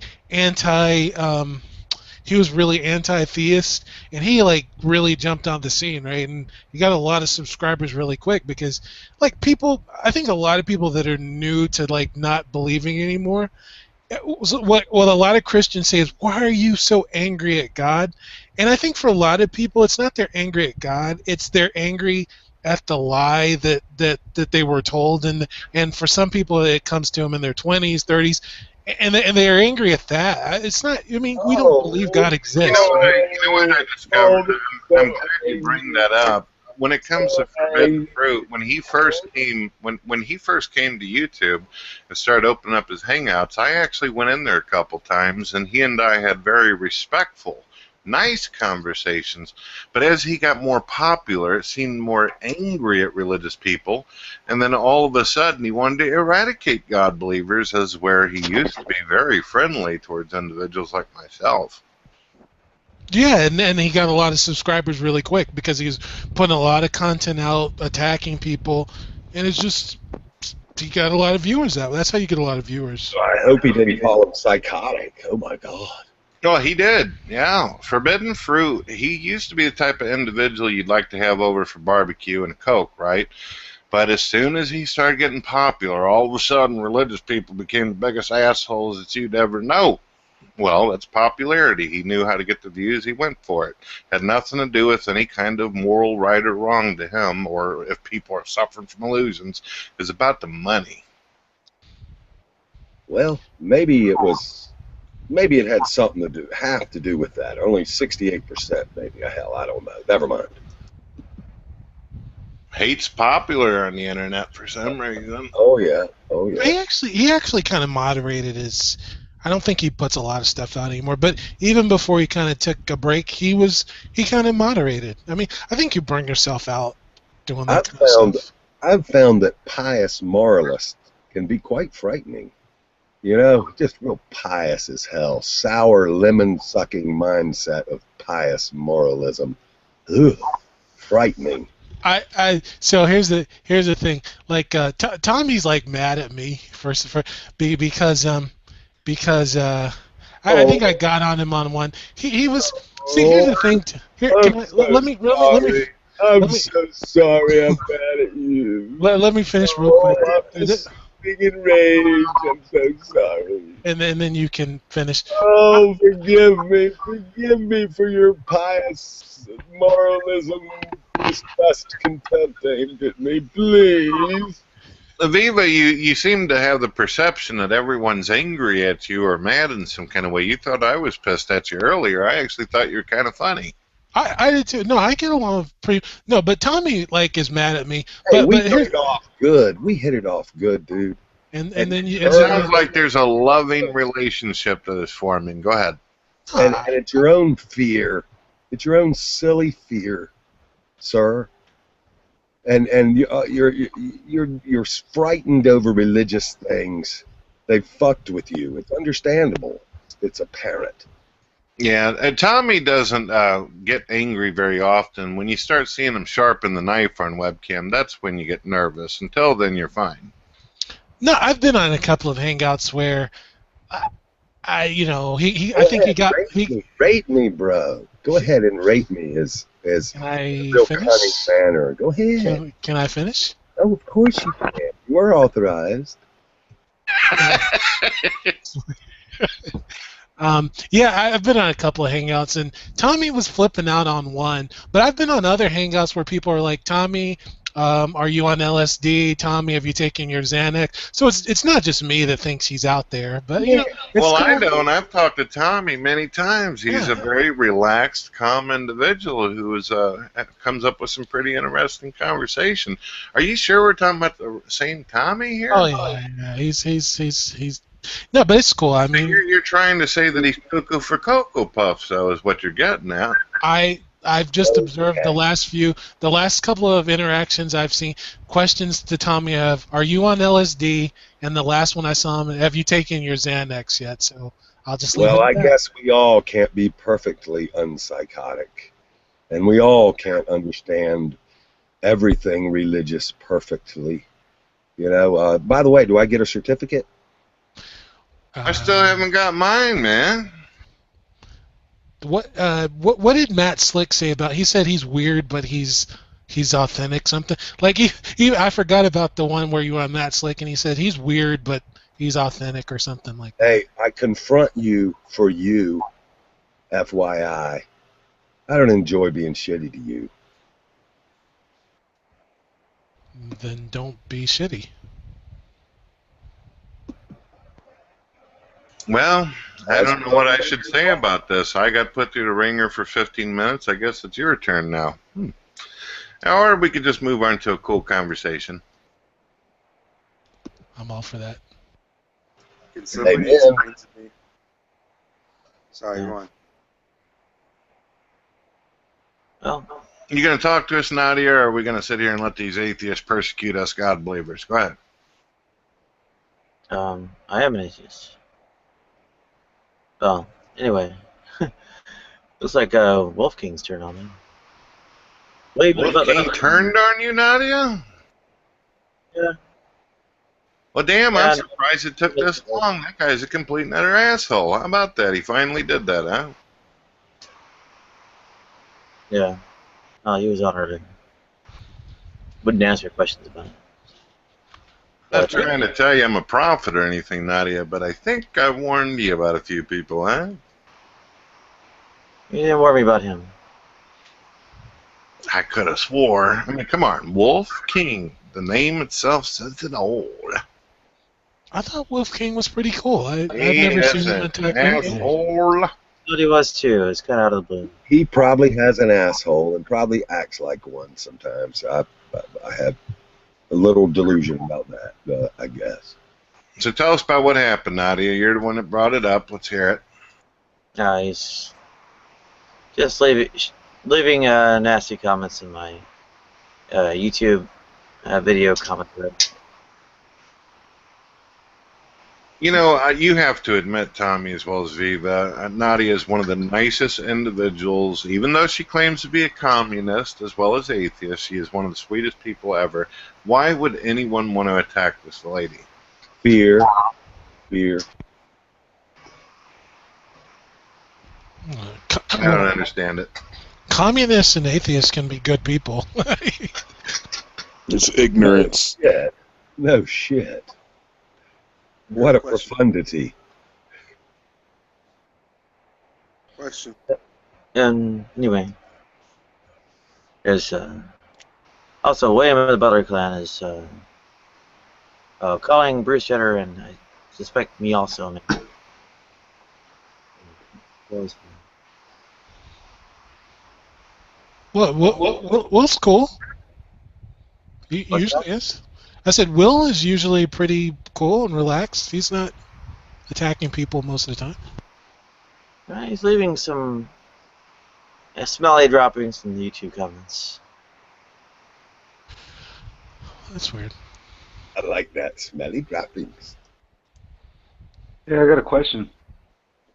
What's up there, Eddie? So I hear you say you're a theist? Yep. Could you explain to me what that is? A theist is basically what you are. We believe in God. However, some individuals choose to take on an entire label of themselves. Either a theist might refer to themselves as a Muslim or a Christian.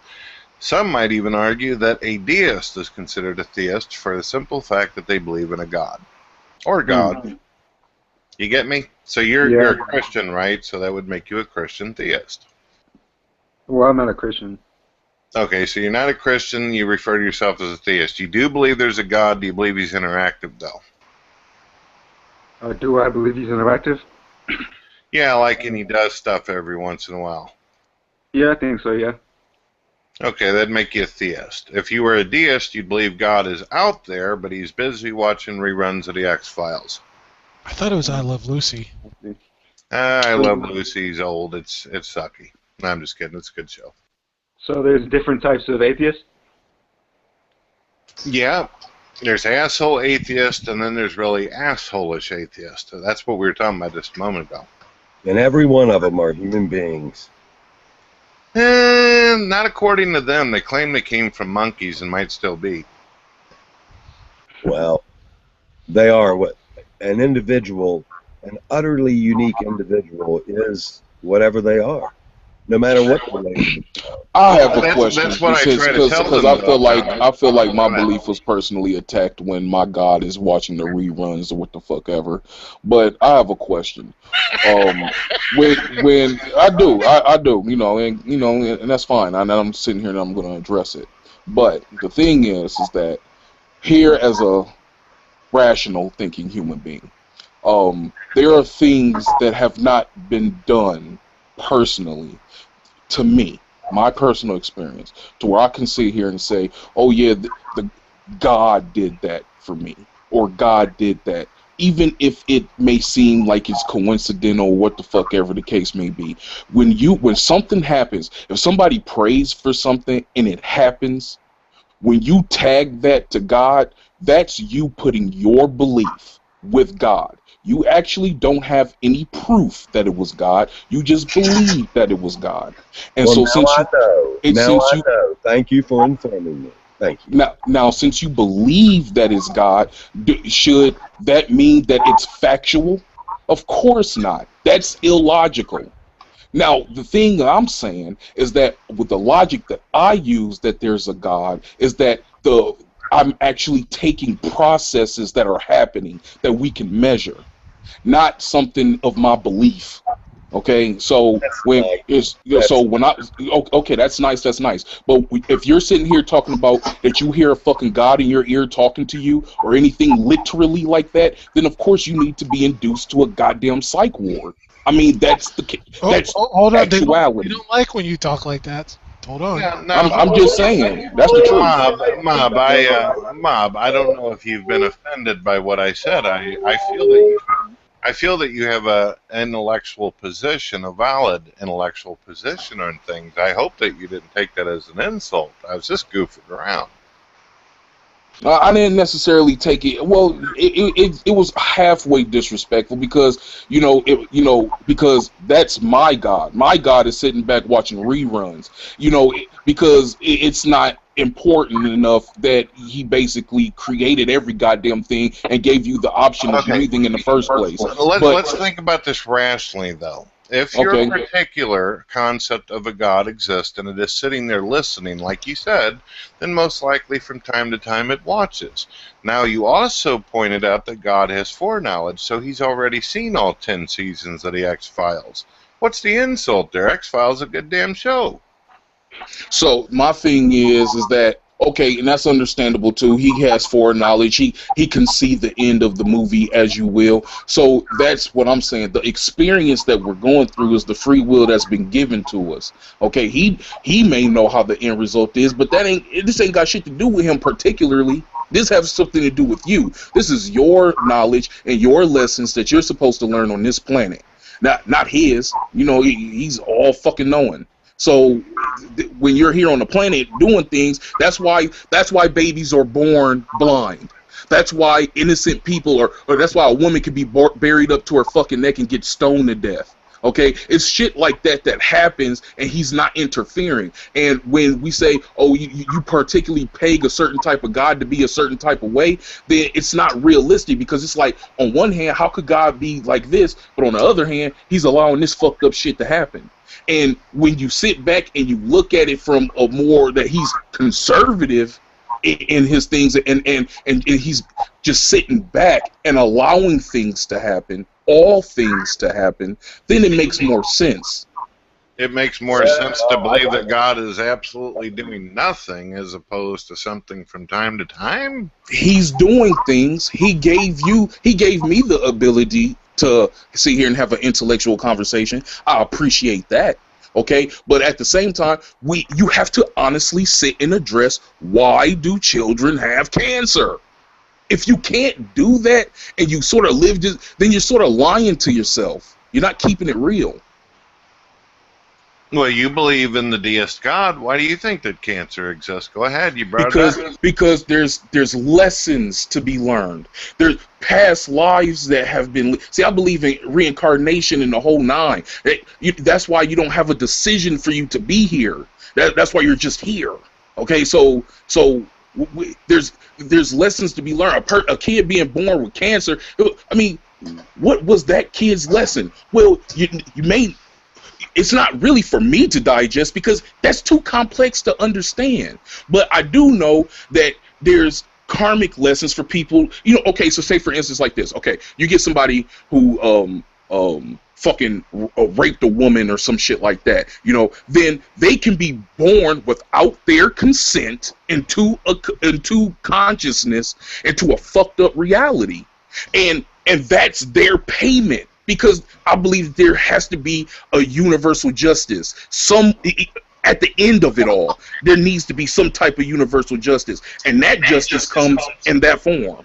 So, are you saying that with your particular belief that women get raped and babies get cancer because they're getting back what's coming to them? They got karma on their ass for something they did in a past life. They need to learn their lessons. They not learn them, they have to experience their lessons. They have to go through them. There's obstacles put in their way because of that, not because because if you sit here and you say, well, it's because that's what God does, well then okay, but then at the same time you need to address, well, why would God do something like that? Why would an all-knowing and all fair and a just God allow for that to happen? Because that's what I have to sit and digest. It's like, damn, I thought God loves everybody. Oh, he doesn't love them? Oh, well, I'm not an individual that claims that. Biblically, God does hate some individuals. Check out Psalms 5:5. So God is a hateful God. And your God is... I didn't say hateful. I said he doesn't love everyone. No, you say he hates some individuals. Psalms 5:5 says that God hates all workers of iniquity. So he's hateful. Hey, Mob, just to jump in really quick. So what you're saying, though, you're basically you're in a way you're kind of giving the Hindu position on like morality, right? See, Christians kind of like hell is so incoherent to me, where it's like this eternal kind of. So this is my problem with Christianity. In theory, Hitler in his bunker could like, oh Jesus, I accept you, and then he doesn't go to hell. But like somebody who's like, the life I lived, I didn't believe this stuff. That person can go to hell. But Hinduism is more coherent in a way to me, because it says what you do in this life.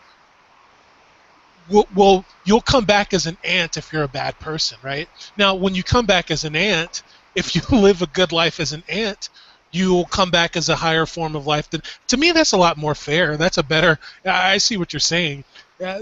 Like the Christian to me is just so incoherent. Yeah. Okay, so but you're saying that the reason why, and I'm trying to follow with you on this logic, that the reason why a woman is raped is because God is causing them to reincarnate and get raped because they raped somebody in their past life. So wouldn't that cause infinite regression of rape over and over because of this? Because the rapist is constantly going to get raped by a rapist? Hey, there could be a possibility of that. See, I don't have any absolutes. That's the thing. That's why I would never deliver to people, is I know for sure exactly how it is. That's the mistake that Christians made 2,000 years ago. And so that's why a lot of people are not becoming Christians later on in life, because they presented this absolute. I'm saying that what I'm saying is that there could be a sort of an infinite situation going on, but that's not the plan. To my belief, that's not the plan, to just infinitely punish people. The plan is to learn your fucking lessons. Now when that lady gets raped and killed, that means that the karmic debt has been paid. You see what I'm saying? It's not an infinite loop. The debt has been paid. No. It's not, because now all of a sudden the individual who raped her has now committed something against God and will also have to pay in their past life, won't they? Okay. Bob, can I ask you something real quick about your idea about reincarnation? Go ahead.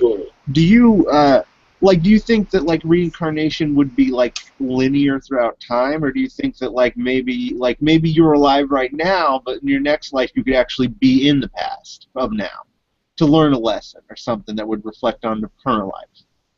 Because if that's the case, I mean, I don't necessarily believe in what you're talking about, but if it's not necessarily linear, then I don't think that there would result in like kind of what Brett's saying with like an infinite system of just punishing somebody over and over again. Right. Can you guys do me a favor real quick? You don't have to take my suggestion or advice on this, but there are individuals that are probably watching or might even be in the room who have been sexually violated. Can you use some kind of other example instead of stating that women who get raped, it's karma, they got what was coming to them? I don't want to hurt people like that. Oh, yeah, sure. Okay, so instead we're talking about people getting punched in the face. Like, would you but yeah, I was going to ask you, Mob, about like, do you think that it would be linear reincarnation, or that somebody could exist in the past, or they could maybe even be incarnated as one or more than one person in the same time period, and in a sense you could have the same person committing an act on themselves in a separate life, in which case they would be learning that lesson as they're committing the crime, necessarily, or in a sense. There is one example that Mob gave that I didn't understand, and I'm only going to say this. This isn't about the rape thing, but the baby having cancer to get paid back for something it did in its past life. I don't understand. Even if that were true, that there was some kind of karma, how does the baby learn exactly from that? Because the baby isn't even aware or understand anyway. Experience is the best teacher. You don't fucking need to. It doesn't need to understand. It just needs to experience it. And on top of that, I don't necessarily believe that it's linear. I believe that your sentience is who you are. Like, when you come back, you're not going to know who the fuck you were in the past life. You just your sentience understands pain, love, joy, and all that type of shit. Well, so go ahead. No, go ahead. So that's basically all I'm saying, is that here here in my lifetime, I believe that I'm here because I don't believe that this is the best that life can offer.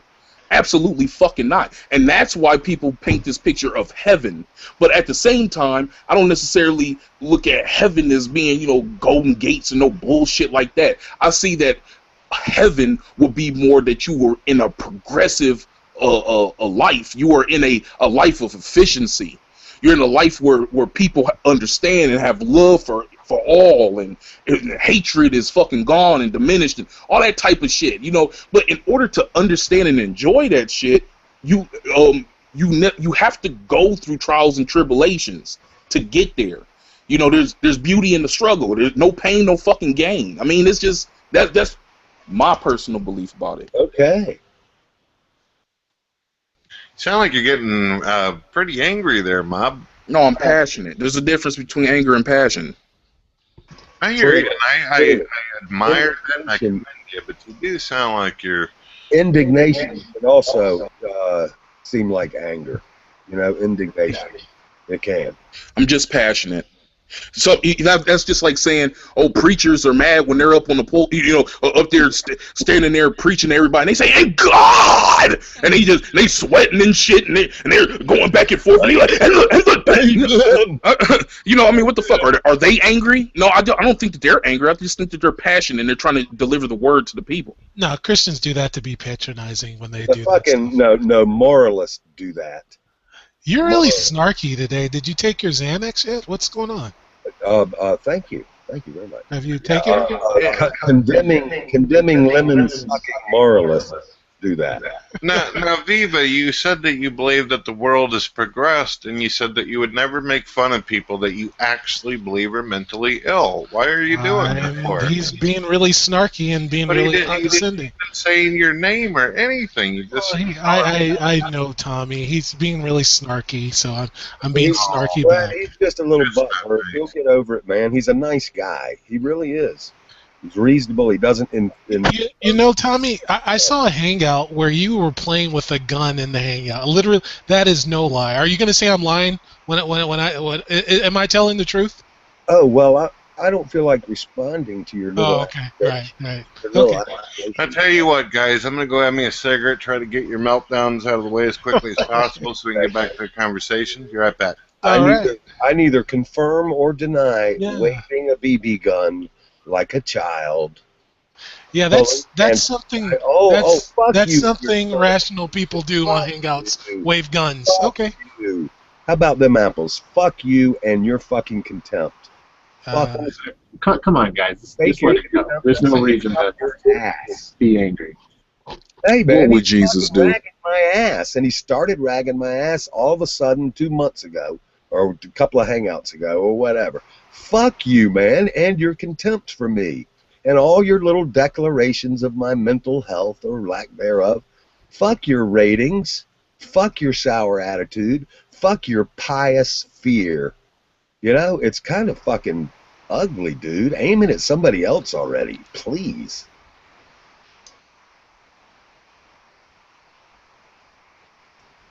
At least you know how I feel. Jesus. So do you have mental illness? Well, I concede that I may not be perfectly mentally healthy at all times, even if I do wave a BB gun, being a little stupid or silly or upbeat or zany. Oh my God, it's so delusional.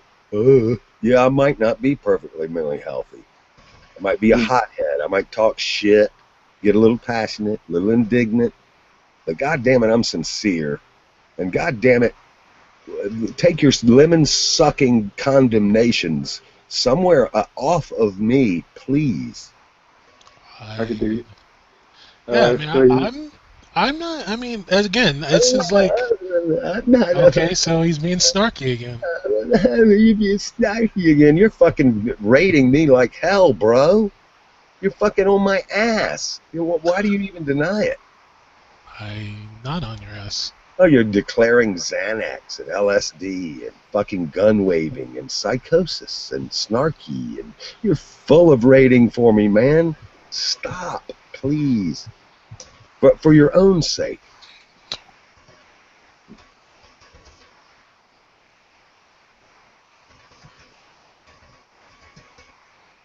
The reason I asked if you had a mental illness is because I have one.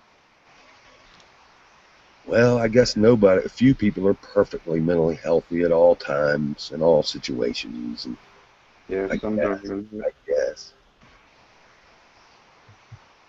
All right, Nadia, sorry to piss up your room a little bit, but it's good to see you. Thank you for your hospitality, as usual. Yeah, no trouble. Thank you. Yeah, I was diagnosed with schizophrenia not too long ago. See, and that's the thing. I think it's a hard and fat, juicy pill to swallow for certain, religious people. That are you telling me that it's karma for God's putting karma on people to get shot in the back of the fucking head and this, that, and the other? And I mean, you give me a better explanation of why your God is allowing it to happen. Oh, it's because he don't like every fucking body? Well, that's sort of fucked up. I mean, I think that's worse than my explanation. Mob, I have an explanation for why. It's free will. Well, Absolutely. We have free will. I'm not sure the existence of an explanation really does that much. I think it's more a matter of the justification.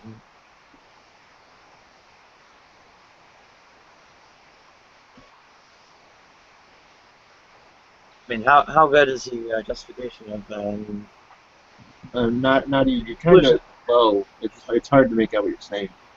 what?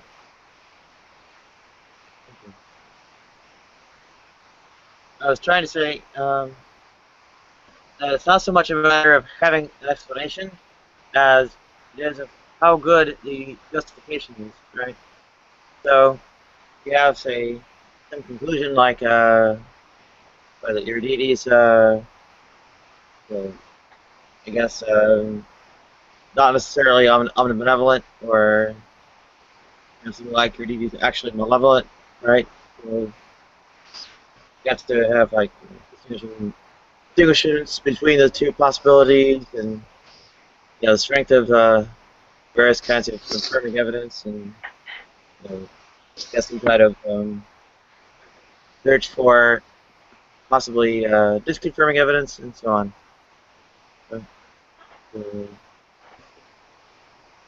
I don't know if those really much. I think the justification that I could provide is that it just goes in line. Just everything there's a cause and effect for everything. I mean, that's logic. I mean, if you don't wipe your ass for a week, it's gonna be raw. Okay, so it's basically you live your life in a fucked up way. I mean, there's it's cause and effect. I mean, that's just, of course. I mean, I use logic and then I have to form my belief. But again, the things that I'm spewing out isn't no hocus pocus spooky shit. I mean, I've actually sat down and had time to think about this, and it's, to me, it's logically sound. It makes sense. That's why it makes sense that certain people who seem like good and beautiful people go through sufferable situations where it could be easier to say, oh yeah, it just happens because it happens, but at the same time, I believe that there's a deeper meaning in that, and that's where my deism comes into play. But I don't know, I'm not just uneasy with that. Well, there are bits of problems, but there has to be some sort of continuity between, I guess, one body and another, right? We're living in different eras.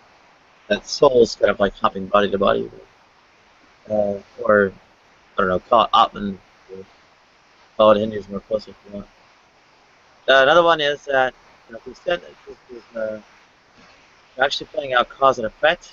I mean, what's wrong with causation is it involves that, at least as per Hume, that nomological relation that this is clearly going to lack. It's supernatural, right? Suspension of the natural order or defiance of natural order.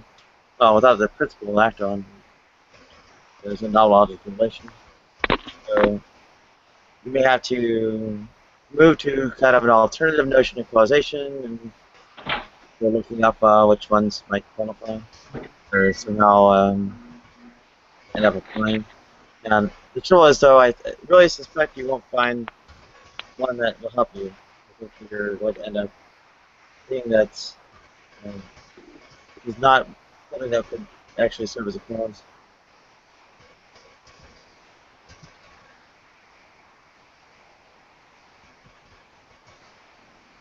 All right, I'm back. Did all the killing stop? Apparently, I was Adolf Hitler to pass on. You were Adolf Hitler, huh? That's why I'm going through the show I am today. That's rough.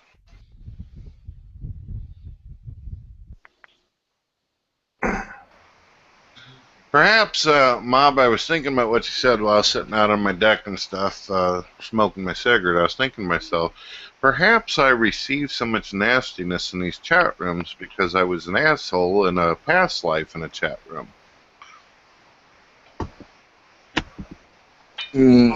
Well, I wouldn't necessarily say that. A chat room. Maybe it wasn't a chat room. Maybe it was something else. Just a congregation. I mean, just saying it was a chat room. So I don't know. But at the same time, like I said, there's a cause and effect of things, and I'm gonna stand behind that. And when you're reaching out, because see, the thing that you're doing is you're not talking to people that you relate with. You're constantly in this battle with people who oppose your beliefs. So of course there's a cause and effect. You go into a chat room full of fucking atheists, they're gonna attack you. I mean, that's if you go into a chat room full of theists, you guys can sit around, drink hot chocolate, and sing songs and shit. I mean, it depends on the environment that you put yourself in. Well, sorry, Nadia, go ahead first. That's not actually what these Christians do. They scream at each other and say they're not true Christians. They have intense shouting matches over, infralapsarianism versus superlapsarianism, or otherwise, just Calvinism. No, they argue about who knows what Paul meant the best. When I come into this room, Nadia and Mob, I expect that if there's an opportunity, individual like Nadia and I can have a really, really nice, wonderful conversation. I even leave open the chance that there might actually be other non-believers who can do that. But however, I will admit, I do expect that there's going to be a couple assholes in here who are going to let me have it. I'm realistic. So what's the goal? Like, what's your goal when you come in here and talk to atheists? I mean, no. What's your goal that you're going to that you're trying to achieve when talking to an atheist? What they can do for you is my question. Like, what can an atheist do? What can an atheist do for you?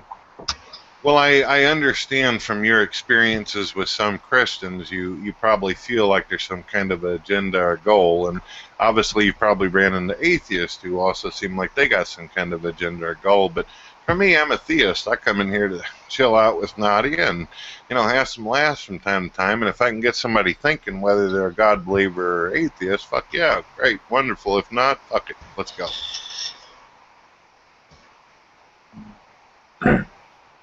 That's me. I'm realistic. Yeah, me too. I respect that. Because that's why I come here. Because atheists, I don't believe necessarily what they believe, but they don't really believe anything. That's what they're saying. We just don't believe. And so, but when they talk, they have interesting angles. And I'm not an absolutist. I don't know exactly everything. So it's interesting to hear people's different point of views about life. And then I'll bounce it off of them and see how it is if they bounce it off of me. So and a debate sometimes is a nice formal debate is not bad every time, because sometimes you can get some nice things exchanged. But there's certain, I don't know necessarily what I'm gonna gain off of it besides a different insight, I guess. But I don't want to come off rough on this, Rob. I don't know if you realize this, but I actually was doing the whole YouTube atheism a long time ago, before I became a God believer. And for me, when I listen to atheists and stuff, not to toot my own horn, but I feel like whenever I was an atheist, I said everything and went every damn angle, and I have not heard anything new since. I will say that Nadia, however, does come up with some interesting things that make me go, scratch my chin, but mostly with atheists, just like, all right, I already tried that shit before. Let's move along. Hey, Brett, if you don't mind me asking, what made you change to become a God believer? That's a long story, and that would put Nadia asleep. If you'd like, I got a video over on my channel where I just ramble on incoherently for a good long time. Maybe you'll get some entertainment out of it. Okay, that's on your God TV YouTube? Yep. Okay, I'll check it out.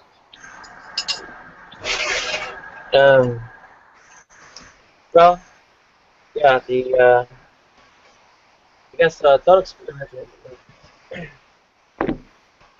about swapping brains. I can hardly hear you, Nadia. People literally just object to hypotheticals outright in order to shut it down. That was I don't know if you were there for that.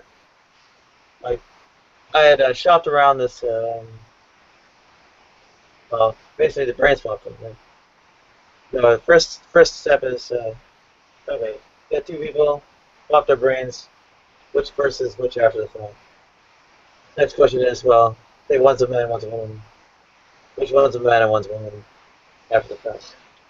Nadia, I apologize. You know I'm half deaf, and I blame it on 80s metal. You're going to have to work with me on this. Alright, let me try switching the studio. So, alright. I tried shopping around this thought experiment, right?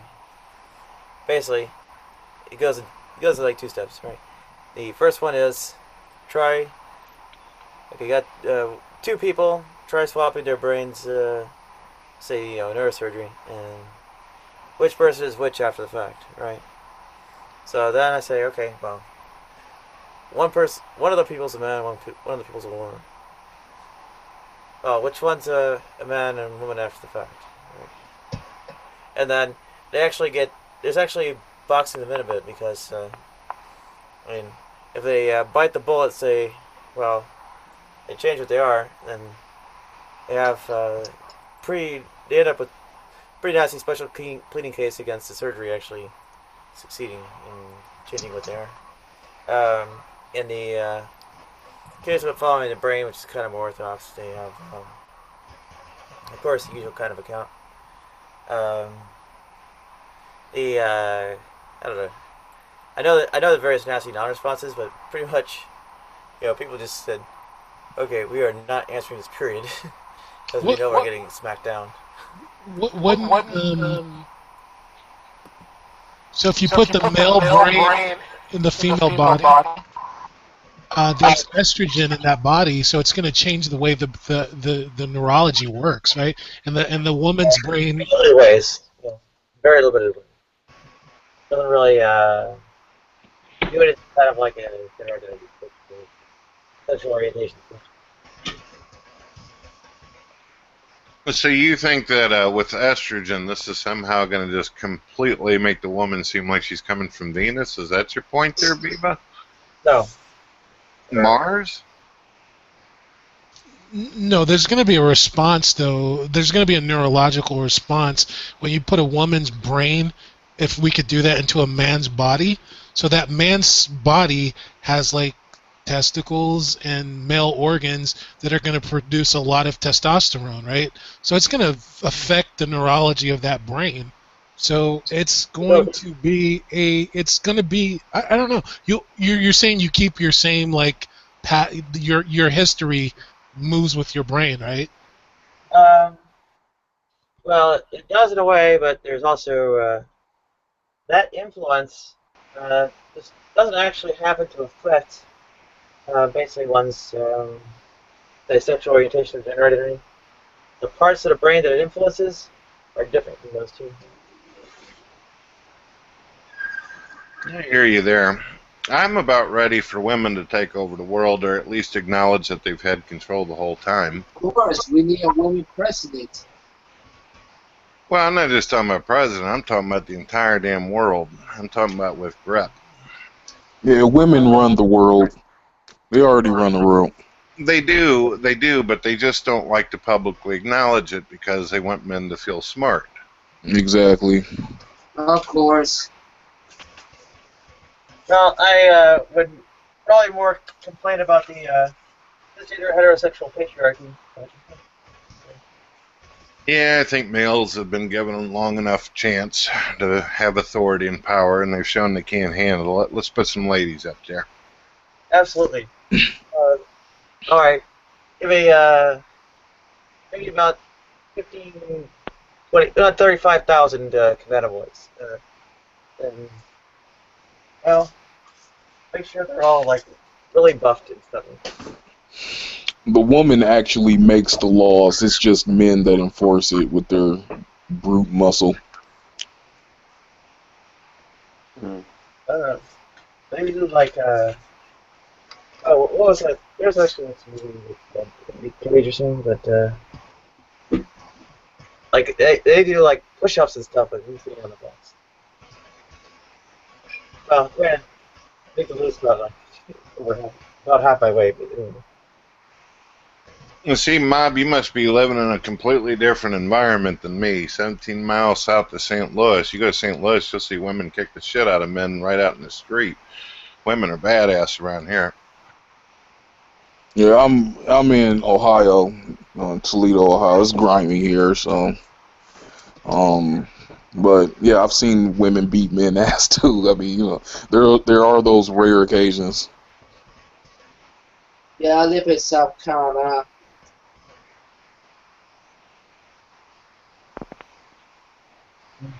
But the thing that I'm saying about that is, that's why the queen is the strongest piece on the chessboard. I mean, yeah, and she has the heart of the king. Now the king has the power, the physical brute power, but what does that matter if the queen could whisper in his fucking ear? I mean, she's the puppet master, and everything that we do is that and that's why she can jump all around the board like that. But everything that we do, getting fresh, getting the nice car, the nice job, and all that type of shit, it's really sexually geared for women. I mean, on a general sense. So, I don't know. When you look at chess and the formation and all that, the king is very, very useless. The only thing it does on the board is run away from everything else, including pawns. Fuck that. The queen's the one that rules that shit. Yeah, that's not so much. But if the king is checkmated, the game is over. See, and that's why and the reason why he moves one space at a time is because he has to make it, his next move always has to be his best move, because he's constantly watched by the people and his enemy. But the queen can do wherever the fuck she wants. She can jump bounds all across the board because she has the true power of the king by having his heart, and that way she can use his power. You see. She's a puppet master. Yeah. Well, no man's like really that interesting. They might use me as a cum duster in a club, but they won't be stealing me in public. I hear you there. So I'm looking at this Google Plus page with this quote right on the front that says, "Be a lover, not a fighter, but always fight for what you love." Aww. Well, ain't that sweet? That's from Sugar Roads right there. Good quote. I like it. Sugar Roads got a microphone, or are you just in here to listen to us crazy people? Nope, I've got a microphone. Sweet. I'm here. Can you hear me? So if you don't mind me getting you into the frying pan, what's your theological position and political disposition? I'm sorry, I don't discuss such things, but I can answer other questions if you'd like. Must be a believer. It's usually atheists that love prancing around, throwing around that atheism. If you wish. They always prance around and rub it in people's faces, right? I'm an atheist. There's no hope in the world. Can't you figure it out? Don't forget the monkey part. I used to go with the evolved rat thing or the evolved slug. That's one of my favorites. Or the soulless hamburger. Yeah. What are we making, Nadia? What are we having for, looks like time for breakfast. An omelet. I'm putting a lot of stuff on that omelet, huh? You betcha. I get good and spicy. Unfortunately, I'm out of red pepper flakes. So, excuse me, sir. I've never seen you around here before. Are you new or? Who, Viva or me or Eddie? Yeah. Well, both of you gentlemen I've never seen before. Well, I used to come into Nadia's room all the time and stuff, but those atheists, they were mean and ferocious to me, so I need to take a break for a little bit. I've been coming back for the past few days. I just can't get enough of Nadia. Yep. Yeah, no. Who knows how long I have left to actually be on here. Yeah, when I'm not doing these chat rooms, I'm usually uploading videos over on my YouTube channel, running my damn mouth and getting in trouble. Yeah, I'd like to do some videos sometime myself, so I'll have to go watch yours.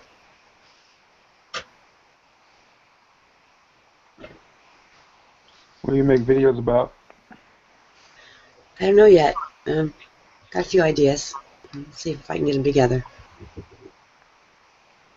Nice. Well, what are some of the things that you find interesting?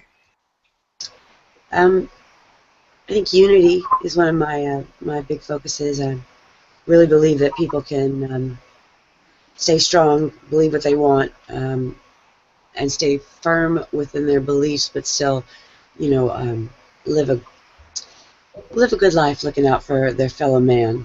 I'm really tired of seeing a lot of separatism, and there's a lot of hurt that's going on around there. A lot of people from all different races and religions just really not being respectful. Really, to me, sir, it just comes down to manners, just plain manners. And I don't care what you believe. I'd like to see people be a little kinder to each other. You're stating that you don't care what people believe? Well, in this country, everybody has the freedom of religion, so I can't see that I really have much of a choice. And I'd like to uphold that, and I don't want anybody telling me how to believe, so I reckon I shouldn't tell them how to believe either. But I don't see why that should stop us from treating each other with some respect. Well, if you believe that your particular way of doing things is positive or good, wouldn't you share it with other individuals to try to help those? Well, my beliefs are between me and my Creator, and I just don't think it's right. I mean, if somebody comes to me, I certainly will share with them what I've learned and what I believe, but I think it's Corinthians 4:5. I'm not real sure about the way one should witness and make sure you're kind and add a little salt to it. I don't know very many of those, but I just think that there's room for both. Well, you seem like a very nice and well-rounded individual. That's good. Unfortunately, you're in a room full of atheists, and they're probably going to abuse you now. I've been here for several weeks, and they've all been good to me. I mean, I don't really have an agenda, and I've made that pretty clear, and I think they've seen me. I just want to learn, so I'm just trying to learn scripture and what people believe. I only thought there was like 5 religions when I got here. I had no clue there were all these different titles, so I have a lot to learn. Well, what do you want to learn? Sorry? You said that you're here to learn. What are you wanting to learn? Obviously, you have goals in mind. Yeah, I just want to get to know. I think that fear leads a lot of people to be angry and nasty to each other, and I think that we fear what we don't know, and I think that it's absolutely appropriate that one can learn about something without adopting that mindset or belief. That you can educate yourself so you can look out for your fellow man, and you can come together as one community. Because I don't really like all the killing. I just became a grandmother, and I was thinking about one day when I was watching the news about I'm 50 years old, and my daughter's about to have a baby, and she's had it since then. And I was thinking there must be a woman over in the Middle East, and I bet she's about my age, and she's about to have a granddaughter as well. And Oh, that's very nice. just because where I'm born, that my grandbaby will be born into a better life, and that just didn't seem right. So I just thought, maybe there's something I can do to help change people's minds. But I'm just one person, so I'm not quite sure what I can do. But Are you wanting to change minds, or do thought-provoking? I don't reckon I can change anybody's mind, but I can sure get an idea out there, and if it sticks, then if it's got teeth, it might bite. So you never know what's going to happen. Well, tell me one of your ideas that you would like for me to accept. Well, I don't need you to accept anything. Just ideas that I have about. I feel there's a lot of people out there that maybe have turned from religion, and maybe they're angry, or maybe they feel like they've been hurt by somebody who's done things to them in the name of God or in the name of religion, and that's just sad. I don't like to see them hurting like that, and I see children being damaged, and marriages, and men and women that are sick sexually, and they really need to be taught that what they're feeling ain't evil, and just a lot of things going wrong, and I think that we need to help. We need to help soon. Sound like a good person. I can appreciate that. Thank you, sir. I'm quite fond of Nadia, and I saw my first day in here how loyal everybody was to her, and that really said something to me. Really made me feel like that there was hope out there, that people could love one another and still believe what they wanted to believe, guaranteed by our Constitution. But, right. My only issue with Nadia is she didn't share that damn omelet with me. It looks tasty. Yeah. Oh, yeah. There it is. Almost halfway done. Looks like a Spanish frittata. I think that's a pizza. Yeah, I put a lot of spices on it. Yeah, absolutely did. Sure, I've run into a lot of different people here, a lot of different things I didn't know about these antinatalists. This one was too much. I never seen anything like that. This woman asked me if I had a right to have a baby, and I didn't really understand what she meant, but yeah, they're a quirky group, but nice kids. Yeah, apparently almost everyone qualifies as a Malthusian antinatalist. Yeah, I saw them this morning, or last night, when they were on your show. Yeah, pretty interesting. Yeah, somebody asked me that, I'd probably say right back to them, do you think that you have the right to stop me from reproducing? Well, they had an answer for everything, yeah. And when I run into these boys, these MGTOWs, they're an interesting group. These boys are in a lot of pain. They're in a lot of pain, and it makes me sad. I'm sorry, what are they called? I think they're called MGTOWs. Yeah, men going their own way, or MRAs or something like that. I never heard of it before, ever. What is their philosophy, or what are they about? Well, from what I can reckon, they are tired of being led around by women, because they say that women are ruling the world or something like that. Because they were talking about how women put them down, and they do too much for women, and I just didn't understand what they were saying, because I reckon I've seen a little different, and most of our men out drinking and stuff, and so, but they seem to be unhappy with the way women are, and it's just sad. Yeah, because they can't get women. Yeah, I've heard of that group before. They're called the people who don't get enough hugs people. Oh boy. Well, the funniest thing that I heard was they had said that they have these women called nawals, and that not all women are like this is what it stands for. And they say the best way to get a NAWALT is to separate the baby child from their mama early in life and have the daddy raise her and not expose her to other women until she marries, till she takes a husband. I didn't reckon that was right, but Oh, jeez. Every time I get on these Google Hangouts, I learn about a new group or club that is absolutely duh. yeah, well, I figured, like I said, a lot of people are in pain, and they go all kind of ways, and it just seems like that we should all be doing something a little more for them. Well, what are you supposed to do for an individual who makes a statement like that a child should be taken away from the mother and raised only by the father because women can't raise them right? What the hell do you do for somebody like that? Yeah, I can't. I know they need love. That I know. But okay, again, I don't know how to get that to them.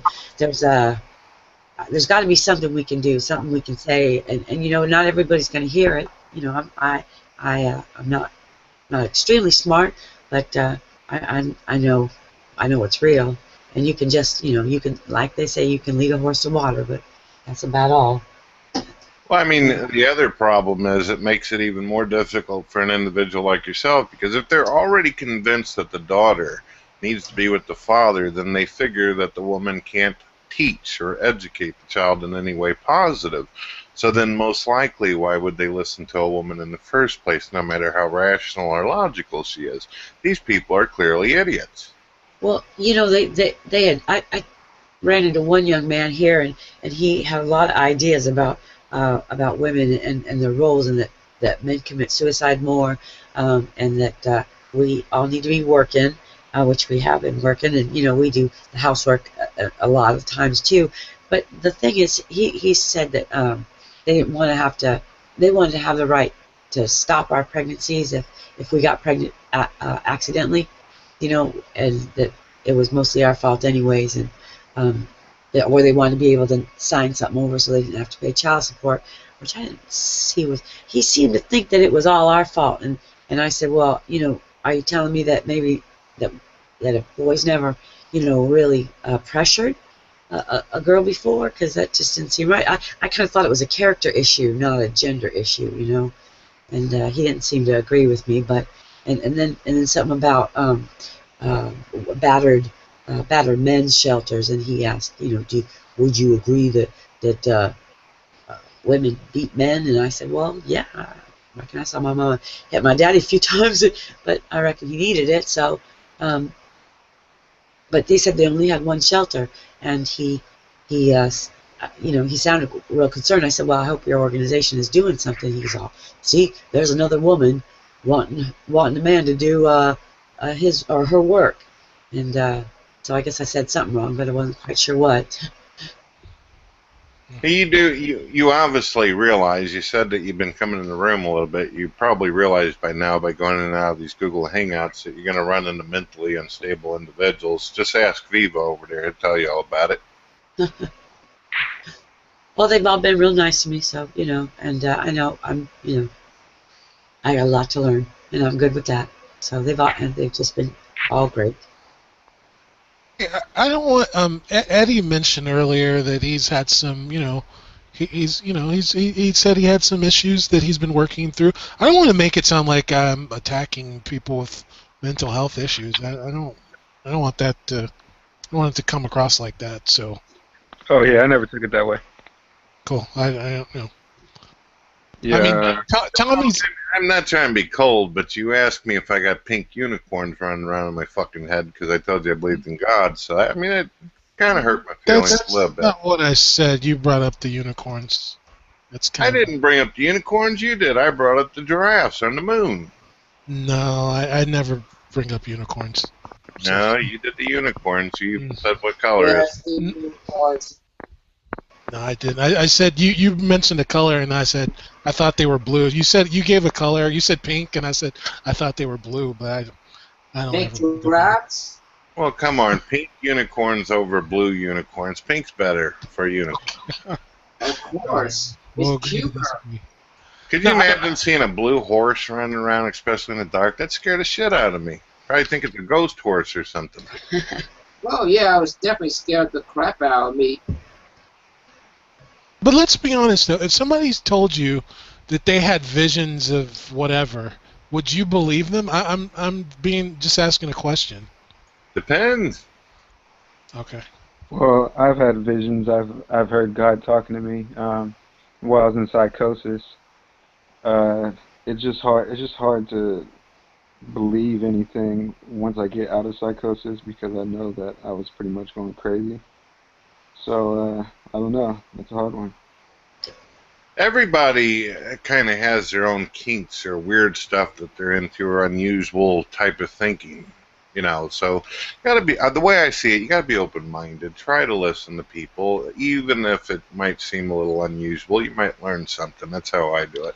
Yeah, I mean, I'm open-minded to a point, but so you wanna know the origin of like when Tommy like started having a problem with me. He basically told me, he said you should basically call out to Jesus, like find a time and just call out to Christ Jesus, and I'm thinking to myself, what about what I've said? Do you not understand that I don't believe in your Jesus concept? And from that point, he became really snarky and stuff. I never accused him of being mentally ill. Now, I've been in hangouts where other people have said, hey, Tommy, are you on LSD? Then I've been on another hangout where people said, Tommy, have you taken your Xanax? And then I've been on another one where he was playing with a gun in the background. Now, Yeah. I'm not making that stuff up. Now, Viva, I hear you what you're saying, but you have to realize, even though I did go take a smoke break and I missed the whole YouTube aside and meltdown that was going on, there was some stuff I heard in the beginning. You did ask the man if he had taken his Xanax or some kind of medication today Because before that he was- even said anything to you. No, he was being snarky. At the beginning, he was making those snarky comments, and I was just not saying anything. But he was directing it at me because I've been on a hangout and he did that, and then I just got off of it. And it was a matter of fact, it was the last one where somebody asked him has he taken his Xanax. So that's where I got it from. Because he was being he does this kind of passive aggressive thing, and people call him on it. So I did. It's probably. If I see him again, I won't engage in it. I won't. But I did. Yeah. So. Well, I'm sure that you two individuals work things out in the Exactly. It's nothing serious. Yeah, it's all good. You do realize though, I mean, you had an experience of being a Christian for a long time. So when someone says you need to call out to Jesus or give Jesus a try, you know they're not being insulting. They're just suggesting that you be open-minded and try something that you may lack a little bit of faith in. Yeah, I mean, it's, I just kind of take that as like respect my beliefs enough to I don't need to call out to something that I don't believe in. Like, I'm not calling out for Muhammad. I'm not calling out for Shiva.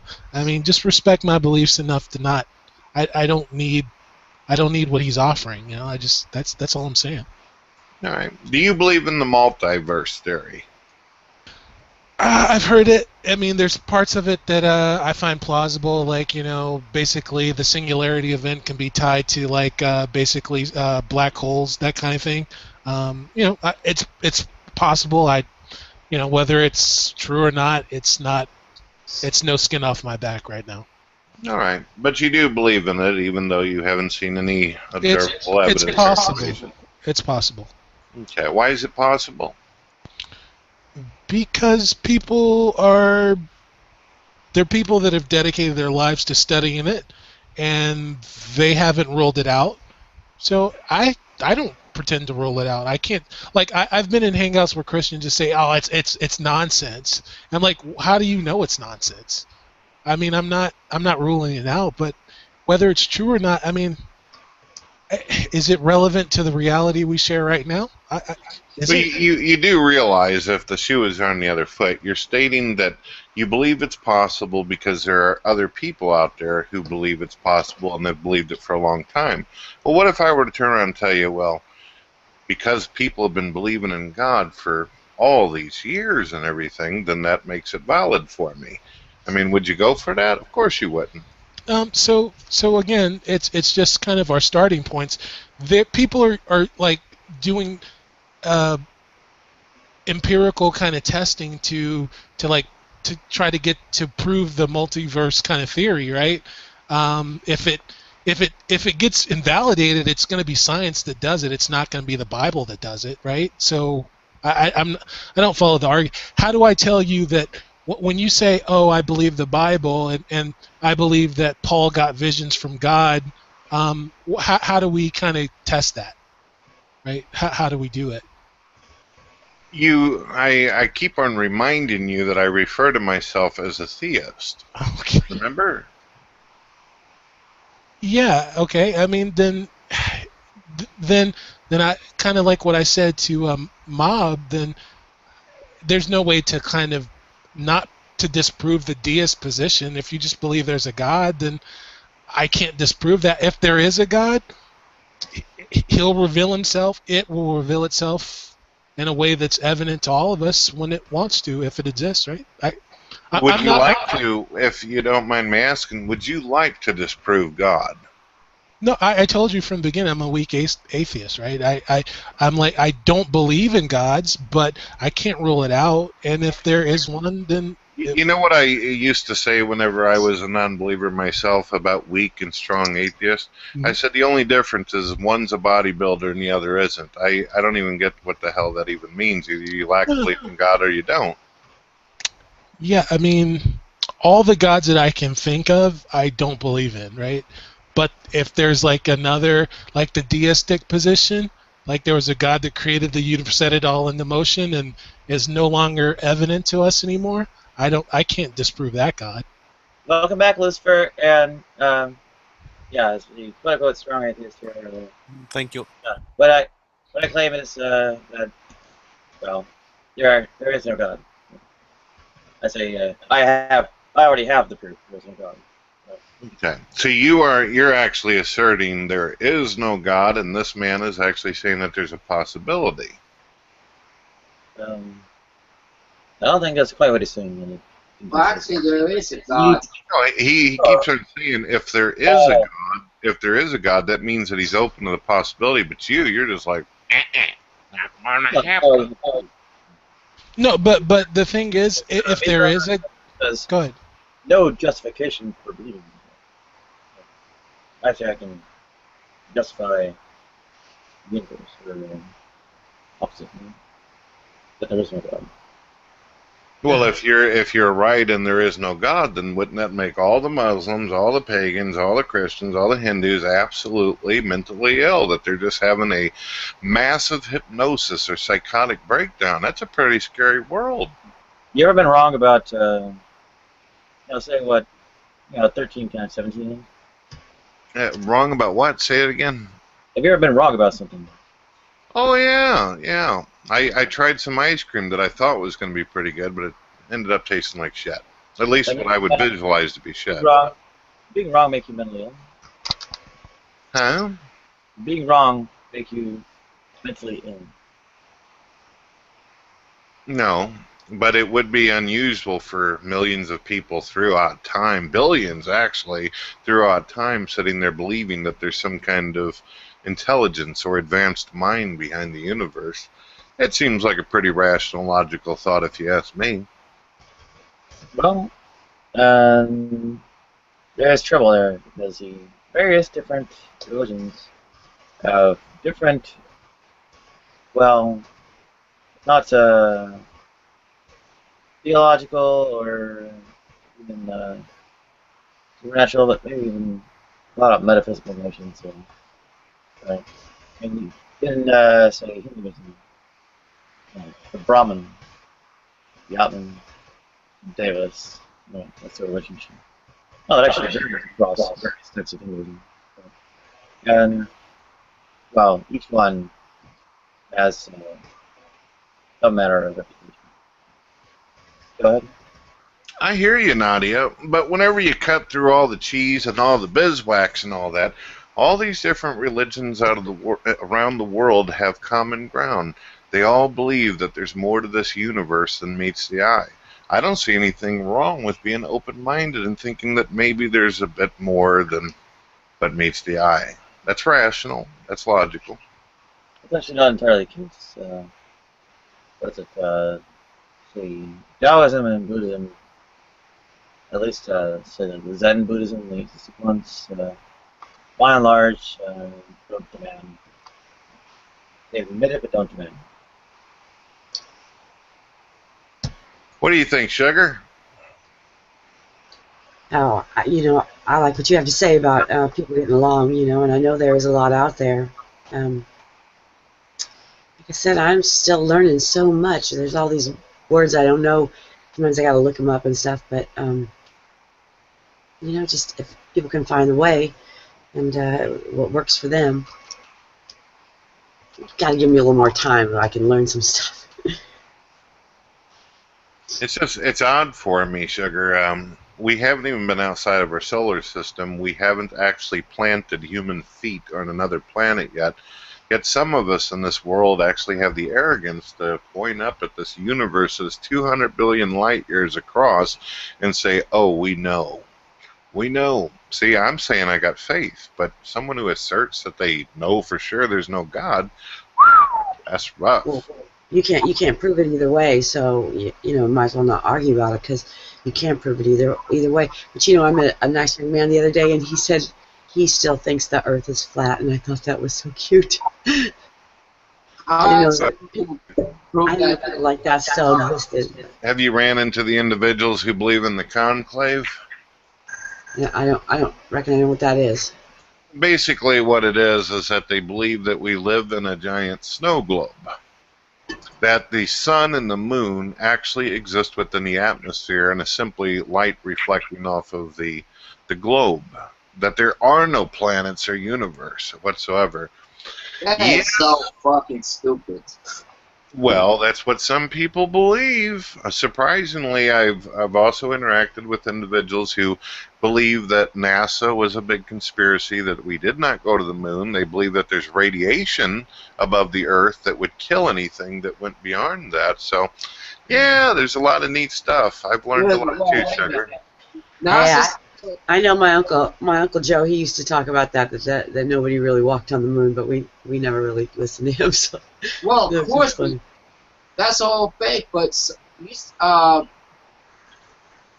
said that there's like radiation that could actually kill us if we go up there or something.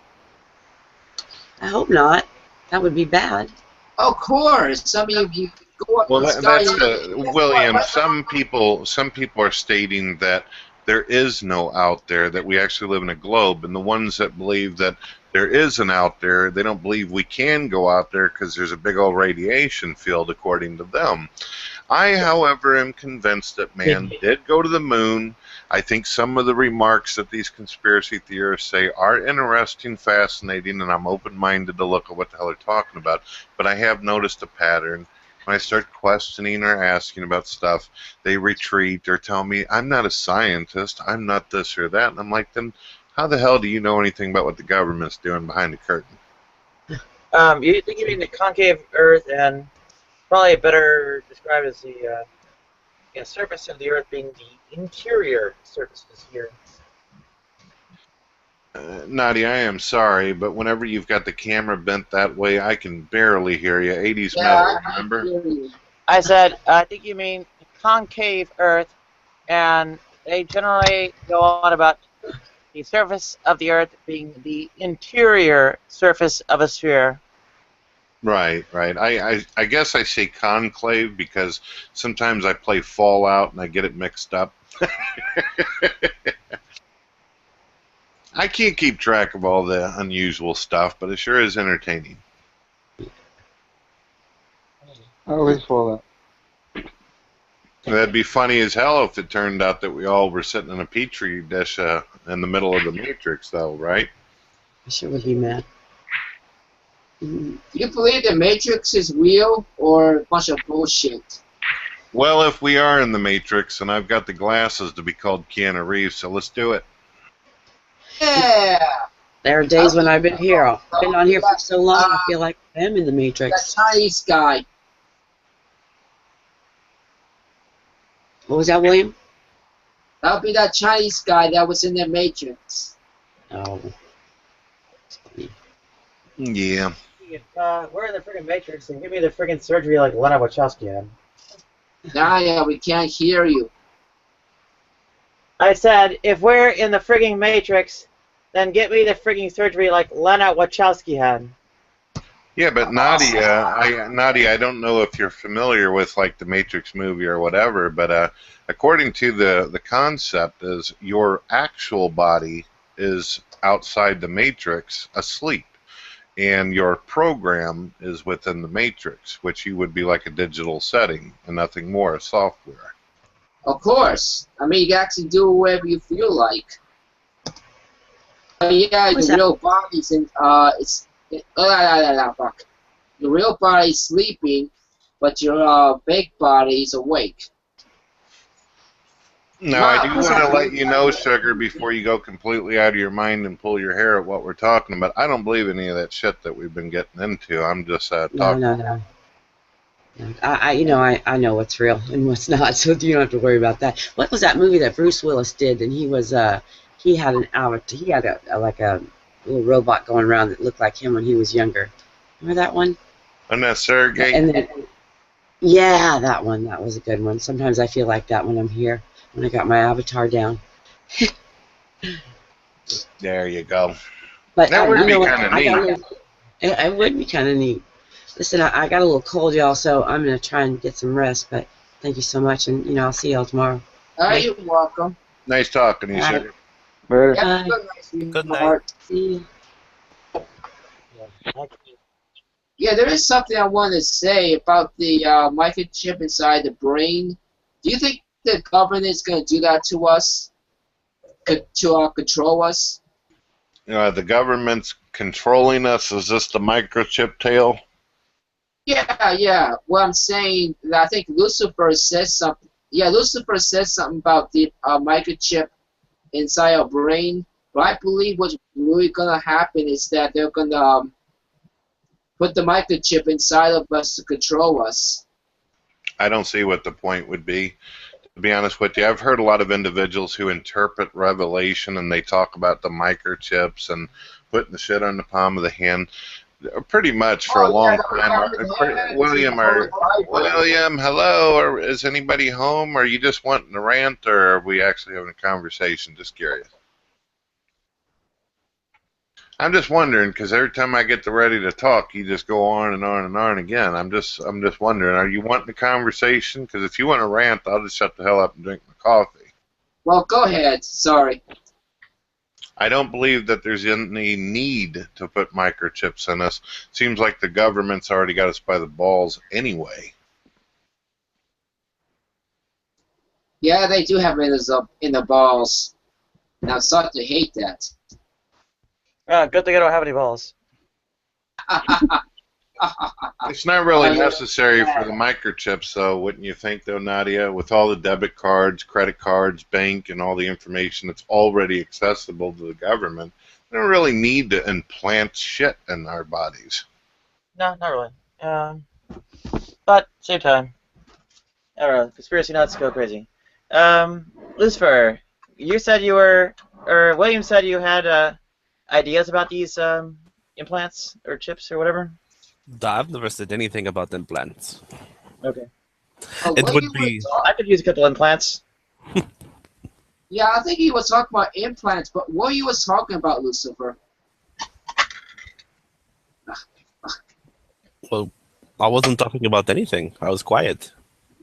Well, there's a difference in what you're talking about, William, as well as implants. Implants can be some kind of, I don't know, body thing that's being put in. Microchip, though, is usually the conspiracy theorist says it's going to be a chip that has all your personal information on it, makes it where you can't buy shit.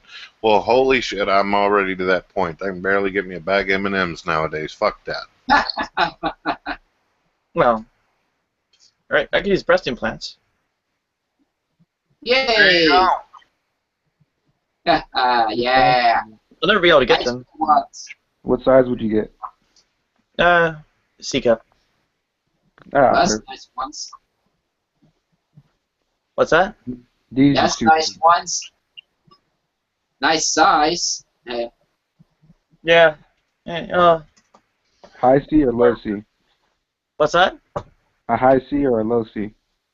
Probably high C. Yeah.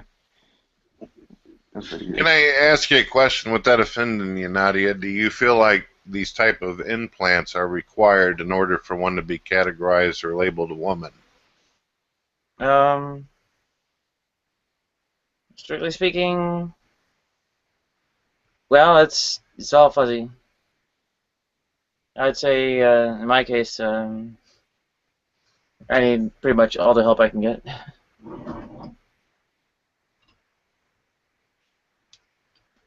So you believe that if you had extra tissue on your body that this somehow would make you... I don't understand. I'm confused. I would probably need a lot more than that.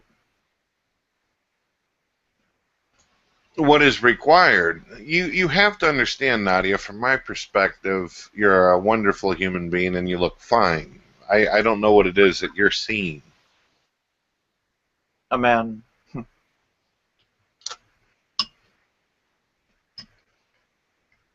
Okay, I'm looking. Nope. I don't see it.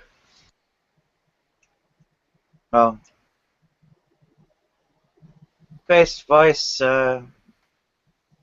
breasts, probably literally like hip implants, floating rib removal, so on and so forth. That all kind of stuff could help a great deal. Is it just about sexual parts, or do you think something needs to be changed on a psychological level, or at least physically in the brain? Last I checked, there was no such psychosurgery for, I guess, altering gender related issues in the brain. The reason why I'm asking the question, I'm not trying to sound like an asshole, but if I went out right now to a doctor and I had them put tits on me or breast, whatever nice way of putting it, and also made my butt bigger or something, or made my legs more feminine, how would this change who I am in any kind of way? I figure there's got to be some kind of psychological thing here too. Would, well, help others recognize you for what you are, if you actually are that. But if other people are telling you that you're beautiful constantly, which I've witnessed 1,000 times in these rooms, and you're not accepting it, obviously that's not going to do nothing for you. It's on your end. Depends which people you ask. Got a fair number of people screaming, "Shania, she me on a tranny," from 3 blocks away, and calling me sir over the phone. Then we get, "Hello, Mr. Chambers, sir. May I please speak to your wife?" When I answer the phone.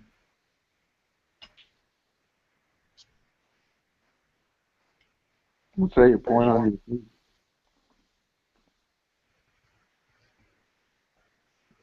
Nadia, Yes? what's that you're pouring on your food? Splenda? Splenda, what's Splenda? Sugar? Mm-mm.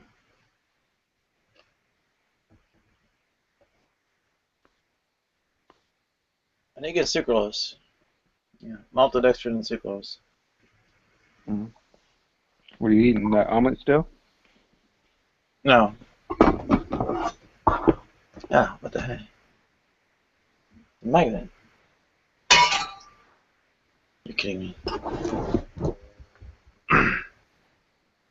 Cereal with pineapple chunks on top. Oh, never had that. That sounds good though.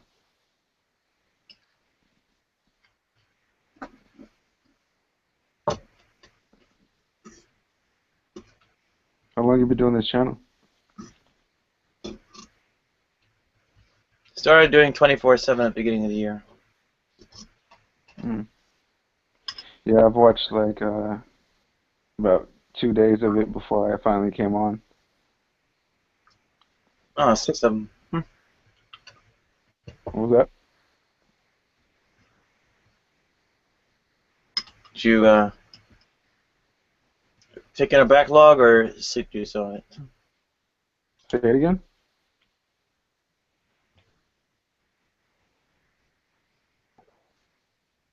Did you just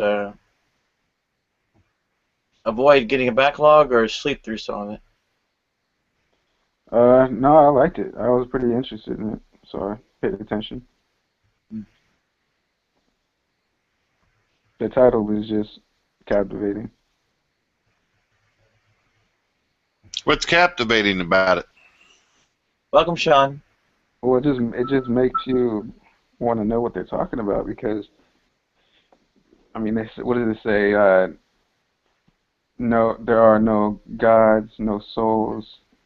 I just wanted to see what other people were thinking, you know, how their views were. See if I can gain some knowledge, help me. What about you? Do you got a soul? Oh yeah, I definitely have a soul. I do. Ready? Well, no one does.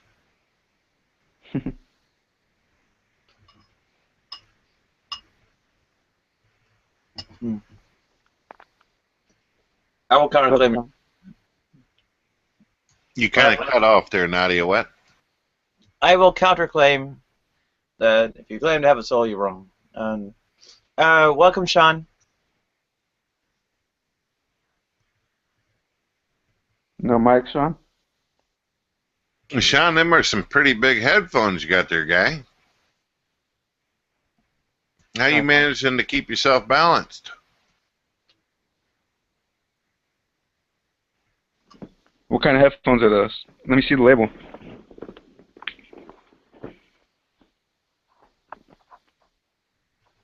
ADX. What's ADX stand for? Show it one more time. Sean, it looks like you got some kind of microphone contraption up there. Can you talk with us?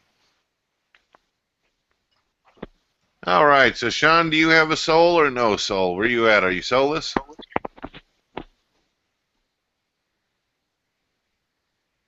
Yeah. He just believes that he's a soulless hamburger walking around. That's rough. We are all. In general, if one person has a soul, then why shouldn't another? Better give a reason. Otherwise, soul or no soul. I guess the judgment is on everyone universally. If we're nothing but soulless chemicals, why do you feel the need to rearrange your chemicals for? You're still going to be chemicals. Well.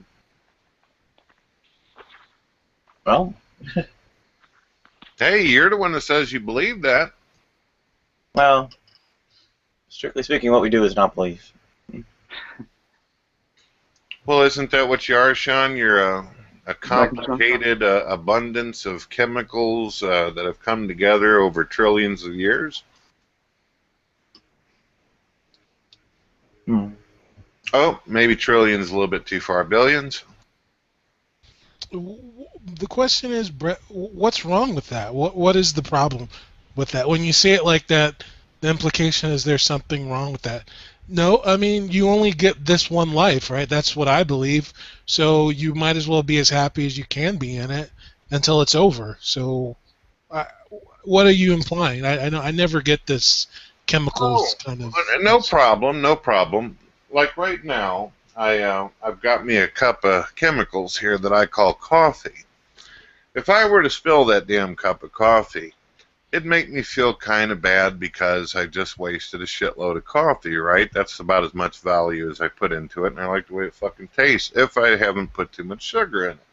However, I won't mourn that coffee. I won't give a shit about the rest of that coffee. You get what I'm saying? I'll just go buy some more coffee and say the fuck with that coffee. Right. So why should anybody give a shit about my cup of coffee? It's chemicals, nothing more. They don't. Nobody cares about your coffee. Exactly.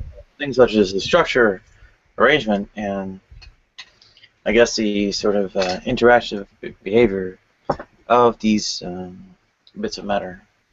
I mean, like Nathaniel raised earlier, like the Bugatti, right?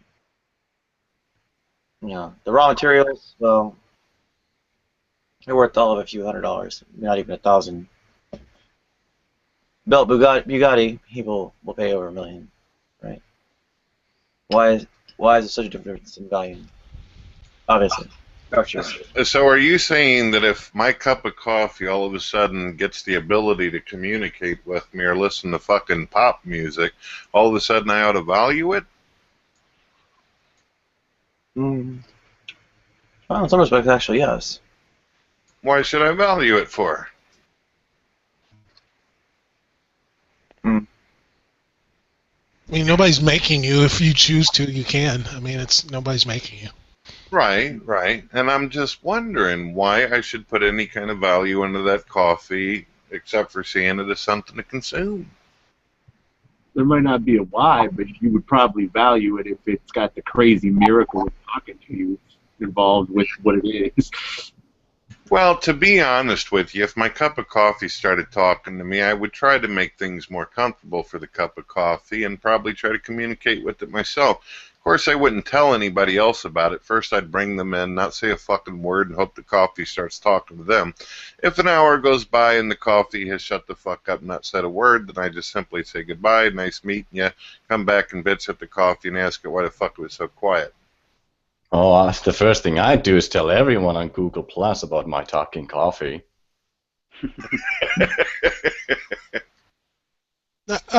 So I'm always confused by this line of like reasoning, Brett. So why do you value things? What is it about being a theist that makes you value things? Well, I'm convinced of altruism, and I, for some reason, have this concept of empathy as well as love and kindness and compassion in me. To be honest with you, I can't understand why it is that some of these things are within me or why I would even care. Why should I? I just do.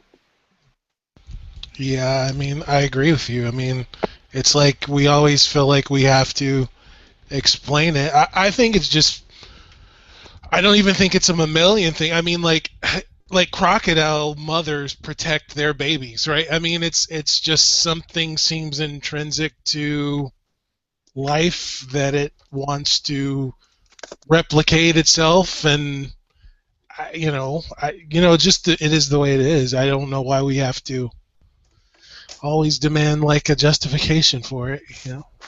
You know, there's something, Viva, that I experienced whenever a few years back, a lot longer than that actually, where I seen a child actually run across the road that I didn't know. Mother wasn't paying attention. Without hesitation, I ran across the road and I got the kid out of the way. Unfortunately, I got hit, took some damage. I've asked the question to many, many atheists out there, would you run out in the road and save a child if it meant perhaps your death? Well, You it don't even depends know on the child. You don't even know the child. And I'm just going to say that 90% of the non-believers I've spoken to, without hesitation, they've said, hell no. No way. Why should I do that for a strange kid for? What's the point? 90%, I will say there's a couple that said they'd make a sacrifice. But even that made me wonder why. No offense, I don't really believe that. I'm just telling you, no offense, I don't. Well, Nadia was one of the individuals that said that she wouldn't. Unless you've changed your view since then, Nadia. What I said was that I hoped I would, but I wasn't really sure if I could really muster the courage to do it. Now, Nadia, you realize I've asked this question many, many times in your room. This is one of my repetitive ones. I tend to have some repetitiveness on some of these questions. And you know that you have heard many of the non-believers state, no, I would not do it. They value. I heard reasons like, I've got my own kids, so right. In this, well, what happens to them? It's not a Viva. I hope that you understand, and I know Nadia realizes this. This isn't a, oh, you're a bad person because you value your own life over that of an innocent child kind of thing. What it is altruism there? Do non-believers feel that No, no. So sacrifice is worth? I think your question's malformed. I think that's the individual. Like I'm willing to believe that just as many atheists would jump in front to save that child as Christians, and you really can't know until it happens. Like until you're in that situation. Like it's just you're like Nadia's right. Until you're in that situation, it's really you would think it's almost like a reflex. Like if I saw a kid kind of and you know you just run and to try to grab him and maybe you get hit or you would think I would think most people would in their heads be like I would do it, right? But until that situation I think it's just as possible that a Christian wouldn't as an atheist or a Hindu or I don't think it's a religious thing. I really don't. Here's what I've discovered on that. I told you that there was a 10% of non-believers that said otherwise, and I immediately started asking other questions in order to try to comprehend where they're coming from. I asked them, were you once Muslim? Were you once Christian? Were you once this, such as a God believer? And it was usually the ones that said that they would sacrifice themselves were the ones who were actually raised in society to believe in a God at some point in time. Well, at that point, it's like it's how you're raised, not like I mean there are atheists that were raised to value like people that I'm sure like if you had a bad like if you were raised badly that could impact you, but that's not really religion per se. That's just the environment you were raised, right? I don't know. You're making a lot of leaps that you're not really proving. Yeah, I'm just sorry. I don't think like a religious people might say it, but until it happens, there's really no way to until it happens and nobody's like looking, and you know like the choice of your decision is if the kid just gets killed and it's nothing on you, you just really can't know. And I don't think there's anything intrinsic in theists that make them want to do it any more than anybody else. I'm just being honest. I understand that you're kind of frustrated with this concept, but this is just a question that I've been asking for years, and it's what I've come across to. So you are saying that you would willing to have your existence wiped out completely because as an atheist you don't believe in an afterlife, right? So you would give yourself up for someone that you don't even know, a child. Is that what you're saying, Diva? Yeah, I could see it, but I mean, until you're in that situation, that's the test. I mean, we can say it all we want. The proof is when it happens, right? It's a hypothetical until it happens. I would think I like to think I would, but you know, it's me. Well, there's individuals who put their ass on the line every single day, so it's quite realistic of a hypothetical. Yeah, they're atheist firemen and policemen, and you know they're atheists in the middle. I mean, yeah. I mean, I don't think there's anything intrinsic in theists that make them want to do anything. I just don't believe that. Sorry. Well, I think the same applies to atheism. And I don't think there's not much with me when I consider myself to be an atheist. I don't consider me being an atheist makes me intrinsically a better person. Yep. In some way. Now, hold on a second here, Sean. I looked away for a moment and listened to your voice as clear as I possibly could. Are you that Waterloo guy that used to come in here with the spray coming out of the head? What do you think? Yeah, it's him. Sean, Sean's always had a positive attitude. I dig him. Continue on, you were saying? Just decided it would be a good time for the peoples of Google Plus to see who I really was behind the water profile picture. Sweet, the real Sean. Well, it's nice to see you, man. That's a good deal. Always enjoyed your company and your presence on that. But again, if you see a child as nothing more than a soulless chemical, just a complicated, I don't know why that would even matter more. Why the hell would you give up your existence for it? Why? Oh, I'm I all guess ears. because we are Say what? because we are the same. Because Mhm. we do value that complexity.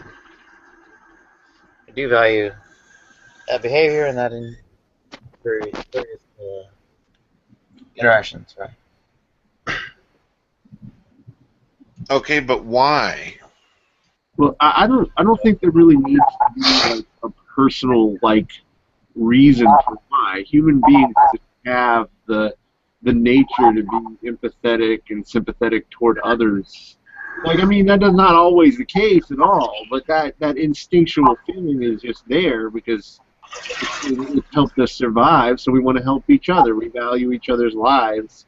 It's good for all of us to value each other's lives. It's beneficial for society and individuals within the society. I hope you realize that I'm personal. Mr. Throff, I hope that you realize I'm not claiming to have any more of the answer on this myself.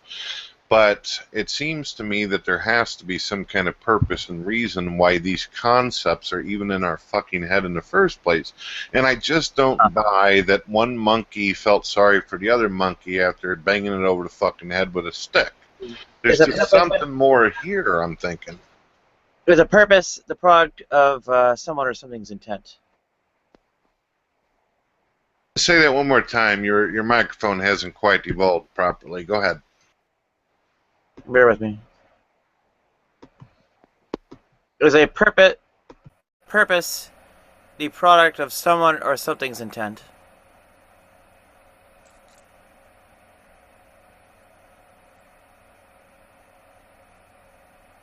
A Did you hear that? product of Someone or something's intent. All right, you're going to have to elaborate, Nadia. Are purpose and intent essentially the same thing?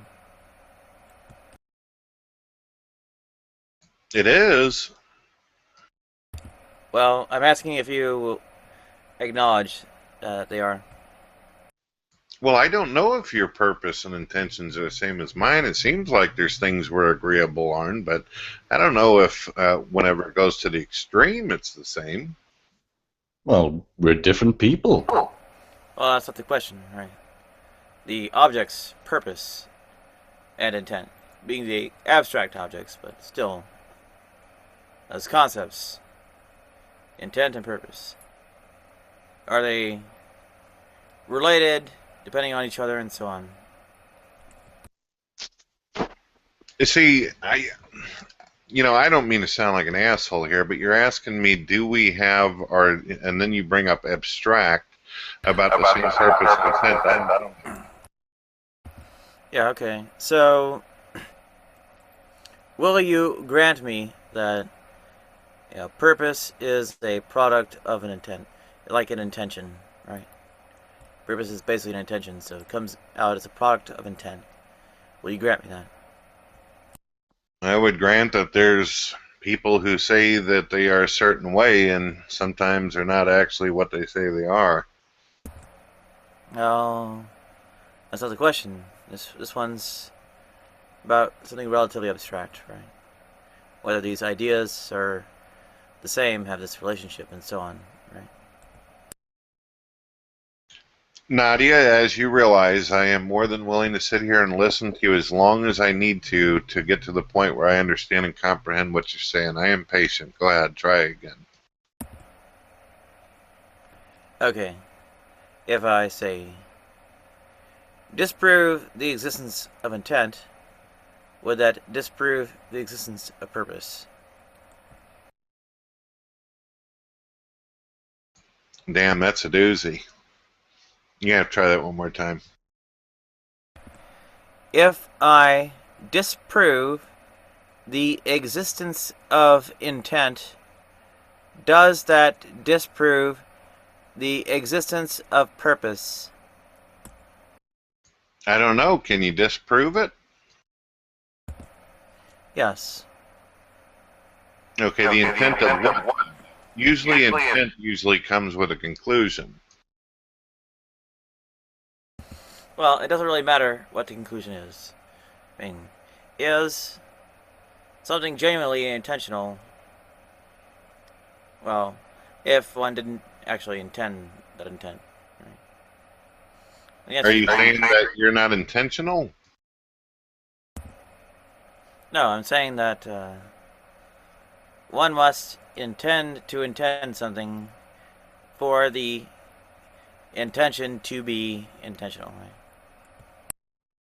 So you're saying that you can actually disprove the existence of intention, but isn't intention the very thought of, as you said, intending to do something, which has the conclusion?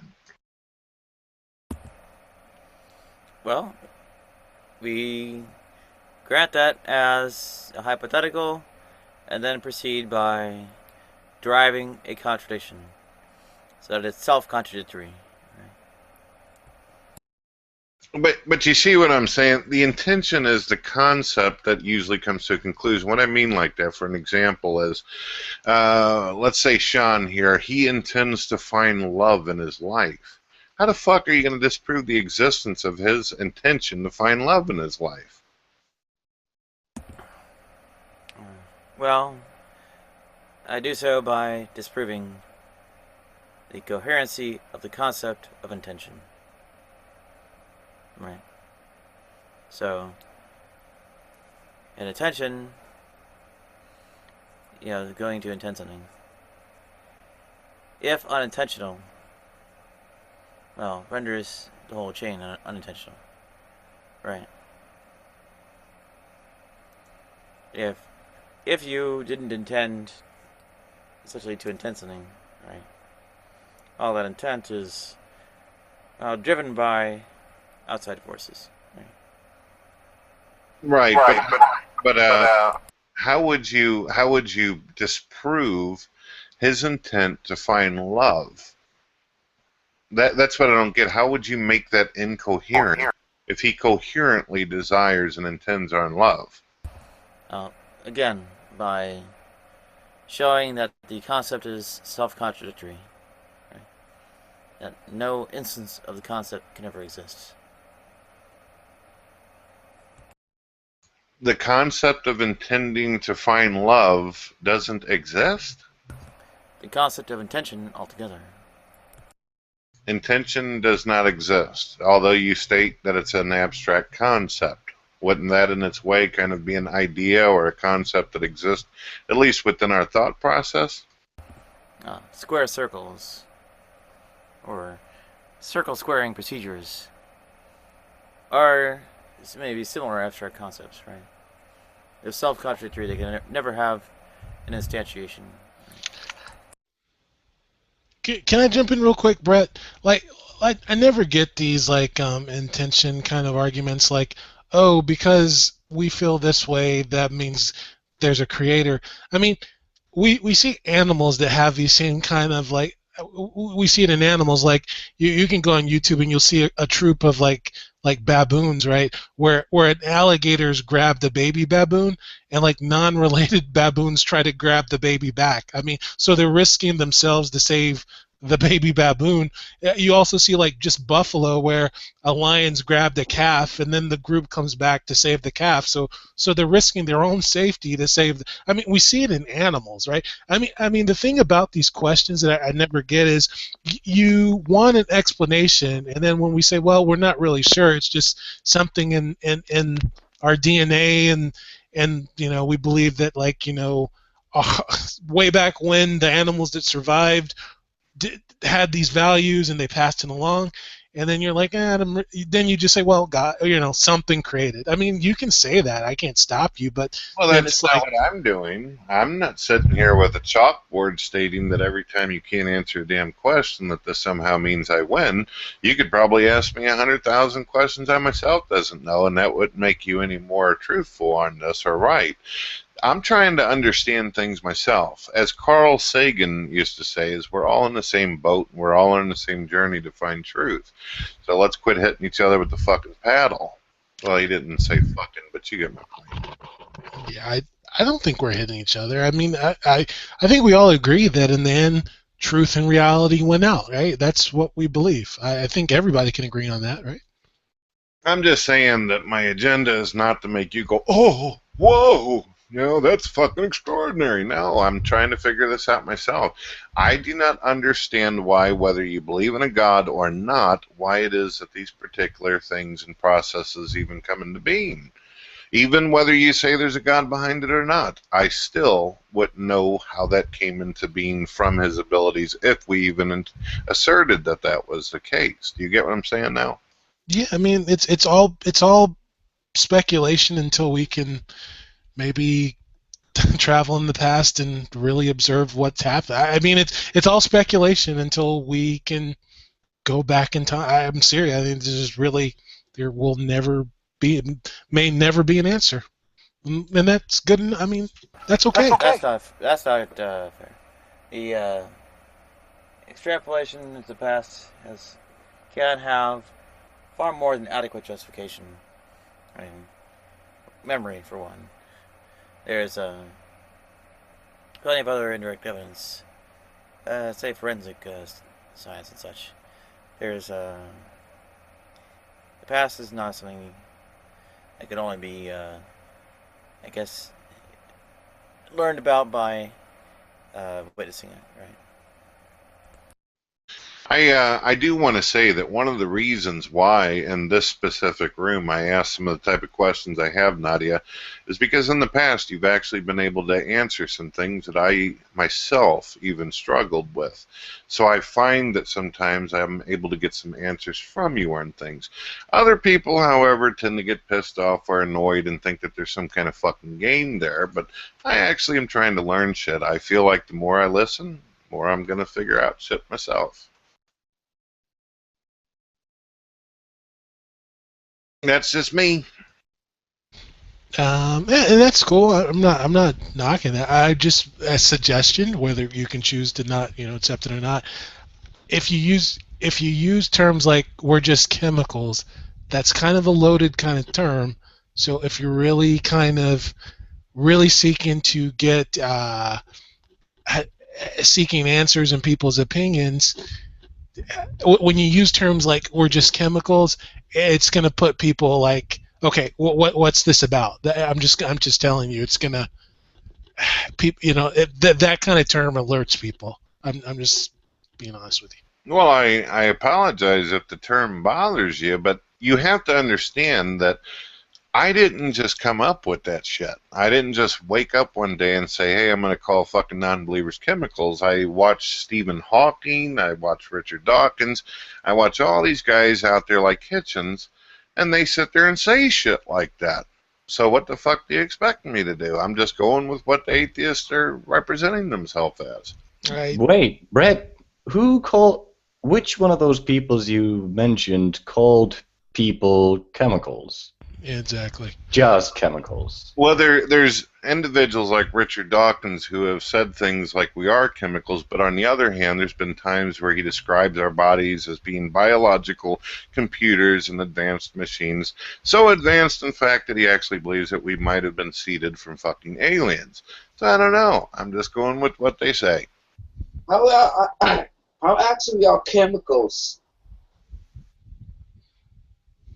Well, that's pretty much the concept, isn't it? If you don't believe that there's some kind of designer or creator that put you here, then most likely you believe that the universe farted all this shit all over the place and somehow it connected and voila, you're here, right? No soul. So you're just extraordinary chemicals that just happen to connect properly, Okay, right? so you're using loaded terms again. Farted. I mean, Yeah. why are you using that kind of term? Yeah, like the I'm sorry, hold on a second. Acceleration or expansion of space and time in nature, billions and billions. I'll do the Carl Sagan on you. Sorry, I used fart. I'm sorry that fart bothers you. It doesn't, Yeah, it doesn't, it's offensive. yeah, it doesn't bother me, but it's like if you are, I'm just telling you, if you really are looking for legitimate conversation, you don't use that kind of term. I'm just, there's no reason to use it. See, that's one of the reasons why I dig Nadia. I ask her questions, and no matter how unusual my Missouri accent comes off to her, she tries at least. She tries. But over and over, you're just like, man, you need to quit using those fucking loaded terms and me. I mean, come on, man. How many times are we gonna fucking do this? I get on people for the language, but I don't know. Somehow, it's in a different way. I hear you. And I have learned quite a bit from you, Nadia. I dig the fact that you actually put your 100% in there and you try on stuff. Just getting tired of all the moaning and groaning. Why you do that? Why you gotta word it that way for? Oh. So actually, Yeah, moaning and groaning. Well, to the extent you consider it an offense or take offense at it. Well, at the same time, how do you deal with anything else, right? But you have actually stated, that's right, Brett, we're soulless hamburgers. I mean, shit, you agreed with me. What's the problem? Is everybody getting all picky today? Well, if I wanted to get picky, I'd say that, well, we're a bit fresher than general hamburger. Although, freshness might not help our taste.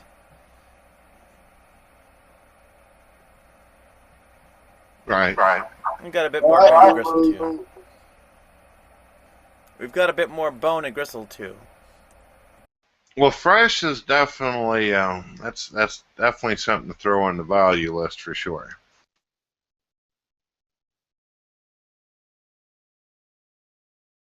Yep, fresh flesh. You won't eat dead animal flesh, so you gotta eat live human flesh. There you go. No! Brains. That sounds yummy, actually. Brains for dinner. Brains for lunch. Oh. I don't remember the words to it, but anyway. I think the end of it is, brains are all we ever eat, why can't we have some guts? Oh, what's the song? And the tit and the foot bone is connected to the... It's called Brain Eaters. Alright, you mind if I ask you a question, Viva? Sure, ask away. You consider yourself a person who's logical and rational and has a position of evidence, right? I try to be. Okay. Would you be able to, how shall I say, would you be able to show that atheism is accurate and true?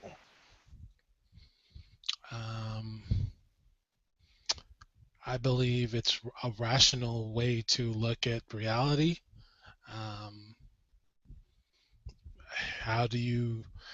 I believe we share a reality. I'm talking to you, right? I believe we share a reality, right? I believe nature is uniform. I believe things correspond to natural laws, which are not prescribed by anything other than they're just descriptions of the reality that we all share. And I don't think there's anything beyond reality. I think I'm happy with reality. I don't add anything to it, right? That's Well, the question was, can you actually show that atheism is accurate and true? I'm looking at the definition of atheist right now, and it's pretty short and simple. I don't see the word reality in the definition of it. Yeah, it's just I don't believe in God because there's no God that interacts with us in this reality, so I don't believe in a God. But can you prove that atheism is accurate and true and based upon facts and evidence? I'm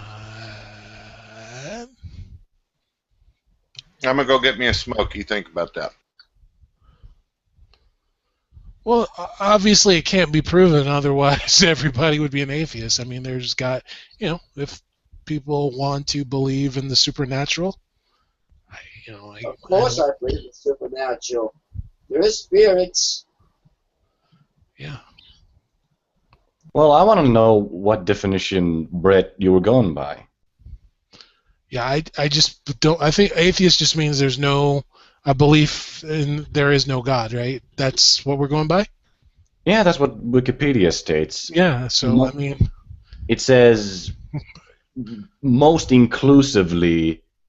Okay, I'll just so I don't get anything mixed up. I'll just have myself a quickie looky cookie shitty picky. Here we go.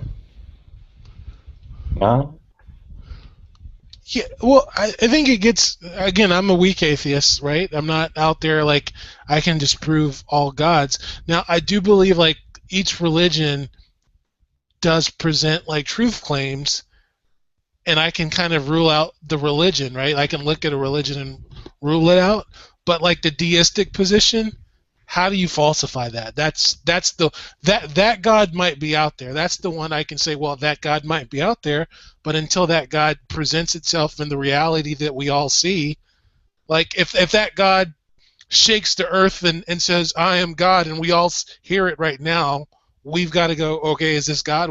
We'll start, like that would be the kind of thing that would get us to start, believing that God existed, right? But until then, it's like I live my life like there is no God. So I don't know what else to say.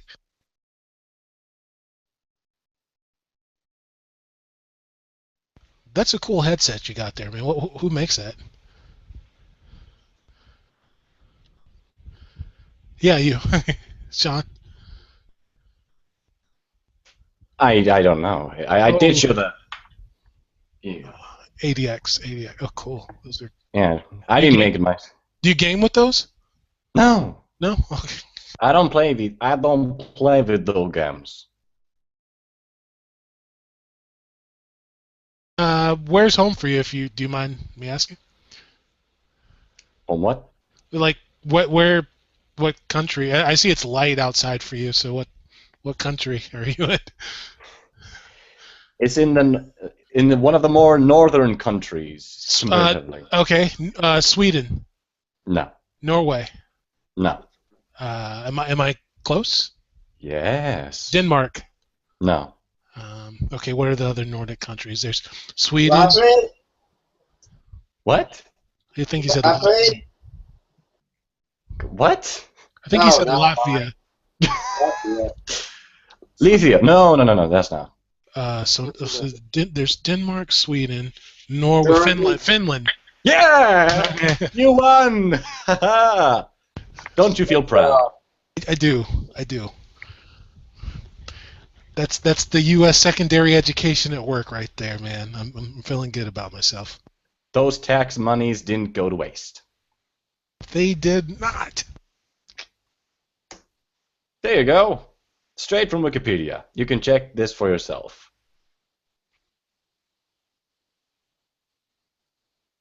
Exactly, right? But there's no way to prove it. I don't know how to prove it.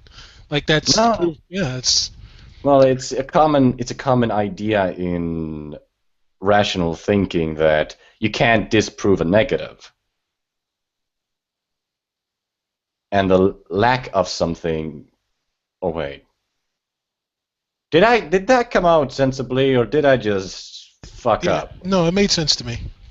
I get what you're saying. It's like you can't disprove Bigfoot, right? But what you can say is, well, I don't see any fossils of anything that would be Bigfoot. I don't see any evidence that would lead me to believe that this kind of thing exists. But I can't disprove Bigfoot. Like I don't live in the woods 24/7 and say, have cameras. Yeah, there you go. Yeah, that's pretty much it. Wish Brett Keane would be here to listen our fabulous answers. I'm back. Goody. Were you guys able to show? Me and Sean, we spiked it. We answered it. Like we've disproved religion, and the world is moving on. Yep.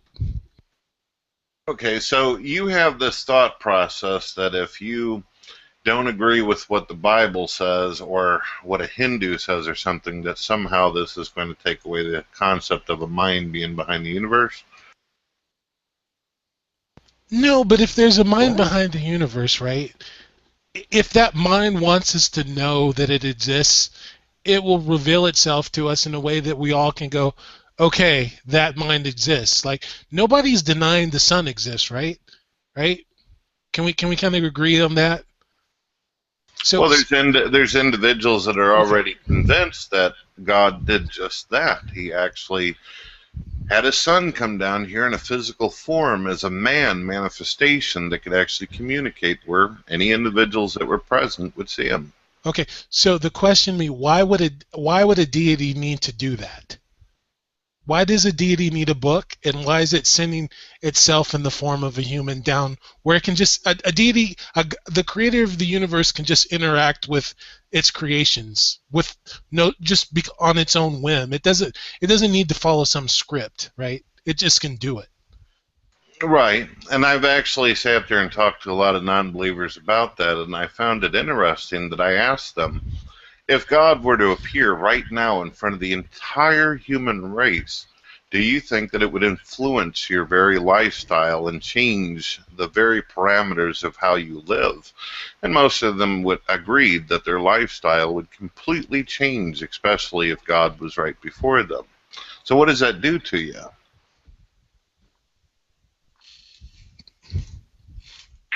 Well, I just said that. Yeah, I just said if that. Yeah, go ahead, Sean. Yeah, okay, God's here. If we're in front of everyone, there's God. We now know with a great amount of certainty, God's real. So that'll change our lives significantly. And then you said, "What does it do for me?" You do obviously realize, Sean, maybe not you as an individual, but a lot of people, not just atheists, but God believers, some of them would shit their pants if God appeared right in front of them. This would change a whole lot of things, because now that you see God standing right there, of course individuals are going to try their best to be on their best behavior. They're going to make a lot of different type of choices and everything because they know that there could possibly be some consequences. This would change the whole dynamics of free will, your choice, your ability to function as you feel makes you happy. Yeah. And? Okay, so that's basically what you're stating. Why doesn't God just show himself? There's a lot of ramifications for this. That's just nonsensical because God is so. You just invoked Jesus, so I'm going to kind of hold you to Christianity because I know you kind of slip between Christian and theist. So the God of Christianity interacted with people, right? Remember, he peeked down from heaven and saw people building a building to try to reach him in space. So, and Moses knew God existed, right? And Paul supposedly had a vision of God on the road to Damascus. So if God made himself evident to them, I don't see any reason why that stopped happening. To me, that never happened. But if you're going to believe that happened then, why doesn't that happen now, right? It doesn't make sense. That what you just said is nonsensical. I provided you videos earlier of people who were atheists who claimed to have extraordinary things happen to them and things revealed to them that changed their very structure and the way they live. In our modern day, I provided you the links to tons and tons of videos like this. But of course, you will assert that they are suffering from some kind of psychotic disorder or brain damage, that they went from being a rational, logical atheist to, oh no, they believe that there might be more to the universe. Well, I'm not too sure. Well, the way I would see that is, yeah, it could be that they've had these extraordinary experiences and they're actually the product of some creator or God, or they might be completely fucking nuts.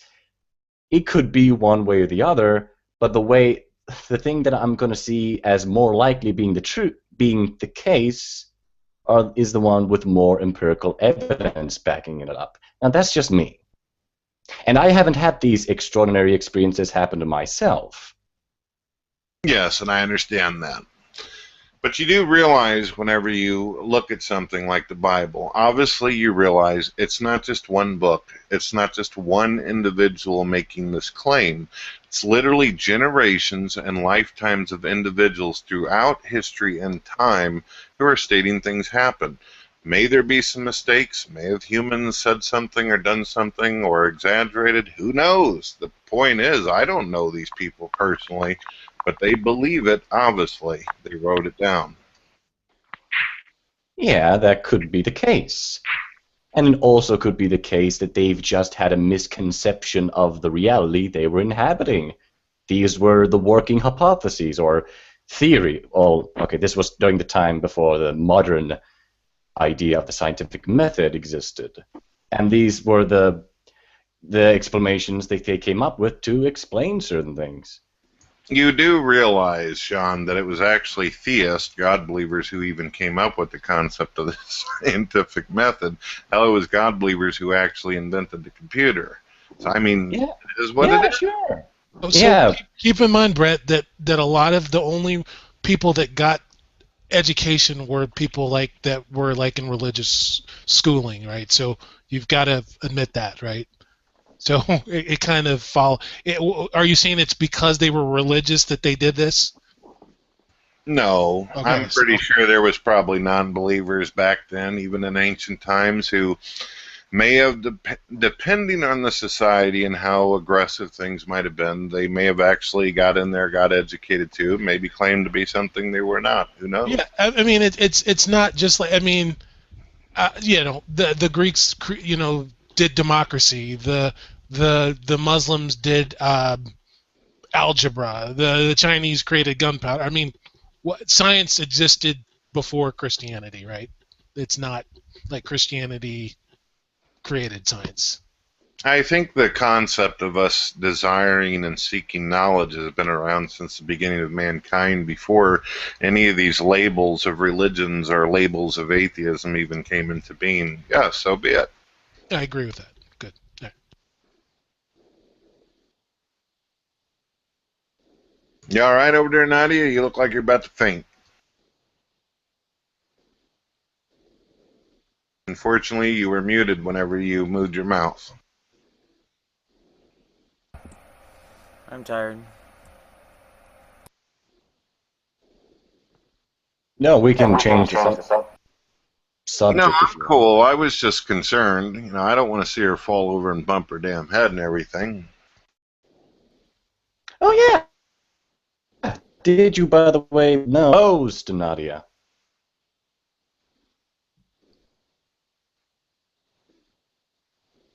You don't believe me?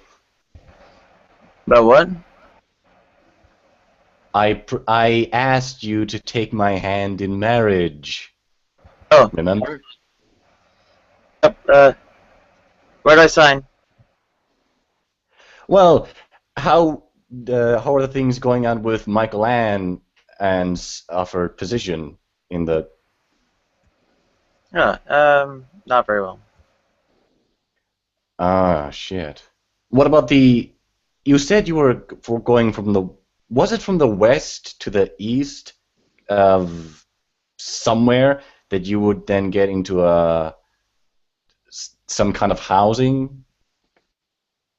I can't remember.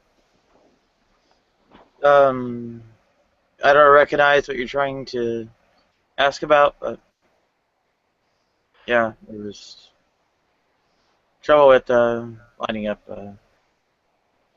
something like that in advance, but anyway. Nadia, I will say it one more time. If you don't move in with Sean and Miriam or whatever plans you got with the McAllister individual, it's always open. My wife and I have discussed it. You are more than welcome to stay here until you get on your feet or get whatever shit going.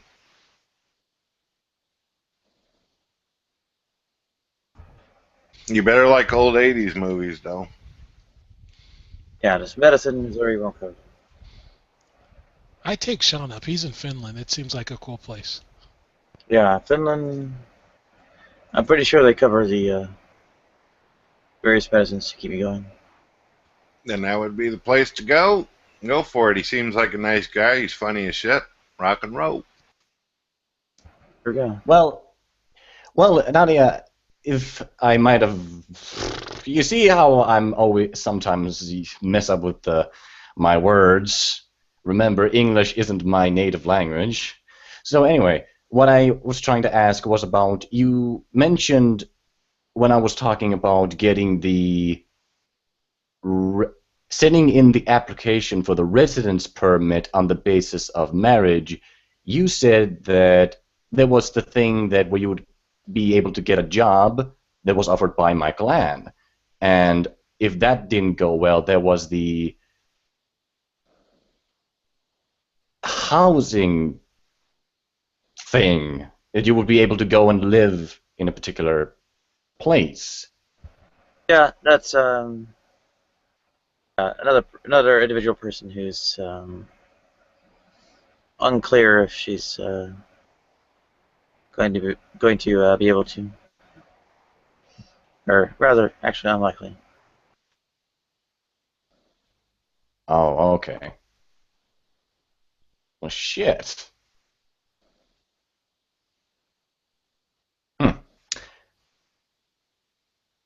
Oh, wait, yeah. And there was also the talk about you wanting to get a job at the field of your particular expertise, so you would be able to raise up enough money so you could get that surgery done. And then have the plans of... That would help too, yeah. Haven't any luck finding a job at Linux programming? No, last interview I had was in early July of 2014. The recruiters are pretty few and far between. I think Scott tried to. It was one I got kind of an email, but no follow-up since. Okay. And Michael Ann's job, what was that job? Was it something related to nursing? Basically, yeah. And that didn't go too well. Well, how do I say it without speaking badly of her?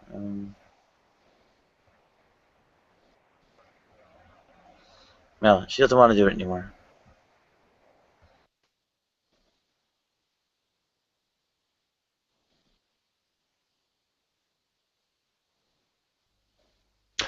Well, you do know that there is an open...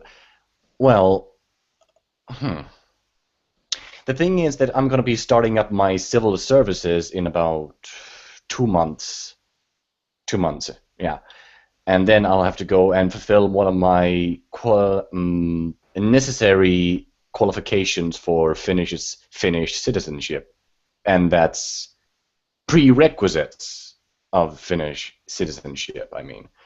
When you're 18, over here you gotta either go to the army, you gotta go to this and perform civil services, or you gotta go to jail. It's either of those 3 options. And I picked up the I picked up the middle one, the civil services one. And I'll be going there and spending the first month at an education place, and then I'll be moving to... I've already signed a contract with a cancer place where they keep cancer patients and provide with them with basic necessities like food, shelter, and such. I'll be working there for I don't know how long, but after that's done, it's after that I'm be able to get my own apartment finally. My mom said that after I'm done with my civil services, I'll get my own apartment and get to live alone. I'll be moving out and be an independent adult with no job. Well, Oh, go ahead. Oh, that'd be good. Yeah. I remember back in... I was able to finally get something of a place. It was, I don't know, I was mostly in terror of losing it the whole time I was there. And I finally did at some point. That's good to hear. Although I won't be having any incomes. Ever since I quit my job with the telemarketing place, I'm not going to be getting any money from there. Oh yeah, Brett Keane, you didn't hear about my telemarketing job, did you? No, you got a decent voice for it, though. Yeah. Doesn't mean people want to buy anything from me, but some did mention, and hey, that was a great speech there. I'm still not buying. Fuck off. And that's click. I get the sense that people don't like telemarketers all that much. Well, I don't know what it's like over in Finland or anything like that, but when, especially nowadays when people are paying for cell phones and all that shit, you get some asshole calling you up, using up your fucking dime. That's annoying. I mean, on a wired phone, I might sit there and listen to them for a little bit, but usually it's bullshit you already own. And it's bullshit that I would have to sell. I couldn't last there more than 3 days, and then I quit the place. I couldn't handle it was the kind of job where it would be inevitable for me to either have to deal with my employers being disappointed in me for being too nice, or having the customers angrily yelling at me for being an asshole. Yeah. That's a lose-lose situation which I wouldn't be able to handle. Well, the problem is, it's not just people calling you up, at fucking strange times talking to you about business propositions or whatever. One of our problems in America, and like I said, I don't know if Finland's got the same deal, but we got motherfuckers who are into identity theft. We got assholes who want to get your information and then screw you up. So people are kind of, who the fuck's this on the phone type of attitude. Yeah, not to mention so many people have talked to. I don't buy anything from the phone. I use the internet, which is a very good point. How many people make their definitive choices based on something when somebody's made a phone call? I thought people used online to get their stuff. Okay, how many of you have bought anything from a telemarketer? Yeah, well, even think of like legitimate catalogs like 15, 20 years ago, you could call them, right, to place orders. And these are catalogs where you want to buy the service or product. Even now you don't use the phone anymore for that. So much less somebody calling you you would think the internet killed telemarketers. I know it feels strange for me. I'd never even dreamt that I would be giving advice to a telemarketer, but if someone says that they're getting shit off the internet, just simply respond with, well, that's great, that's wonderful. We actually have a website where you can take a look at our products, and boom, send them to the fucking website and get your ass out the phone, call somebody else. Oh, I'm not a telemarketer anymore. I was there for 3 days. You get my point. You use it at your disposal. I'll see you guys later. See you later there, William. Bye. All right. Bye, thank you. Yeah, I'm going to check out too, guys. All right, it's been fun. Ciao. See you later, alligator. Yeah, I think I'm going to get some rest. Claiming that he evolved from an alligator, folks. That was just our quote over here. Yeah, that was encouraging. It's all good. You never know. You might say that to some people and be like, what? Call me a fucking alligator? You calling me an alligator? What the fuck? What, bitch? You calling me an alligator? Like a genuine insult. An alligator. Well, did you get the idea that if your intention is unintentional, then what you intended is unintentional too, right? We're getting into intentions again? Yeah. Well, I will listen to you. You can work with me on it. I just don't know how you could disprove the existence of something that's an abstract idea that people already have. Let's suppose there's something you intend, right? All right. Can you give me an example of something I might intend? Could be anything. All right. I intend for the world to be a better place. Go ahead. Doesn't matter what it is. Thing is, if your intention was unintentional, that thing you intend ends up being unintentional too, right?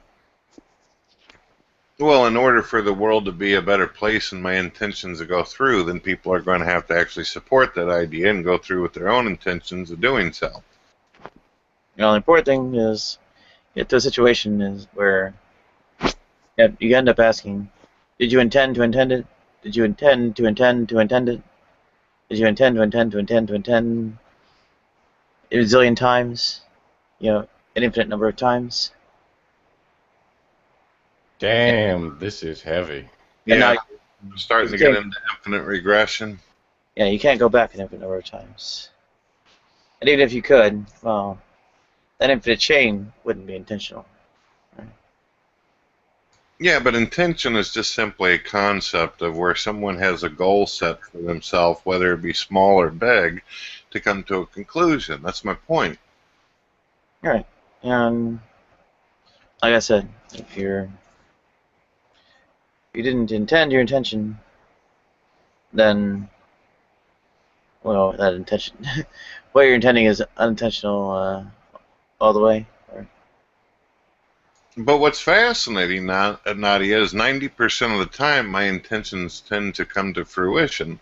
Like, for instance, earlier today, I intended to come into your room and have a fucking conversation, and it happened. How the hell are you going to disprove the existence of that when I'm here? Well, until about 2008, I was rocking the house myself. I mean, maybe not everything went through, and I got a lot of things going through the pipeline, right? So, for instance, the hard parts like grad school and getting out of the country actually never materialized, but or the surgeries for that matter. But at the same time, right? Various accomplishments in the job. You can find my name all over the kernel. You can, see. I think I understand what's going on here now. You're basically, what you're wanting to do, I thought we were doing like some kind of philosophical thing. What you're basically wanting to talk about, and I'm cool with this, but you want to talk about the intentions that you had and where some things didn't pan out. Is that where we're going? No, but I was saying, at least I was pretty damn good at getting things done, right? Yeah, the intend to intend bit is ultimately shows that there's no such thing as intent. You intended on being a good person, didn't you? Oh, how could I? Intent is self-contradictory. Yeah, but you're a good person, so obviously your intentions came through. Are you, Nadia, basically quoting Yoda? You do, or you do not? There's no try. No. That was a terrible Yoda impression. I apologize. No. Unfortunately, the efforts are not always successful. Yeah, I don't know what the question was offhand. There was Well, I thought we were going into, because originally this conversation of intention started when we were talking about, if my memory serves me right, I'm not photographic, but we were talking about how did imagination and creativity come into being, and why should we care about other human beings if we're nothing more than complex chemicals. And then you began into the regression of intentions. But now it sounds like you're not wanting to get philosophical, but you're wanting to express how some intentions didn't go the way you wanted. You okay? No. That's not quite what was happening. I don't acknowledge the notion of intention. And I can call various things like efforts and so on, but Hey, Tommy, welcome to the room. You ain't got that evil BB gun, do you? Ooh. Oh, don't tell anybody, please.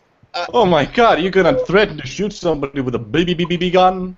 I won't kiss it anymore on camera. You know, Tommy, back in the day of Stickam, where it was kind of like Google Hangouts where everybody was able to get on video, I remember walking into a room where I literally seen over 20 fucking people on webcam at the same time showing off their fucking rifles and guns and everything else. And I asked, hey, is everybody Republican in here?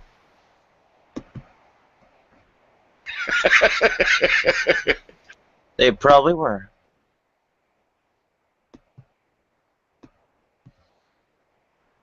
Ain't I terrible? I already go with my intentions again. Outed me. You outed me, Brett. Damn it. No, just kidding.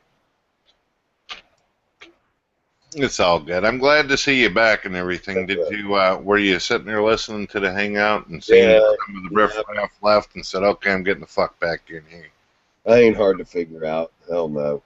I do hold some conservative political ideals. I kind of like property rights. I do. Okay. And it is a BB gun, which qualifies as a real gun. Yeah. Well, I don't give a shit if it was a real gun. I don't give a fuck if you got a rocket launcher over there, as long as you don't accidentally blow yourself up. That is holy shit! Look at that fucking weapon. That's taking over the neighborhood. Whoa. Don't look down the barrel of it, please. Yeah, having a gun and holding a gun up on the webcam doesn't make someone mentally ill. Just don't fuck with them on a bad day. Oof, that's a fucking big shank. Someone was throwing that out, you know? Gee whiz. I said, yeah, I'll snag that. Yeah. Camera trip on. We're going to probably get that guy back in the room tomorrow. I seen him holding up a shank. What's up with that? Yeah, if that's what he's got to see, you know, it's okay. I guess he's entitled to make his call about whomever he wants. It's all good. You know that there's some individuals out there who are extremely advanced in martial arts and are considered a lethal weapon, so therefore they should not put their fist and arms up on the screen. I've heard some tongues are rather powerful, you know, sharp. Yeah, there it is. Yep. Look at the power. The power. There is one thing I don't understand, though, for people who wield guns and all that, though. Why not baseball bats? It's up close, it's personal, it's almost got a romantic feel to it.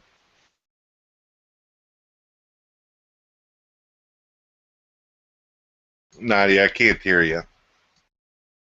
Oh, I said after I get SRS, I'll have to put Sean to work.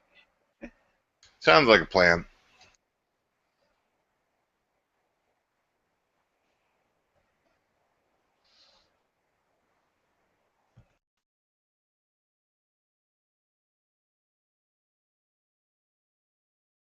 The hell kind of picture is that, Tommy? Let me take it out. Look at this. Yeah, that's an unusual looking hat.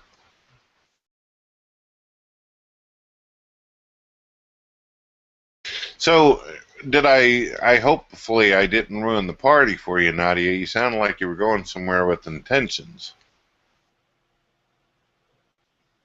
No. Yeah, I enjoy displaying art. It's a fun hobby. Not this time, everyone. Couldn't find it. I got a weird question for you, Sean, as well as Nadia and Tommy. I would love to hear you chirp up if you feel like it. Can you ever describe a time whenever an explosion or just some kind of energy blast caused a masterpiece that was actually coherent? Well, a big boom is pretty much a masterpiece in my book. Ever seen an action movie? Kaboom! Well, shit, I didn't know I was dealing with a fucking arsonist over here. You get what I'm saying, no? If I may, fireworks. I went to the restroom after going to Taco Bell one time, and well, never mind. And you ended up with a masterpiece, I assume. Yeah, that's one heck of an explosion. See, I understand how the question can be totally fucking twisted, definitely, because there's so much weird shit people call art nowadays. Maybe I should start another fucking analogy. Did you like fireworks, though? Yeah, the fireworks are neat and everything, as long as they don't accidentally bounce off the bleachers and go up your ass, it's okay. But no, don't how you about think they'd be able to fly? All right, how about something like this? Let's give an example of this. The art thing was wrong. Hell, there's people that shit on a fucking canvas and smear it in and call it art these days. Let's go with Mozart or something. Can music actually be created from an explosion? It seems you could make a funky remix. No. You're not following me. I'm talking about just the explosion alone. Can an explosion actually create like some kind of symphony or some kind of beautiful song?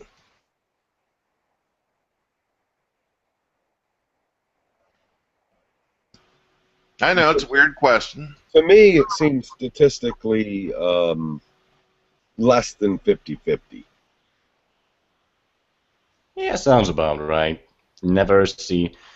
No, I haven't seen any reports or documentation of such an explosion.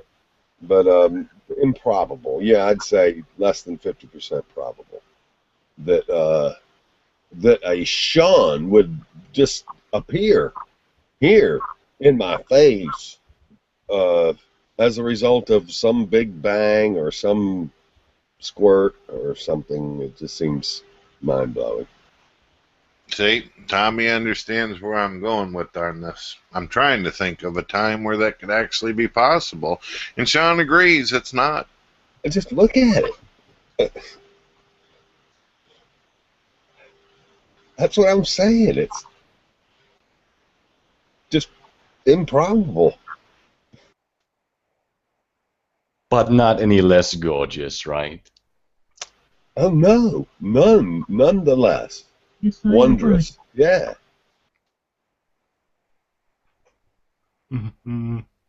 What the hell is these people in here all quiet for? How come they're not interacting with us, Nadia? They're contemplative, I bet. I'm here. I just didn't have anything to say to what you guys were talking about there for a while. Really? I've talked to you before. You got all kinds of shit to say. What the hell are you doing? 2 hours now. To tell the truth, I am a little bit distracted. I was walking my dog earlier today, and something caught my eye, and right about the time that I went and I looked down, a tree branch kind of stabbed me right in the other eye. So I'm in a little bit of pain right now, to tell the truth. So I am a little bit preoccupied, but I didn't feel that I had anything to contribute, so I didn't say nothing. Now, how the hell am I supposed to prove the existence of God or have you see God if you're fucking running into trees over there? I'm not an atheist. Wait, what? Well, that's what you were trying to do. Obviously, he's an intelligent human being. I misspoke. I heard that the cornea, the surface of the eye, is some of the fastest healing cells. And I sure as hell hope so, because this is quite painful. I'm actually thinking about going to the emergency room here in a few hours. I don't know. I'm just waiting to see if it feels better. Yeah, it feels like there's something in it, real excruciating. Yeah. Over-the-counter ophthalmic ointment.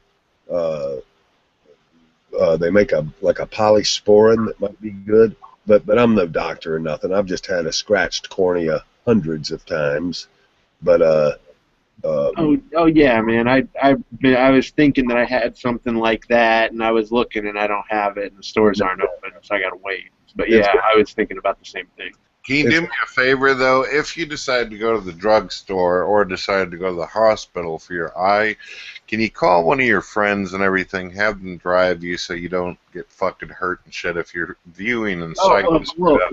that's exactly the reason why I haven't gone yet. Is because I'm not going to drive if I'm having to close my eyes and stuff. I'm waiting until I know people are awake.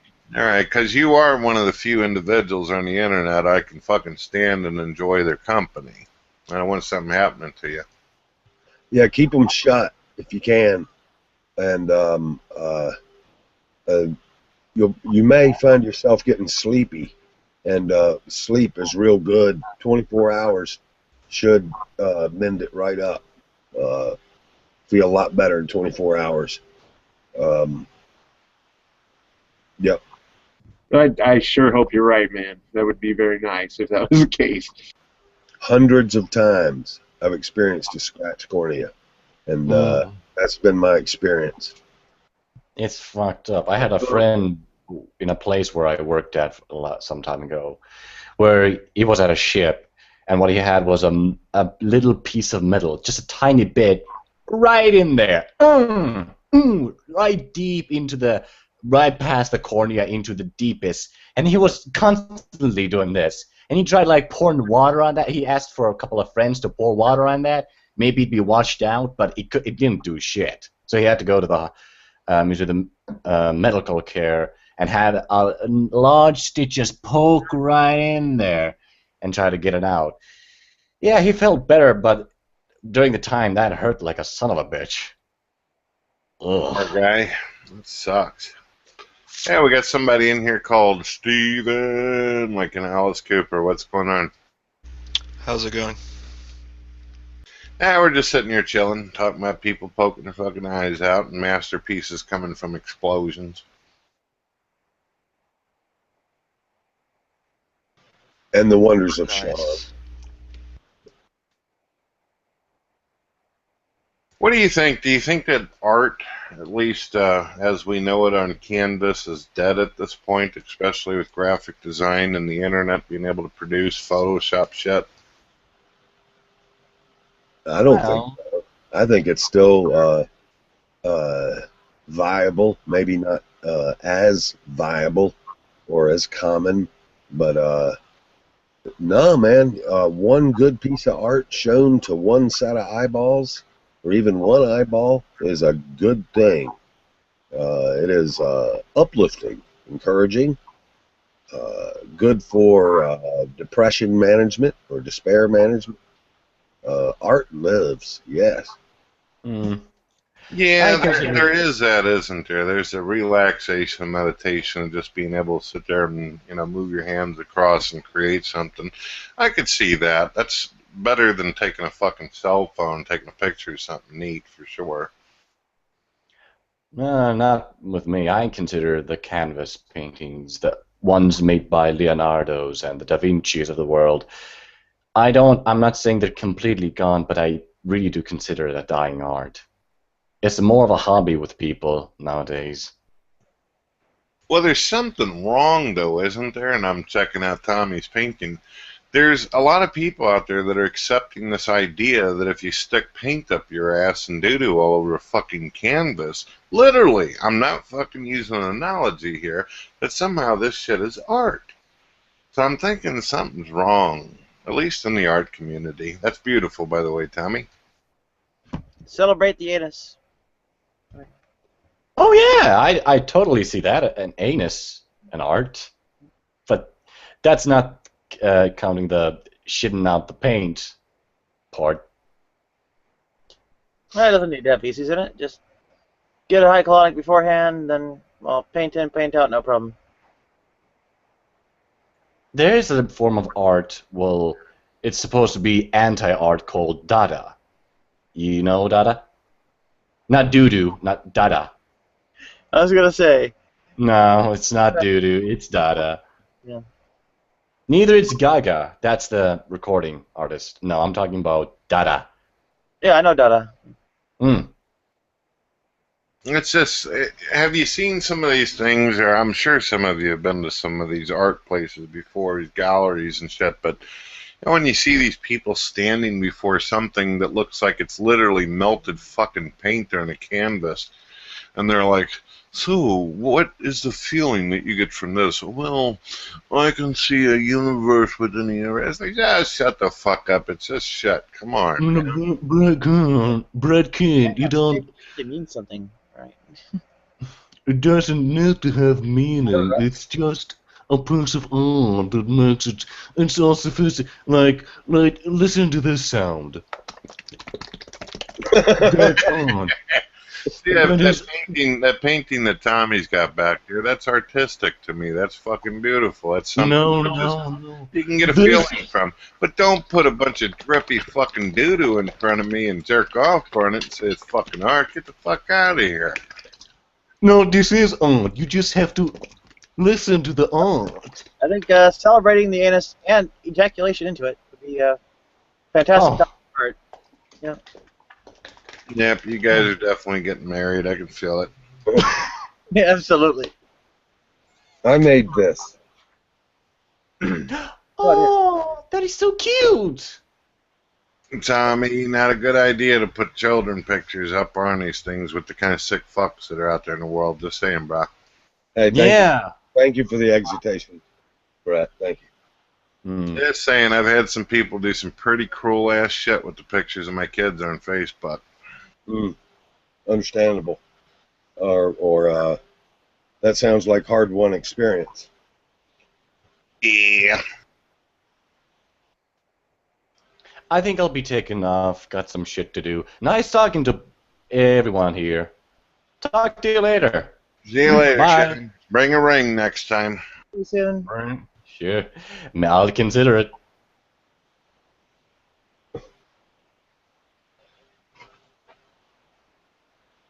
Oh.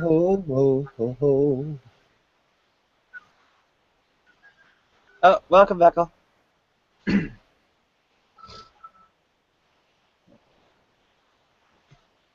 What's the latest in the news? I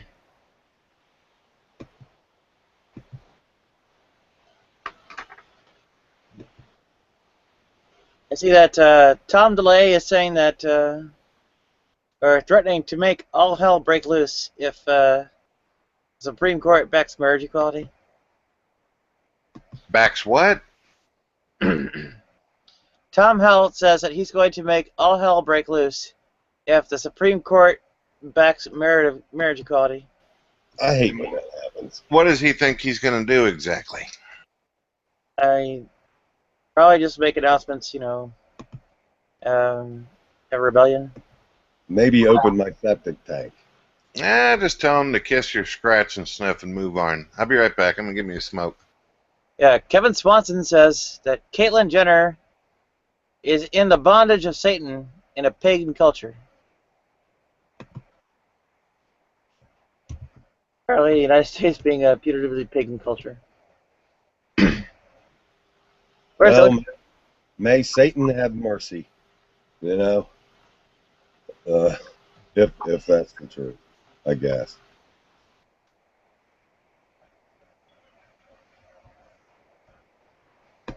Yeah, what else happened here?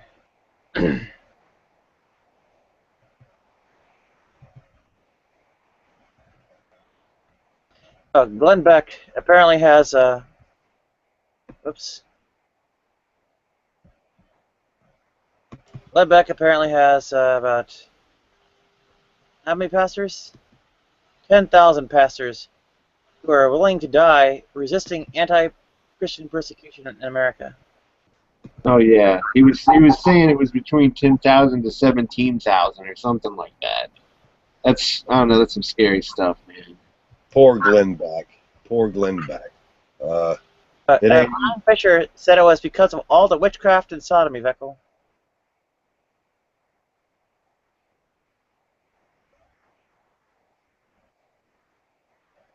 Yeah, there's the 10,000 pastors willing to die resisting anti-Christian persecution in America, by which he means gay marriage. It's like, who gives a fuck about gay marriage? It's like, where the hell are LGBT people's jobs and housing and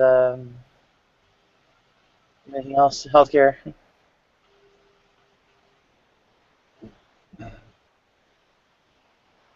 I just don't feel led to die for anybody's marriage. All right. Started living seems- maybe about 200 years ago. Compare it to life today.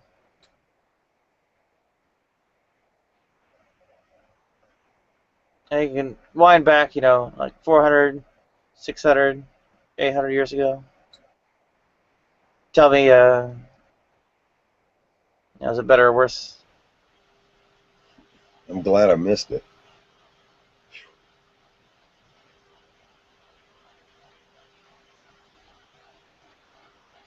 Yeah, I am pretty sure. I kind of like being a Saint, Tommy. Hell, I'm not especially popular, even in this diverse culture. Golly, if I went back somewhere, I'd probably get burned at the stake, or at least maybe, what do they call it? Exercised violently. Well, just been aborted. Yeah. Purged. No, 1 Corinthians chapter 5, verse 13. Purge the evil from within you. By which they mean, LGBT. I already pooped earlier today. I'm good. Thank you, though. Well, they mean to purge the LGBT people from amongst your ranks. 1 Corinthians chapter 5, verse 13.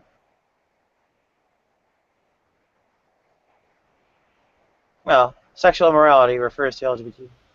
Who would be left? I suppose there's okay, well, sexual immorality could be more expansive in some ways.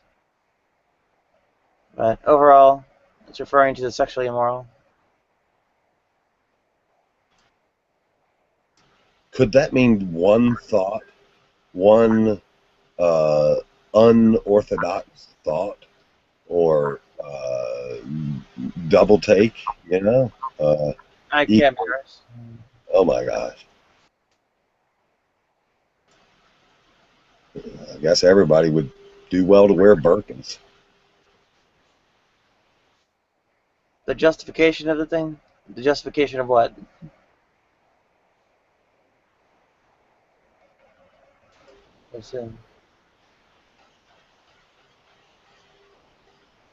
I don't know. If somebody were persecuting you in an evil way, it would seem good to drive them away, let them off, put off that evildoer. You mean the claiming Christian doctrine is false and demonstrating that it is false about LGBT people? Yeah. Well, I suppose they'll say, oh, they want to exterminate us for that. Yeah.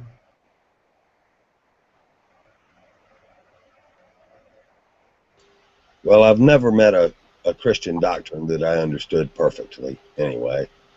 I don't know. I don't understand much perfectly, to tell you the truth.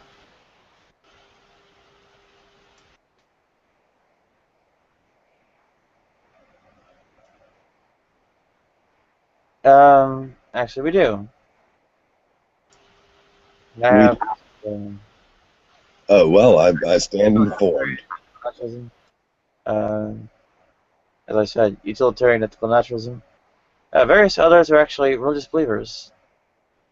I mean, for instance, Episcopalians. I mean, they will literally claim Jesus Christ as their justification, their grounds, and so on.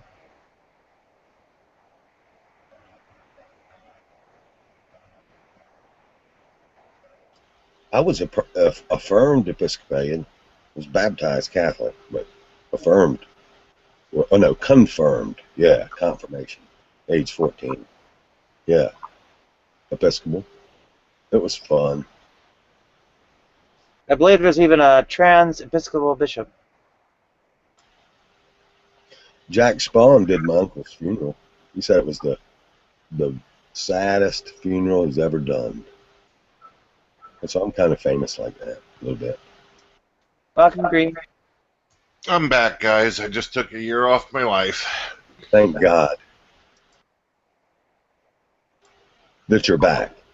I thank God you're Comforting, though, isn't it? To kind of have a choice in the matter on how you go. Mm. Yeah, that'd be nice.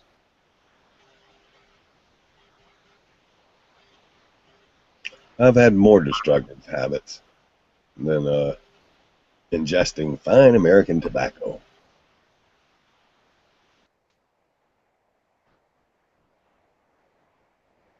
Yeah, that's the trouble. It's like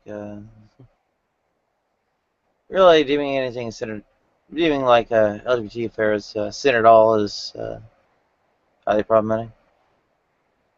And I don't care if it is enshrined in black and white scripture. I mean, essentially, it means your scripture is an error and not inerrant. Well, it does say be anxious for nothing. So if you don't have intense cares, what's written in there, that seems to qualify. Be anxious for nothing. Tommy, you had stated that there's other things besides tobacco, and I am definitely aware of that. One thing I've always wondered, though, Tommy, is you see these individuals out there who do hard stuff. They choose to do all kinds of stuff and put into their body.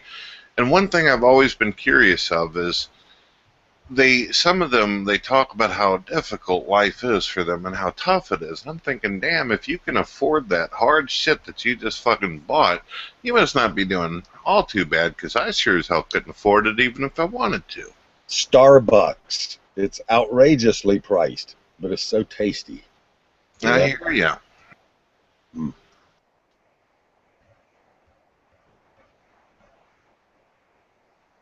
Some say caffeine is a gateway drug, but I don't know. I just know it tastes good, and it's expensive. Yeah. Oof.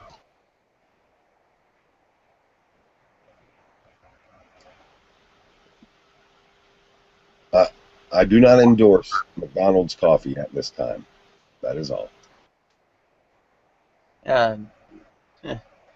Christians do not justify the sin. Oh, I can't be arsed about what Christians do. If it doesn't affect me. Blessed is the man who does not condemn himself for what he allows. Now, I see your text over there, Beckwell. You say that you can't enjoy the taste of something if it's expensive. If it's me paying for it, yes, I can agree. But if someone else is paying for that expensive dinner or drink, hell yes, I'm going to enjoy it. Hey, it's a gift to let people be good to you, Brett. It's a gift to them, in my opinion. I hear you. So whenever you're ready to get me a porterhouse and shit, man, I'm all for it. Hey, man, I'm down with that. I'll have my secretary call your secretary and make it happen. I can't afford a secretary.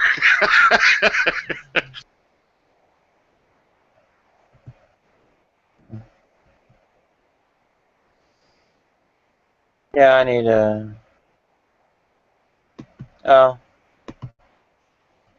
Put it beyond a secretary. A chief of staff? Sorry? A chief of staff? Would that work well? If I had the wages to pay one of those, I'd be spending it on something freaking else right now. Like, fixing my face, fixing my voice, fixing downstairs.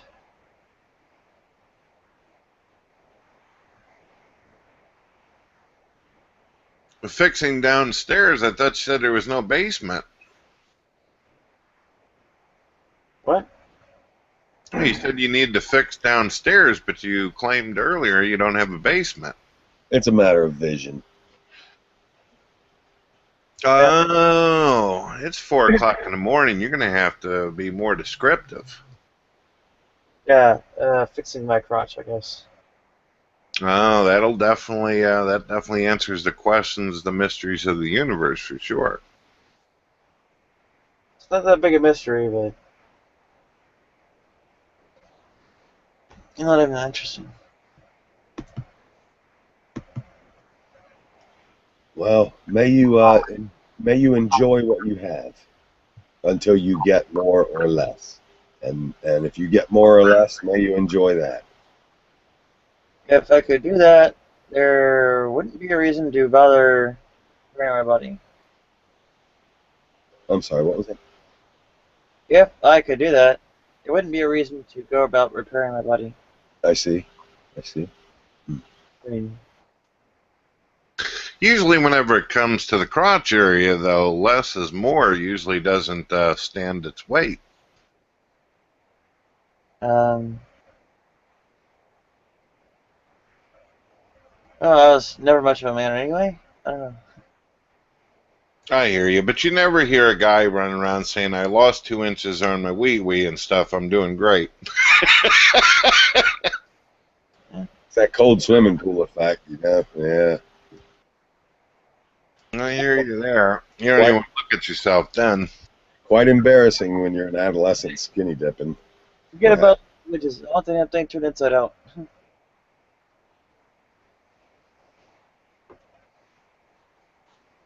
Yeah, if that can't happen, I just chop it off myself. Nah, I don't do all that. Damn. You know that would cause you to die. Don't do that. Oh, when it comes down to, well, it's basically already there, but, yeah. The only way I'll die without a dick being cutting it off myself, I'll cut it off myself. Now you're starting to hurt my feelings. May you ignore everything that bothers you as much as you can.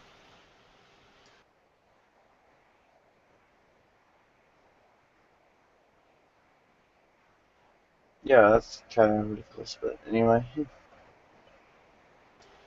Yeah, it's just shallow sentiment, but sincere. Yeah, it might be more meaningful to hope that maybe the things that are actually bothering me will actually get resolved.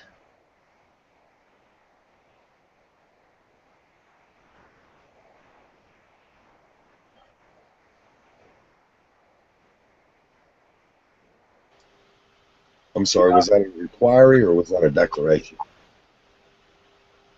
I said it would be better to say that you hope the things that are, bothering me, distressing me, and so on, will actually get resolved. I hope I can sincerely say that there's a hope that I support. It's a small hope. But Yeah, it's kind of like, you don't say, "Oh, sorry to hear that." You say, "Oh, sorry that happened to you." Same basic idea.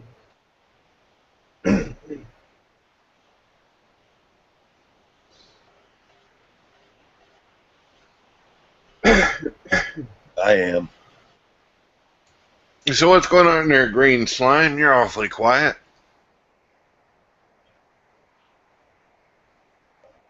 Yeah, he's a Tory anyway. You say what? I said he's a Tory anyway. What's that mean? Tory? Yeah. Conservative. It looks like it's a G-man of some sort. No, it's G-men. No, green, I can't see.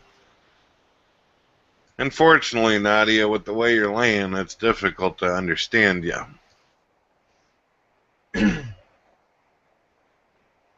Oh, great. It's all good. You get you some sleep. Yeah. I'll try laying down sideways, see if it helps. Yeah, I can hear you more clear now.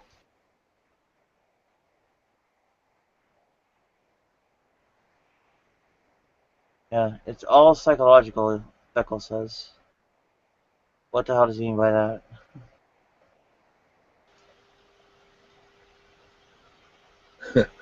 Yeah.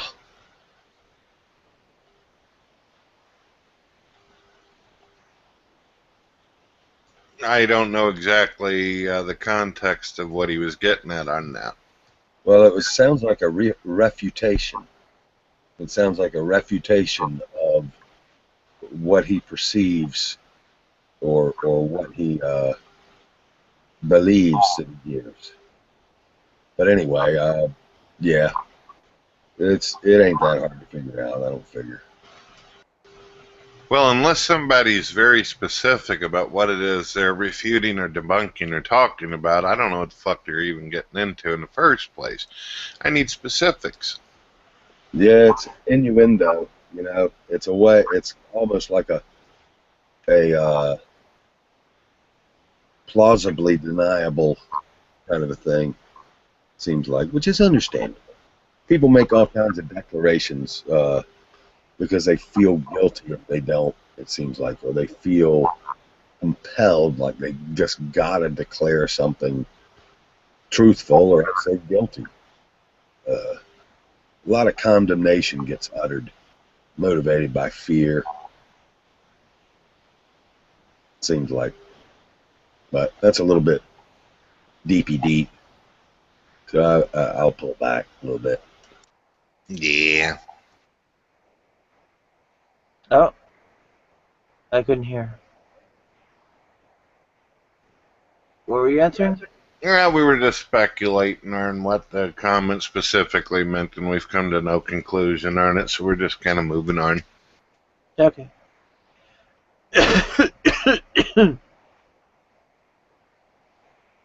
Did Green mention, I don't know, UKIP or BNP or something? Or the EDL?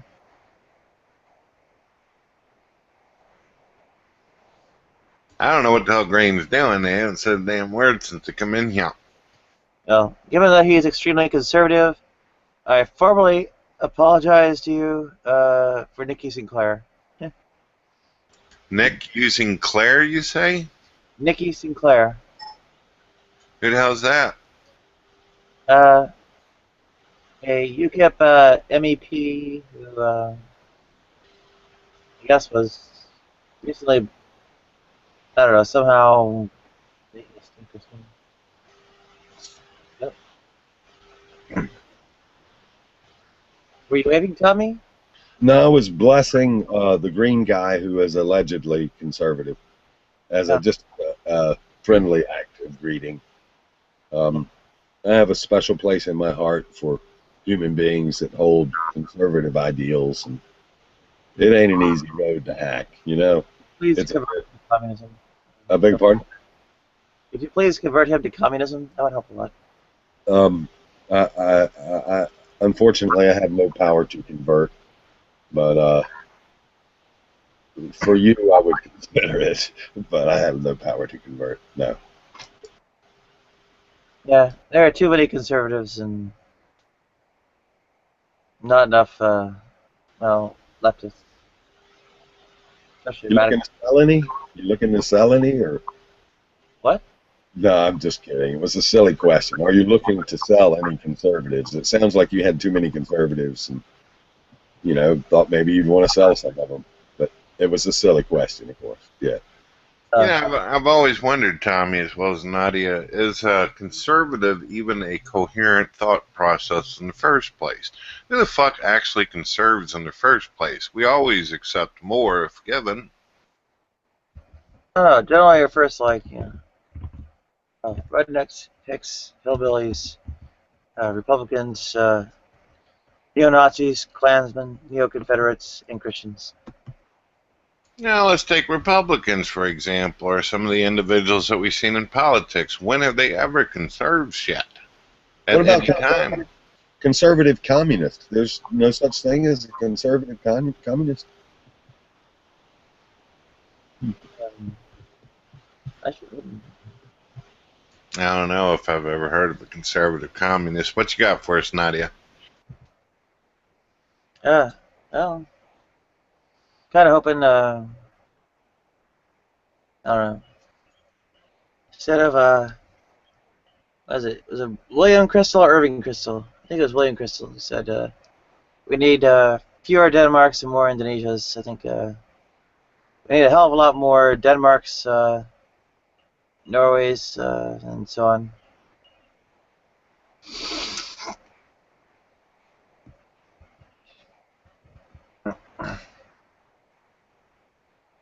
They turned the NHS into the World Health Organization. Yeah. NHS-style healthcare globally, like for Zimbabwe, and I don't know, some impoverished nation like the Philippines or something.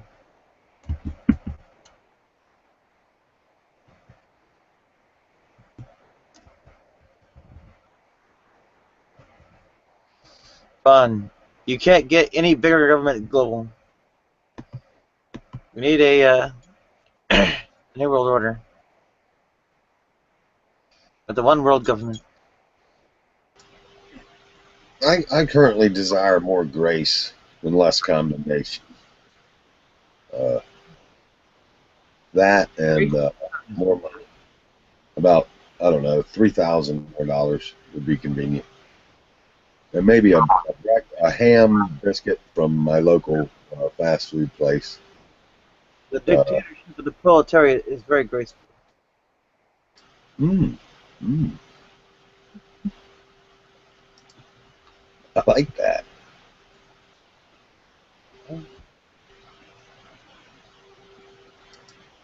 Oh shit! Looks like Nadia froze. I froze again? Uh-oh. Yep. Oh, you're moving now.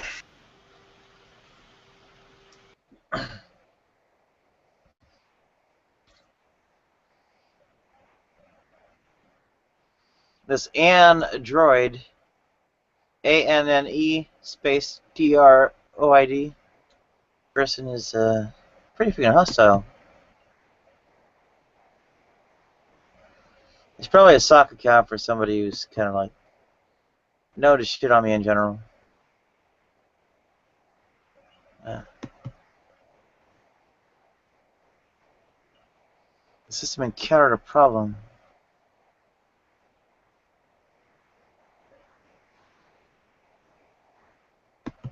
Am I still connected here?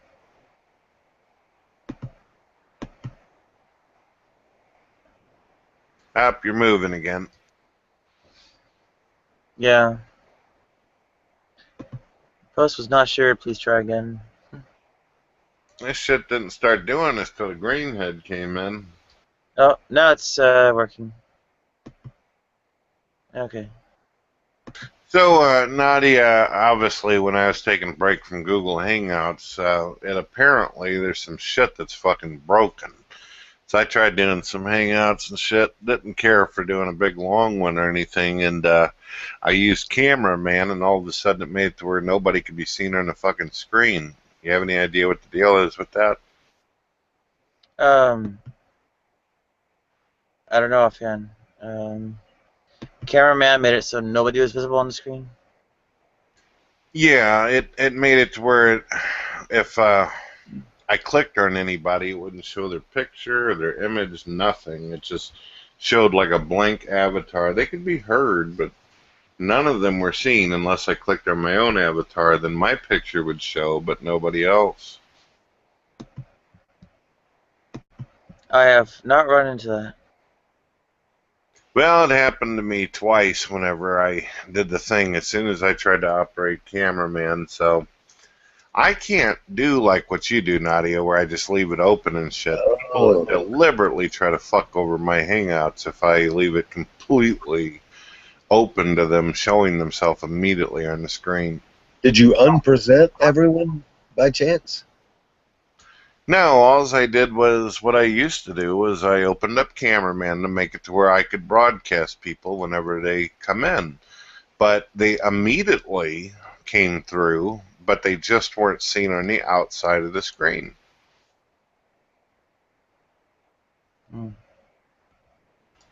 It's odd.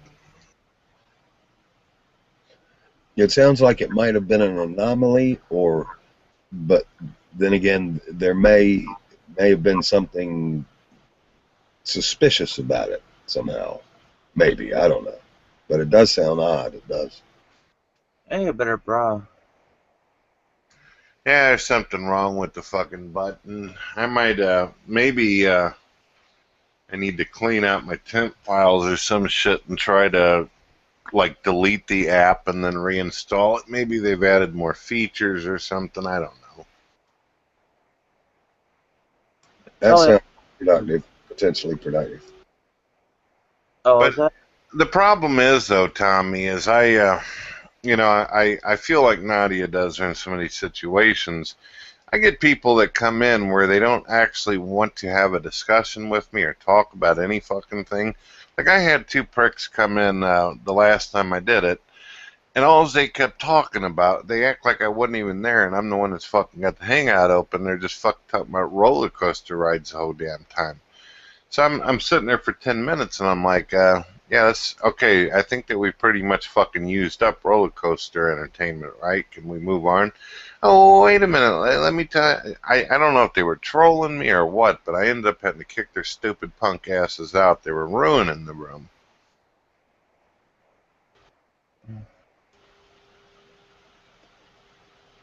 Well, in some hangouts I've hosted, I don't publish the video if there's something that happens that would get me into trouble or violation of some type of agreement or something. You know, I think there may be a way to edit a video before it's published to prevent, you know, some unfortunate occurrence from getting one into trouble or getting one's account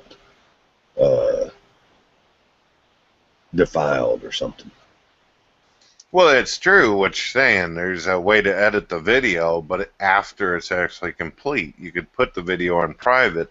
But unfortunately, if you just started up your hangout, like let's say you're 15 minutes into it, some prick comes in and starts waving his dick at the screen like he's waving a flag, you can't edit it while it's actually live broadcasting until the motherfucker's processed. So if you continue to go and then some prick comes along and reports it while your broadcast is still going and gives a timestamp, then YouTube, they're not going to fucking give a shit what the intention was behind it. They're just going to see a dick flying in the wind and they're going to get rid of you.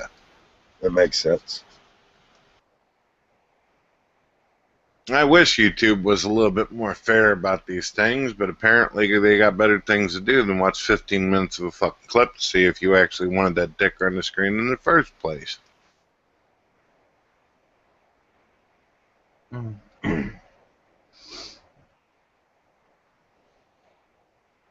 What's really ignorant, though, Tommy? There's those individuals who will run in and start flapping their shit right at you like that. But the ones that are really fucking terrible are the ones that come in and they got their face on the camera and they're talking to you all respectful and nice, and you think that you're dealing with a civilized fucking ape. And then all of a sudden they bring the camera down and they're fucking wailing away at their stick. It's like, what the fuck?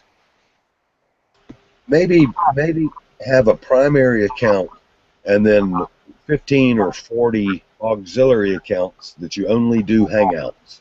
And if one of your hangout accounts gets defiled, then, you know, who gives a damn?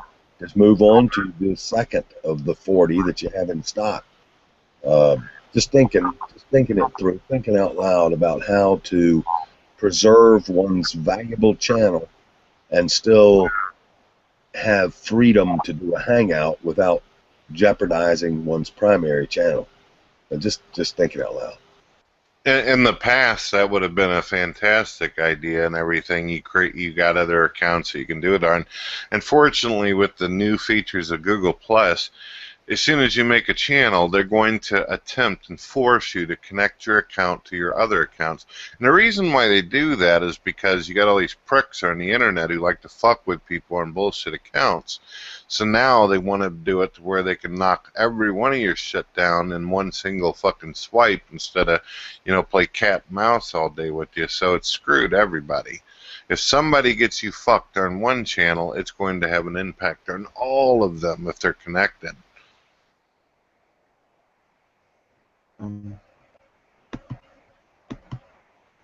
See, that's what I'm sure, Nadia, you've heard some of these non-believers who are being all snarky in the room to me. They say, "Oh, Brett, weren't you fucking banned a while back?" Of course I was. One of your atheist brothers threw his dick out on the fucking video, and I got in trouble for it. How about that?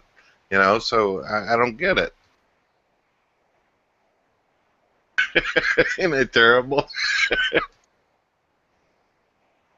Yeah, people playing it that way are not doing the right thing. Yeah, a lot of these individuals already know about this kind of shit and what has happened and why I take the precautions I do, but they like to play games, I guess. Yeah.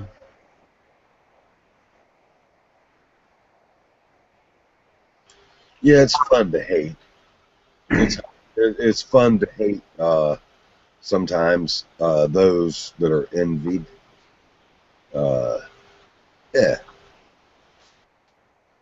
Well, to be honest with you, Tommy, I don't mind if somebody out there in the fucking world has some kind of hate or aggravation towards me, but it makes me wonder if I'm going to have to create a tutorial video one of these days to teach these assholes how to figure out how to close out of a browser. If you don't like seeing a person or talking to them, then go the fuck elsewhere. Go watch a Fred or Barney video. Get the hell out of my life. You know what I mean? Yeah. Yeah. I heard there was this cat, Billy the Kid, who could, I think it was Billy the Kid, that could shoot really well, and people came out of the woodwork to challenge him. You know, just people came out of the woodwork, just he didn't even know, just to take a shot at the great Billy the Kid. Yeah.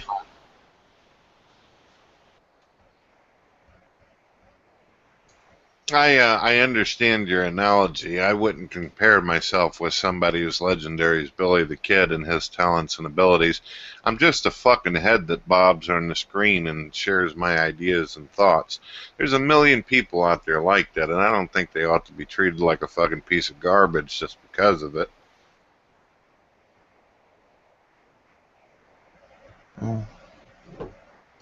Is this the first time you've ever been famous? There's individuals out there who say that about me. They say, "Oh, he's YouTube famous," and all this kind of shit. To me, it's, you know, there's people out there that literally make YouTube videos where they fucking put their ass up to the screen and fart, and that's the only thing that's in their video, and they got 10 million more fucking views I could ever even dream of. So, am I really famous? There's people out there who fart that make more fucking views. Well, fame is relative in some ways, but I guess my inquiry was, have you ever been famous apart from the internet or apart from YouTube and G+? And it's kind of a personal inquiry, so I think I'd do well to retract it. But in some ways, fame and infamy are very similar, I heard. Both suck in some way, in a very similar way. Well, unfortunately, usually, I mean, if you and I were sitting together, like chilling out and eating some barbecue, I'd be more than happy to share things with you. But unfortunately, since we're live in a broadcast, to get into something personal of that nature about what I've done and where I've been and all that, that would give out a little bit too much. Yeah, don't do it. Don't do it, please. That's why I retracted it. But you seem like a man who gives me good advice about being prudent, and but yeah, that seems good not to give out, say things that folks can compulsively hurt you with, or twist, or yeah. So sorry about that inquiry. It's all good, man. You know, Tommy, whenever I first started doing the internet and shit, my interest wasn't really getting into all this, like, theological bullshit or anything like that. When I first started, I'm a family man, and YouTube was claimed and declared to be a family-friendly website at the time. And I just wanted a place where I could share my thoughts and my feelings and about what I was doing throughout my day, talk about my family, friendships, and heartbreaks and loves and all this kind of shit. And I discovered real quick that, nah, it ain't fucking user-friendly. It isn't about family or anything on this site and shit. It's just whoever can knock the hell out of another person. So, yeah, it's made me a little bitter in that place because we can't be as open and as honest as I would have liked to have been. You know what I'm saying? People got to kind of hold back on this fucking thing. It sucks. Yeah, I enjoy a closed hangout or one that's not live. That I enjoy them both. I enjoy a live hangout and I enjoy a off-air hangout. You know, peeps can be less guarded and more more candid. Unfortunately for me, Tommy, there is no such thing on the internet as off-air.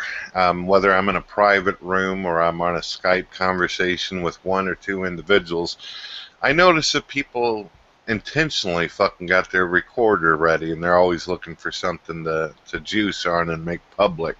So I say fuck all that. I talk like I normally do anywhere. Truly.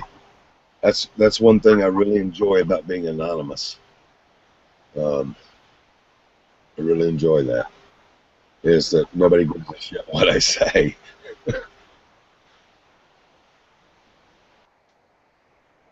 It's rough. It's rough. I I respect anonymity whenever it comes to individuals who are actually trying to protect themselves, but unfortunately there's some people that use that anonymity to use as a weapon towards individuals who do expose themselves. Ugh.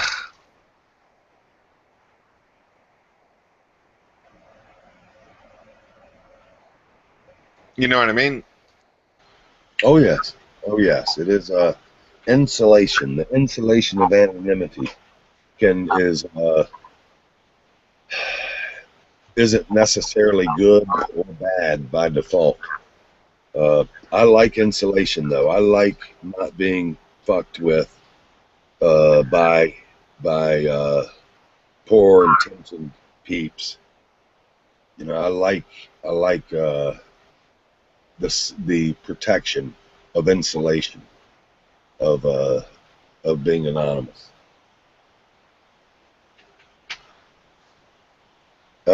I've been kind of micro infamous, and it sucked bad, and I've been kind of micro famous, and it sucked bad.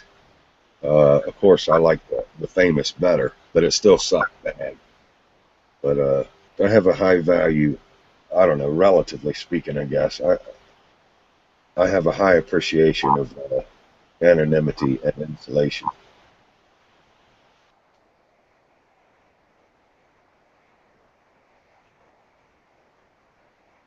I hear you. Well, it looks like somebody's having sweet dreams. Yes.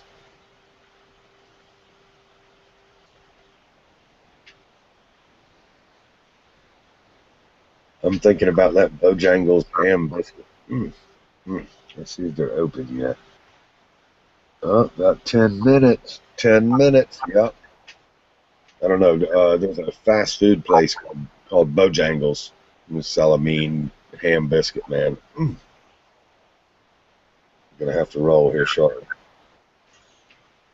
Yeah, only thing we got like that around here is fucking McDonald's and shit, and maybe a Hardee's from time to time. They used to have a good breakfast biscuit back in the day. I hadn't eaten there in quite some time. Hardee's.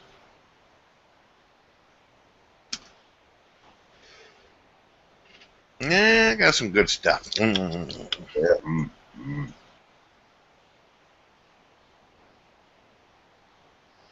I do not suggest Taco Bell breakfast at this time. Yeah, I hear you there, man. With the way my teeth are these days and shit, I try to stay away from hard foods and stuff. Soft tacos, okay, but harder tacos, oh shit.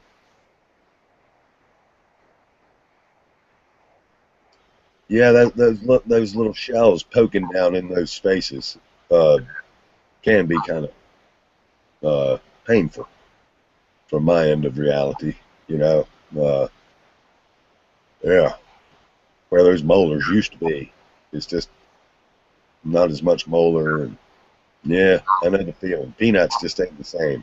I used to munch popcorn seeds, man, grind those suckers right up. But, you know, things change a bit.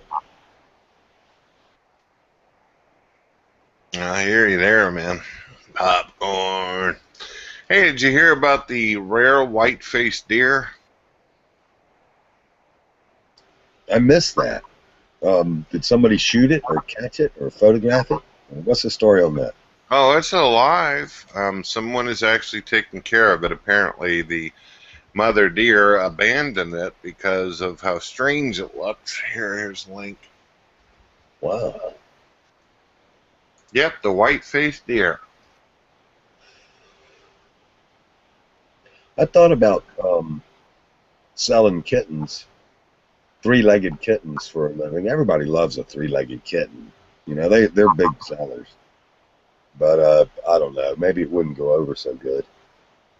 But just kidding, of course. But thanks for the link on that white deer. Oh, you gotta check it out. There's a couple big old pictures of it right there. It does look strange, for sure. I'm not used to deers looking like that. Yeah, the deer that eats my wife's tomato plants, they don't look so good to her at all. Yeah. Yep. Did you get a chance to see the picture yet?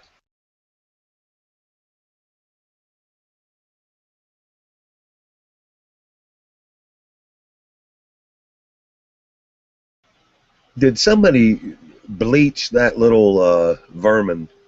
Is that what they did? They bleached it, didn't they? Or is it a natural? No, it's natural. The like I said, the mother abandoned it according to the report. So now there's human beings taking care of it. Interesting, isn't it? It is. It is. It's almost like a part albino or something. It's kind of strange how that one turned out. What was God thinking on that? I guess he waxes artistic sometimes. I hear you there. It's definitely interesting. You know, there was another thing down below. I don't know if you noticed this, but I found this particular experiment interesting. Apparently, they've taken gigantic mirrors and put them out in the wilderness and then put cameras up to see how wild animals would react to the fucking mirror. They got video footage. Some of the animals, the way they fucking reacted to it is pretty funny. Do they fall in love with themselves or fight themselves or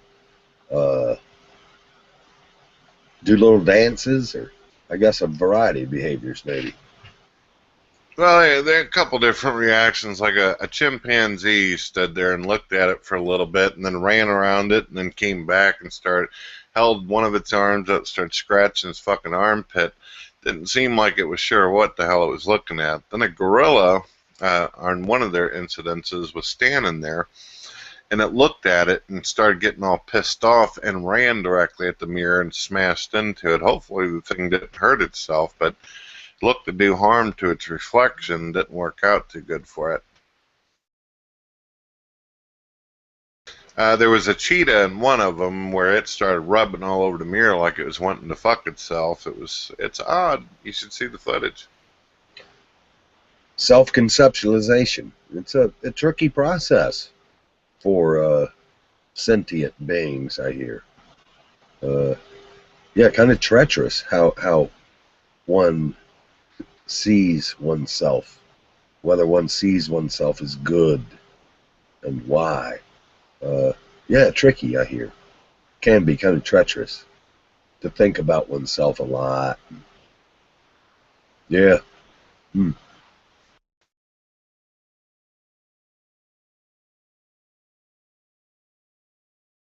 Got one more interesting article here. Apparently, some guy was walking along a snowy road and a big grizzly bear came out of the woodwork, and he realized because the snow was so damn thick, he'd have an extremely difficult time running. Even if it was summertime and you had full road, running from a fucking bear is pretty much inevitable doom.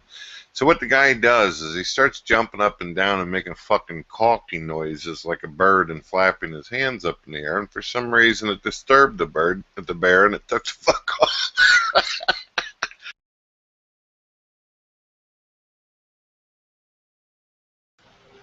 I'll be thinking about that one. It's been a while since I've been in bear country, but could come in handy. You know, sometimes acting unconventional might do the trick. Well, I can understand why that kind of behavior would scare a human being or whatever. If you were pissed at somebody and you were yelling at them and they started fucking doing bird noises and swinging around in circles with their hands flapping, probably get the fuck away from them as quickly as possible. Maybe the bear thought he was rabbit or something and didn't want to eat him. Or, yeah. I hear you there. You know, another thing I find weird is why people come into a fucking room to not even talk or type. What kind of bullshit is that? They come to behold, maybe to judge. Eyes without a face. Maybe they're just warming themselves. I come in here once in a while just because I'm feeling lonely sometimes. Yeah. And what the hell are you feeling lonely about? Oh, you know, just a wave, an emotion of loneliness. It's sometimes I don't feel very well understood. Sometimes I feel not especially welcome amongst other peeps that I know or other G+ neighbors. Sometimes, you know, I can be kind of a wet blanket in some ways, you know, at times to other peeps, which is, you know, I don't. It's not good for me to give a shit, you know, about such sentiment. But hell, I ain't put on this earth to be a pleasant blanket nor a wet blanket. Who gives a shit? But yeah, I get a wave or two of not feeling understood, and yeah, I kind of like to hang out around other peeps sometimes, just sit and abide, chill. Especially if they're not overtly disgusted at me or angry at me. You know, that's kind of pleasant sometimes. It gets old being the target of scorn or or disgust or contempt. You can get a little old, a little bit. Well, what do you think people do that for? Do what for? Oh, scorn or contempt, express contempt? Well, obviously you wouldn't feel that's going on unless somebody was giving you that perception. Yeah, I think sometimes it's fear, and sometimes it's they might be disgusted at maybe some reckless thing or stupid thing that or unkind thing that I may have said or done. You know, I ain't Jesus. You know, it's just a man. But oftentimes it's envy, contempt, or fear. People straw man. You know, they'll find somebody that they believe represents something that they don't want to believe in, or some mindset that disturbs them, and they hone in on somebody, just a token representative of something that scares them, and they go to work on shredding it or belittling it or disassembling it, decertifying it, drawing it into a position of guilt, heckling it, punking it, etc., etc. And it's understandable, you know, us children do like to heckle each other. and say, "Ooh, look at that booger," or if somebody is frightening, people like to address what frightens them. Seems like. So it seems good for not to take things personally. Somebody expresses scorn or contempt. It really doesn't have anything to do with me. Maybe it has to do with them.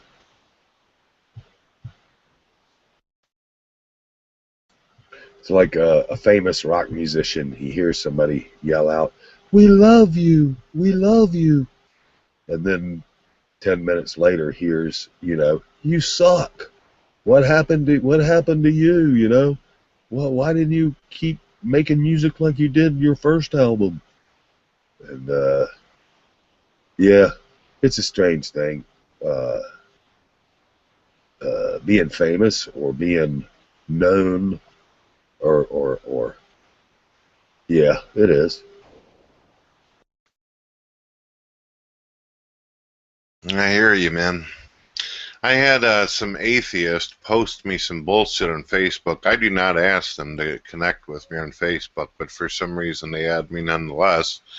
And they send me this bullshit. It's a picture with the moon and text that says, "Does religion do more harm than good?" And all of them are leaving comments about how fucking evil and horrible religion is. So I figured, you know what, if these assholes are going to post this shit to me, I might as well respond. I wrote, the question should be, do humans do more harm than good? Plenty of atheists kill, so fuck off with the moral superior shit. Yeah, it sounds like more moralistic piety. Kind of say it sounds like religious piety, condemning religious piety to me.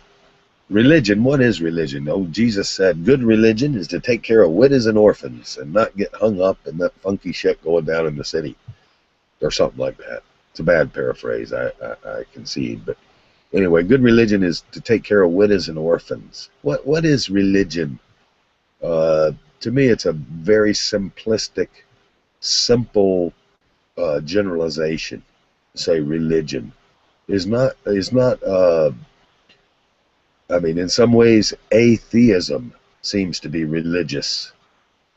Politics seems to be religious. It seems like a big word that can be easily employed in a very shallow way. Religion.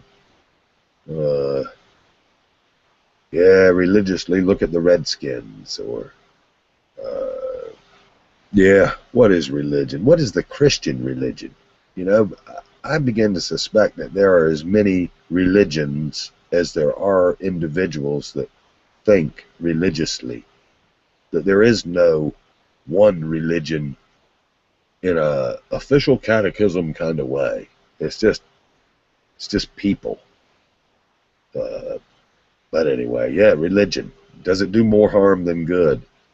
In what district and during what times and what people are you referring to? Is it like an incogent question?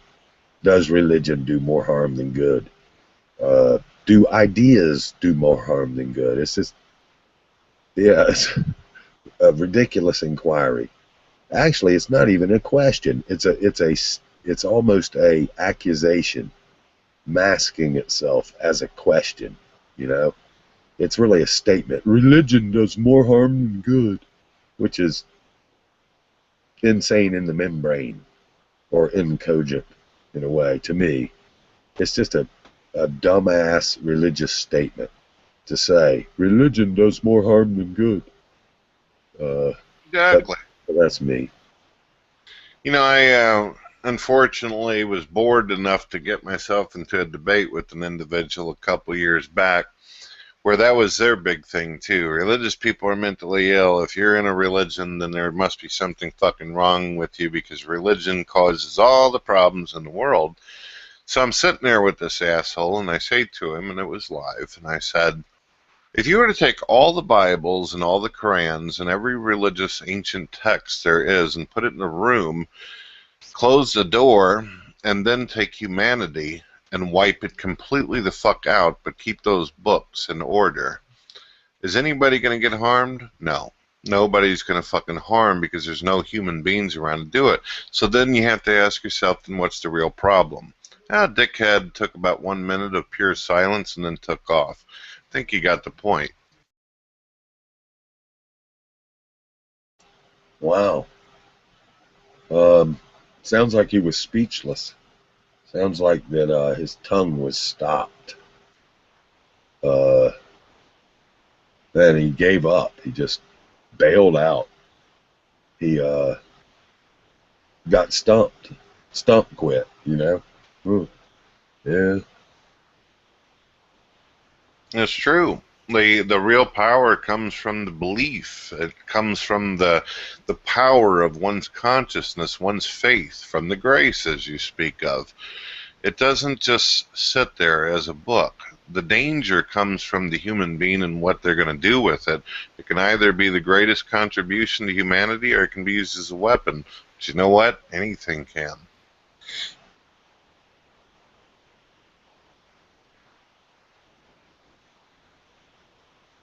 You still there, Tommy? You didn't fall asleep on me, did you? I didn't dull you out, did I? Oh, no, sir. It was just so profound that I found myself a little bit speechless. You know, it's take off, farming. Guns don't kill people. Bullets kill people. You know. Yeah, let's just dump all the bullets into the sea, and there'll be no more killing. Yeah, it seems kind of but people like to be good. They don't like. People want to proclaim truthful things. You know, people want to save the whales or oppose what's evil, to stand against hypocrisy, or they just really, it seems like a lot of people feel really good about proclaiming morals or proclaiming proper vision, proclaiming the truth. And, you know, whether it's save the whales or mothers against drunk drivers or anti this, anti that, pro this, save the pets, PETA, or yeah, seems like folks need to feel good about themselves. They need to feel it. They have a need to feel just and feel like they champion good. It seems like that some folks get stuck in some ruts, and I ain't saying I ain't saying I'm not in a rut. I don't mean to come off like I'm Mr. Enlightenment, but it does seem like it's easy to get stuck in a rut of what one, in some ways, and some of the ruts that I see look mighty deep and mighty absurd. But looking down in there at the peep that's in the rut, sometimes they somewhere they got lost in a way, but you know, they want to champion what's good. And seems like sometimes people champion what's good out of fear, and that's understandable. It works for them, you know, so they protect their cause, they protect their perspective, their understandings, like it's money. You know, don't pick at it, don't belittle it, you know, in any way. Whatever it is, I believe, don't counter it. Don't even act like you disagree with it in any way, or it's offensive, or you're calling me a liar. You know, yeah, bullets, killing people. Yeah, I myself, I don't own a gun, never have. However, I remember an individual asked me just a month ago, and I've been asked the same fucking question a zillion times and shit. Don't you think that we ought to get rid of guns or whatever because they're so dangerous? And I said, do you mind if I tell you a story real quick? He says, sure. Because I like to give analogies. But this particular analogy actually happened. It's real. So I told him about how not too long ago a mother, a meth head, decided that she was going to go down into her kitchen and grab a fucking butter knife and stab her infant repeatedly because she couldn't stand hearing the child cry. And I said, according to your fucking logic, we should remove all butter knives out of the world now because some asshole doesn't know what you're doing, correct? That seems like good positive vision to remove all the butter knives. Butter knives can be sharpened, and they can even be sharpened in school zones or around infants. Yeah, that seems good, I guess. Something doesn't need to be sharp. You can be walking out in the woods and a fucking tree branch that's dull as shit hits you upside the head and puts you down for the count. Point is, what the fuck are we going to do with that? Get rid of all the tree branches because we might get hit in the fucking head with one? Maybe get rid of all hands. Yeah, make it mandatory all hands get cut off so that anything can't be grabbed, to protect the children. Yeah, for the children and for public safety. And peeps can't control themselves, yeah, to have hands, it's reckless to have hands.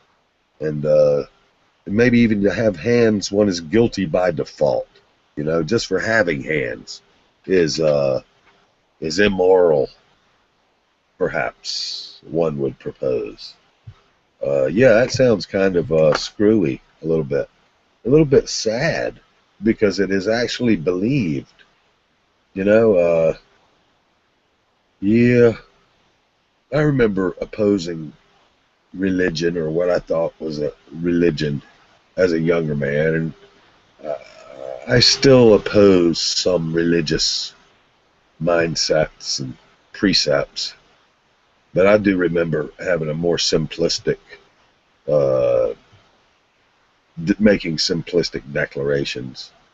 Declarations like, cops are fucked up, or, yeah, different stuff like that. Or like, America should not be colony-minded. Yeah, I remember it. I'll probably still make statements and just in a more sophisticated manner, but maybe they're still pretty crass, pretty lewd in a way. But God, I'm glad I ain't sporting that one. Jeez. I notice whenever it comes to the concept of cops and everything, people are either one extreme or the other. Like, for instance, they either think that cops are the most wonderful human beings on the planet, or others think they're fucking nothing but criminals with badges. I personally admire and respect the cops out there who have intentions of performing their fucking job. But the ones that are bad, I have no fucking use for them. I don't understand why people don't look at it like that, like a neutral type of setting. It's not an easy job, man. Not an easy job at all, to sport that authority and to exercise that authority in an authorized manner, and not to punish when one has the power to punish. That's the judge's job. That's the executive branch's job. Excuse me, the judicial branch. That's their authority, is to punish, to judge. But yeah, man, sporting a badge, yeah, it's a noble service to our community, and it ain't easy. Men who sport badges, I generally try and give them wide berth. I do damn glad to see them, though. Don't want to give them wide berth when my ass is on the line. When some psychotic individual is out to harm me. Oh no, I'm glad to see him then.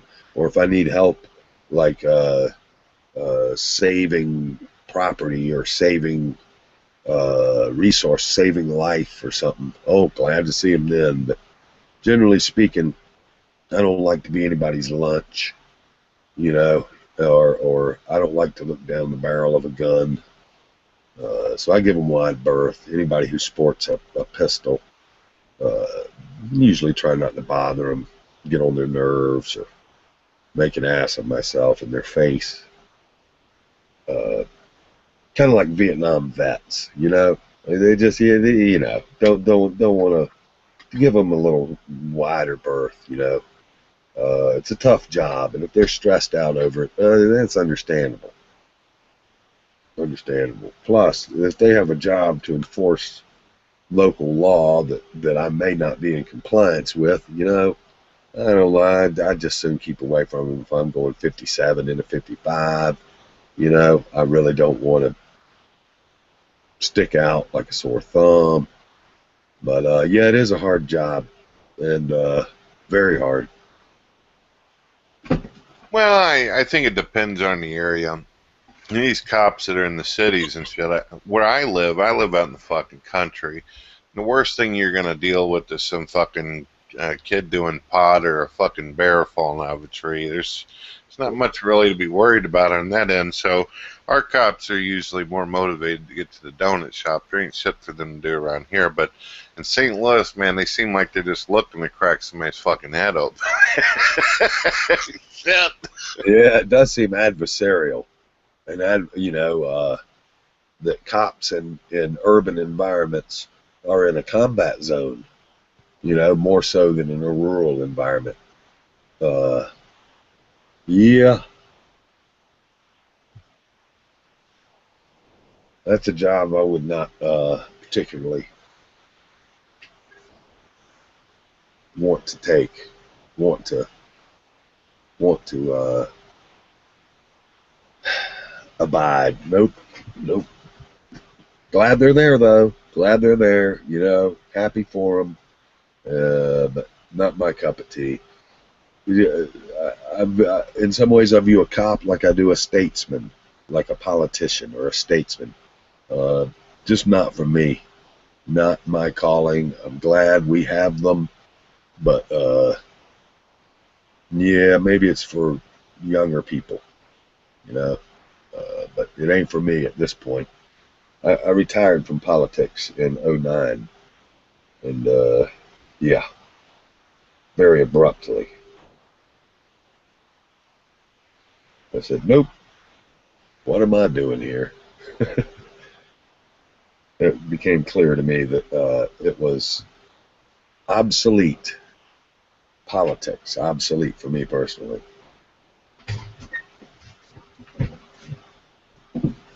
I hear what you're saying, Tommy. It's gotten to a point where individuals like ourselves, we obviously don't need that kind of enforcement. We don't need somebody breathing down our fucking ass, right?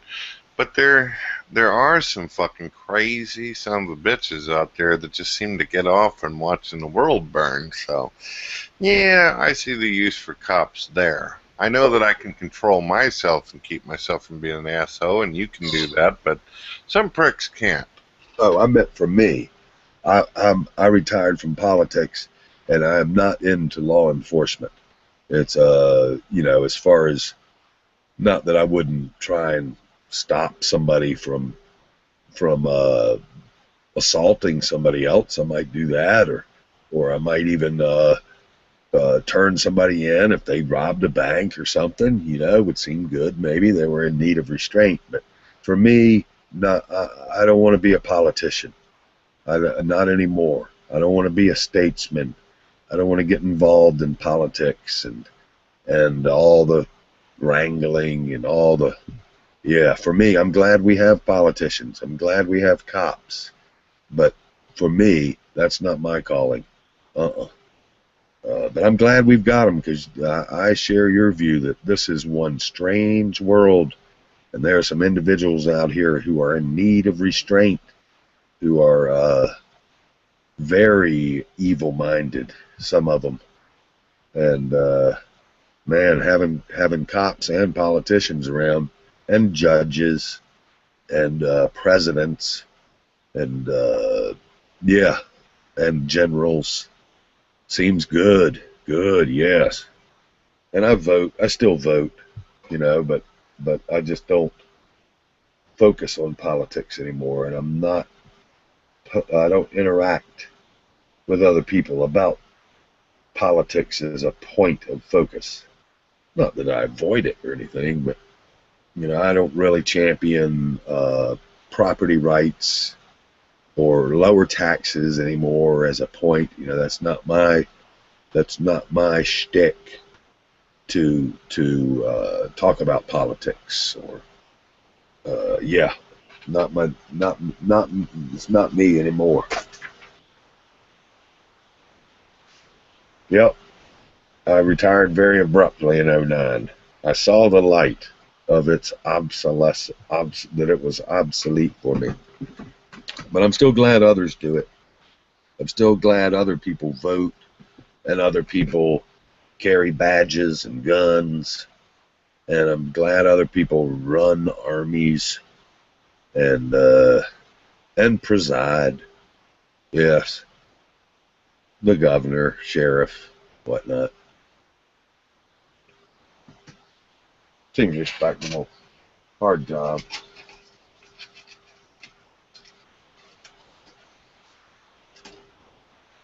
I was thinking about going back into tour guide services.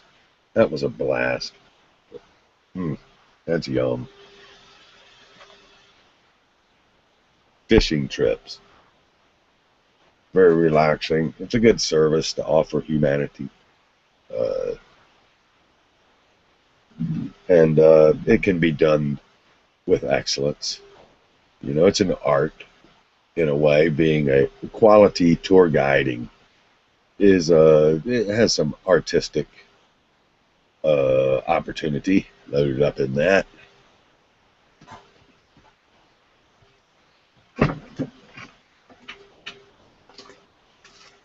You ever taken a cruise or that kind of thing? Any kind of structured tour or cruise? I got on a boat a couple times. In St. Louis, down by the river, they got a McDonald's boat. And I also went to Florida at one point in time and actually got on the boat that takes you over into Disney World. That was kind of neat. Wow. Shit. It was kind of rough on me, though. Yeah, seasick? Or, no, not that. I have mild agoraphobia. Oh, yeah. Not a...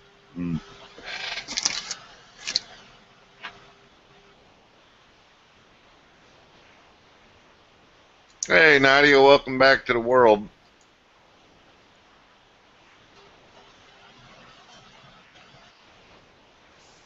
Sorry, Nadia, we can't hear you.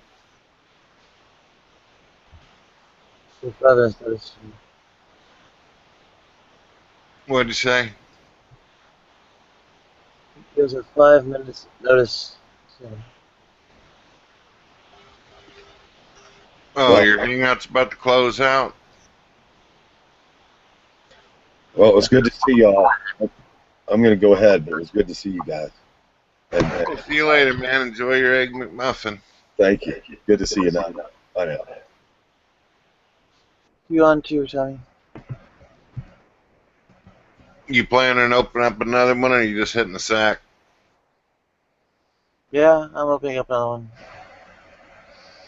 No. I gotta tell you and shit, and I'm not trying to encourage you not to get sleep or anything, but I mean, I got Palm Jam here, but this fucking guy ain't even typing now. So, I mean, what the hell am I supposed to do? Just sit here and fucking whack off?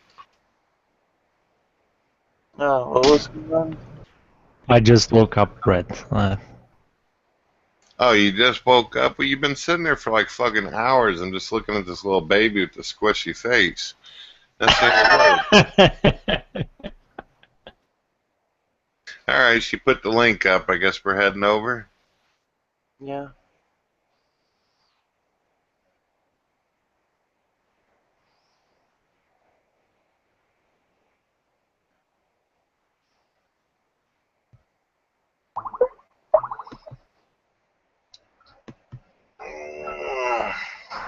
I'm sorry about not talking, but for the last days, I've been bleeding internally, and I have been losing blood, and I was falling in and out of sleep. Bleeding internally? You haven't been doing the amazing atheist thing, have you? Also, Sticking bananas up your ass? no, I think it was just stress or something. Oof, sound like you got an ulcer or something. Nadia, I don't know if you're aware of this, but you haven't went on air. Yeah, it's I guess 2 or 3 more minutes should probably. Yeah, you look like you were falling asleep, and people missed my whole banana up the ass remark. That was fucking beautiful. Oh, it's not going in the other. It's going to the other one. So do you have ulcers there, Palm? Well, I'm not sure what it is. The doctors cannot figure it out. Do you feel like it's coming from your stomach or directly from your ass? What's the deal? That's probably from my stomach somewhere. And most likely you have an ulcer unless you recall eating something that may have had a bone in it. Not eating anything unusual. You did say you were stressed, right? So what have you been having anxiety over? Is that something you want to talk about? Just probably generally stressed out.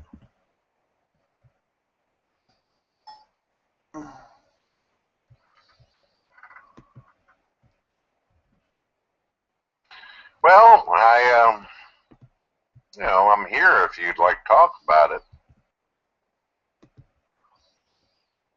I think I'm fine right now.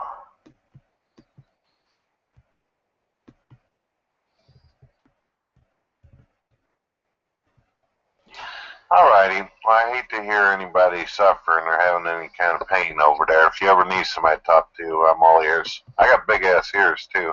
One of them doesn't work though. Yeah, I got a little hearing damage. I can't wait. Yeah, it's not natural deafness what I got there, Nadia. I had some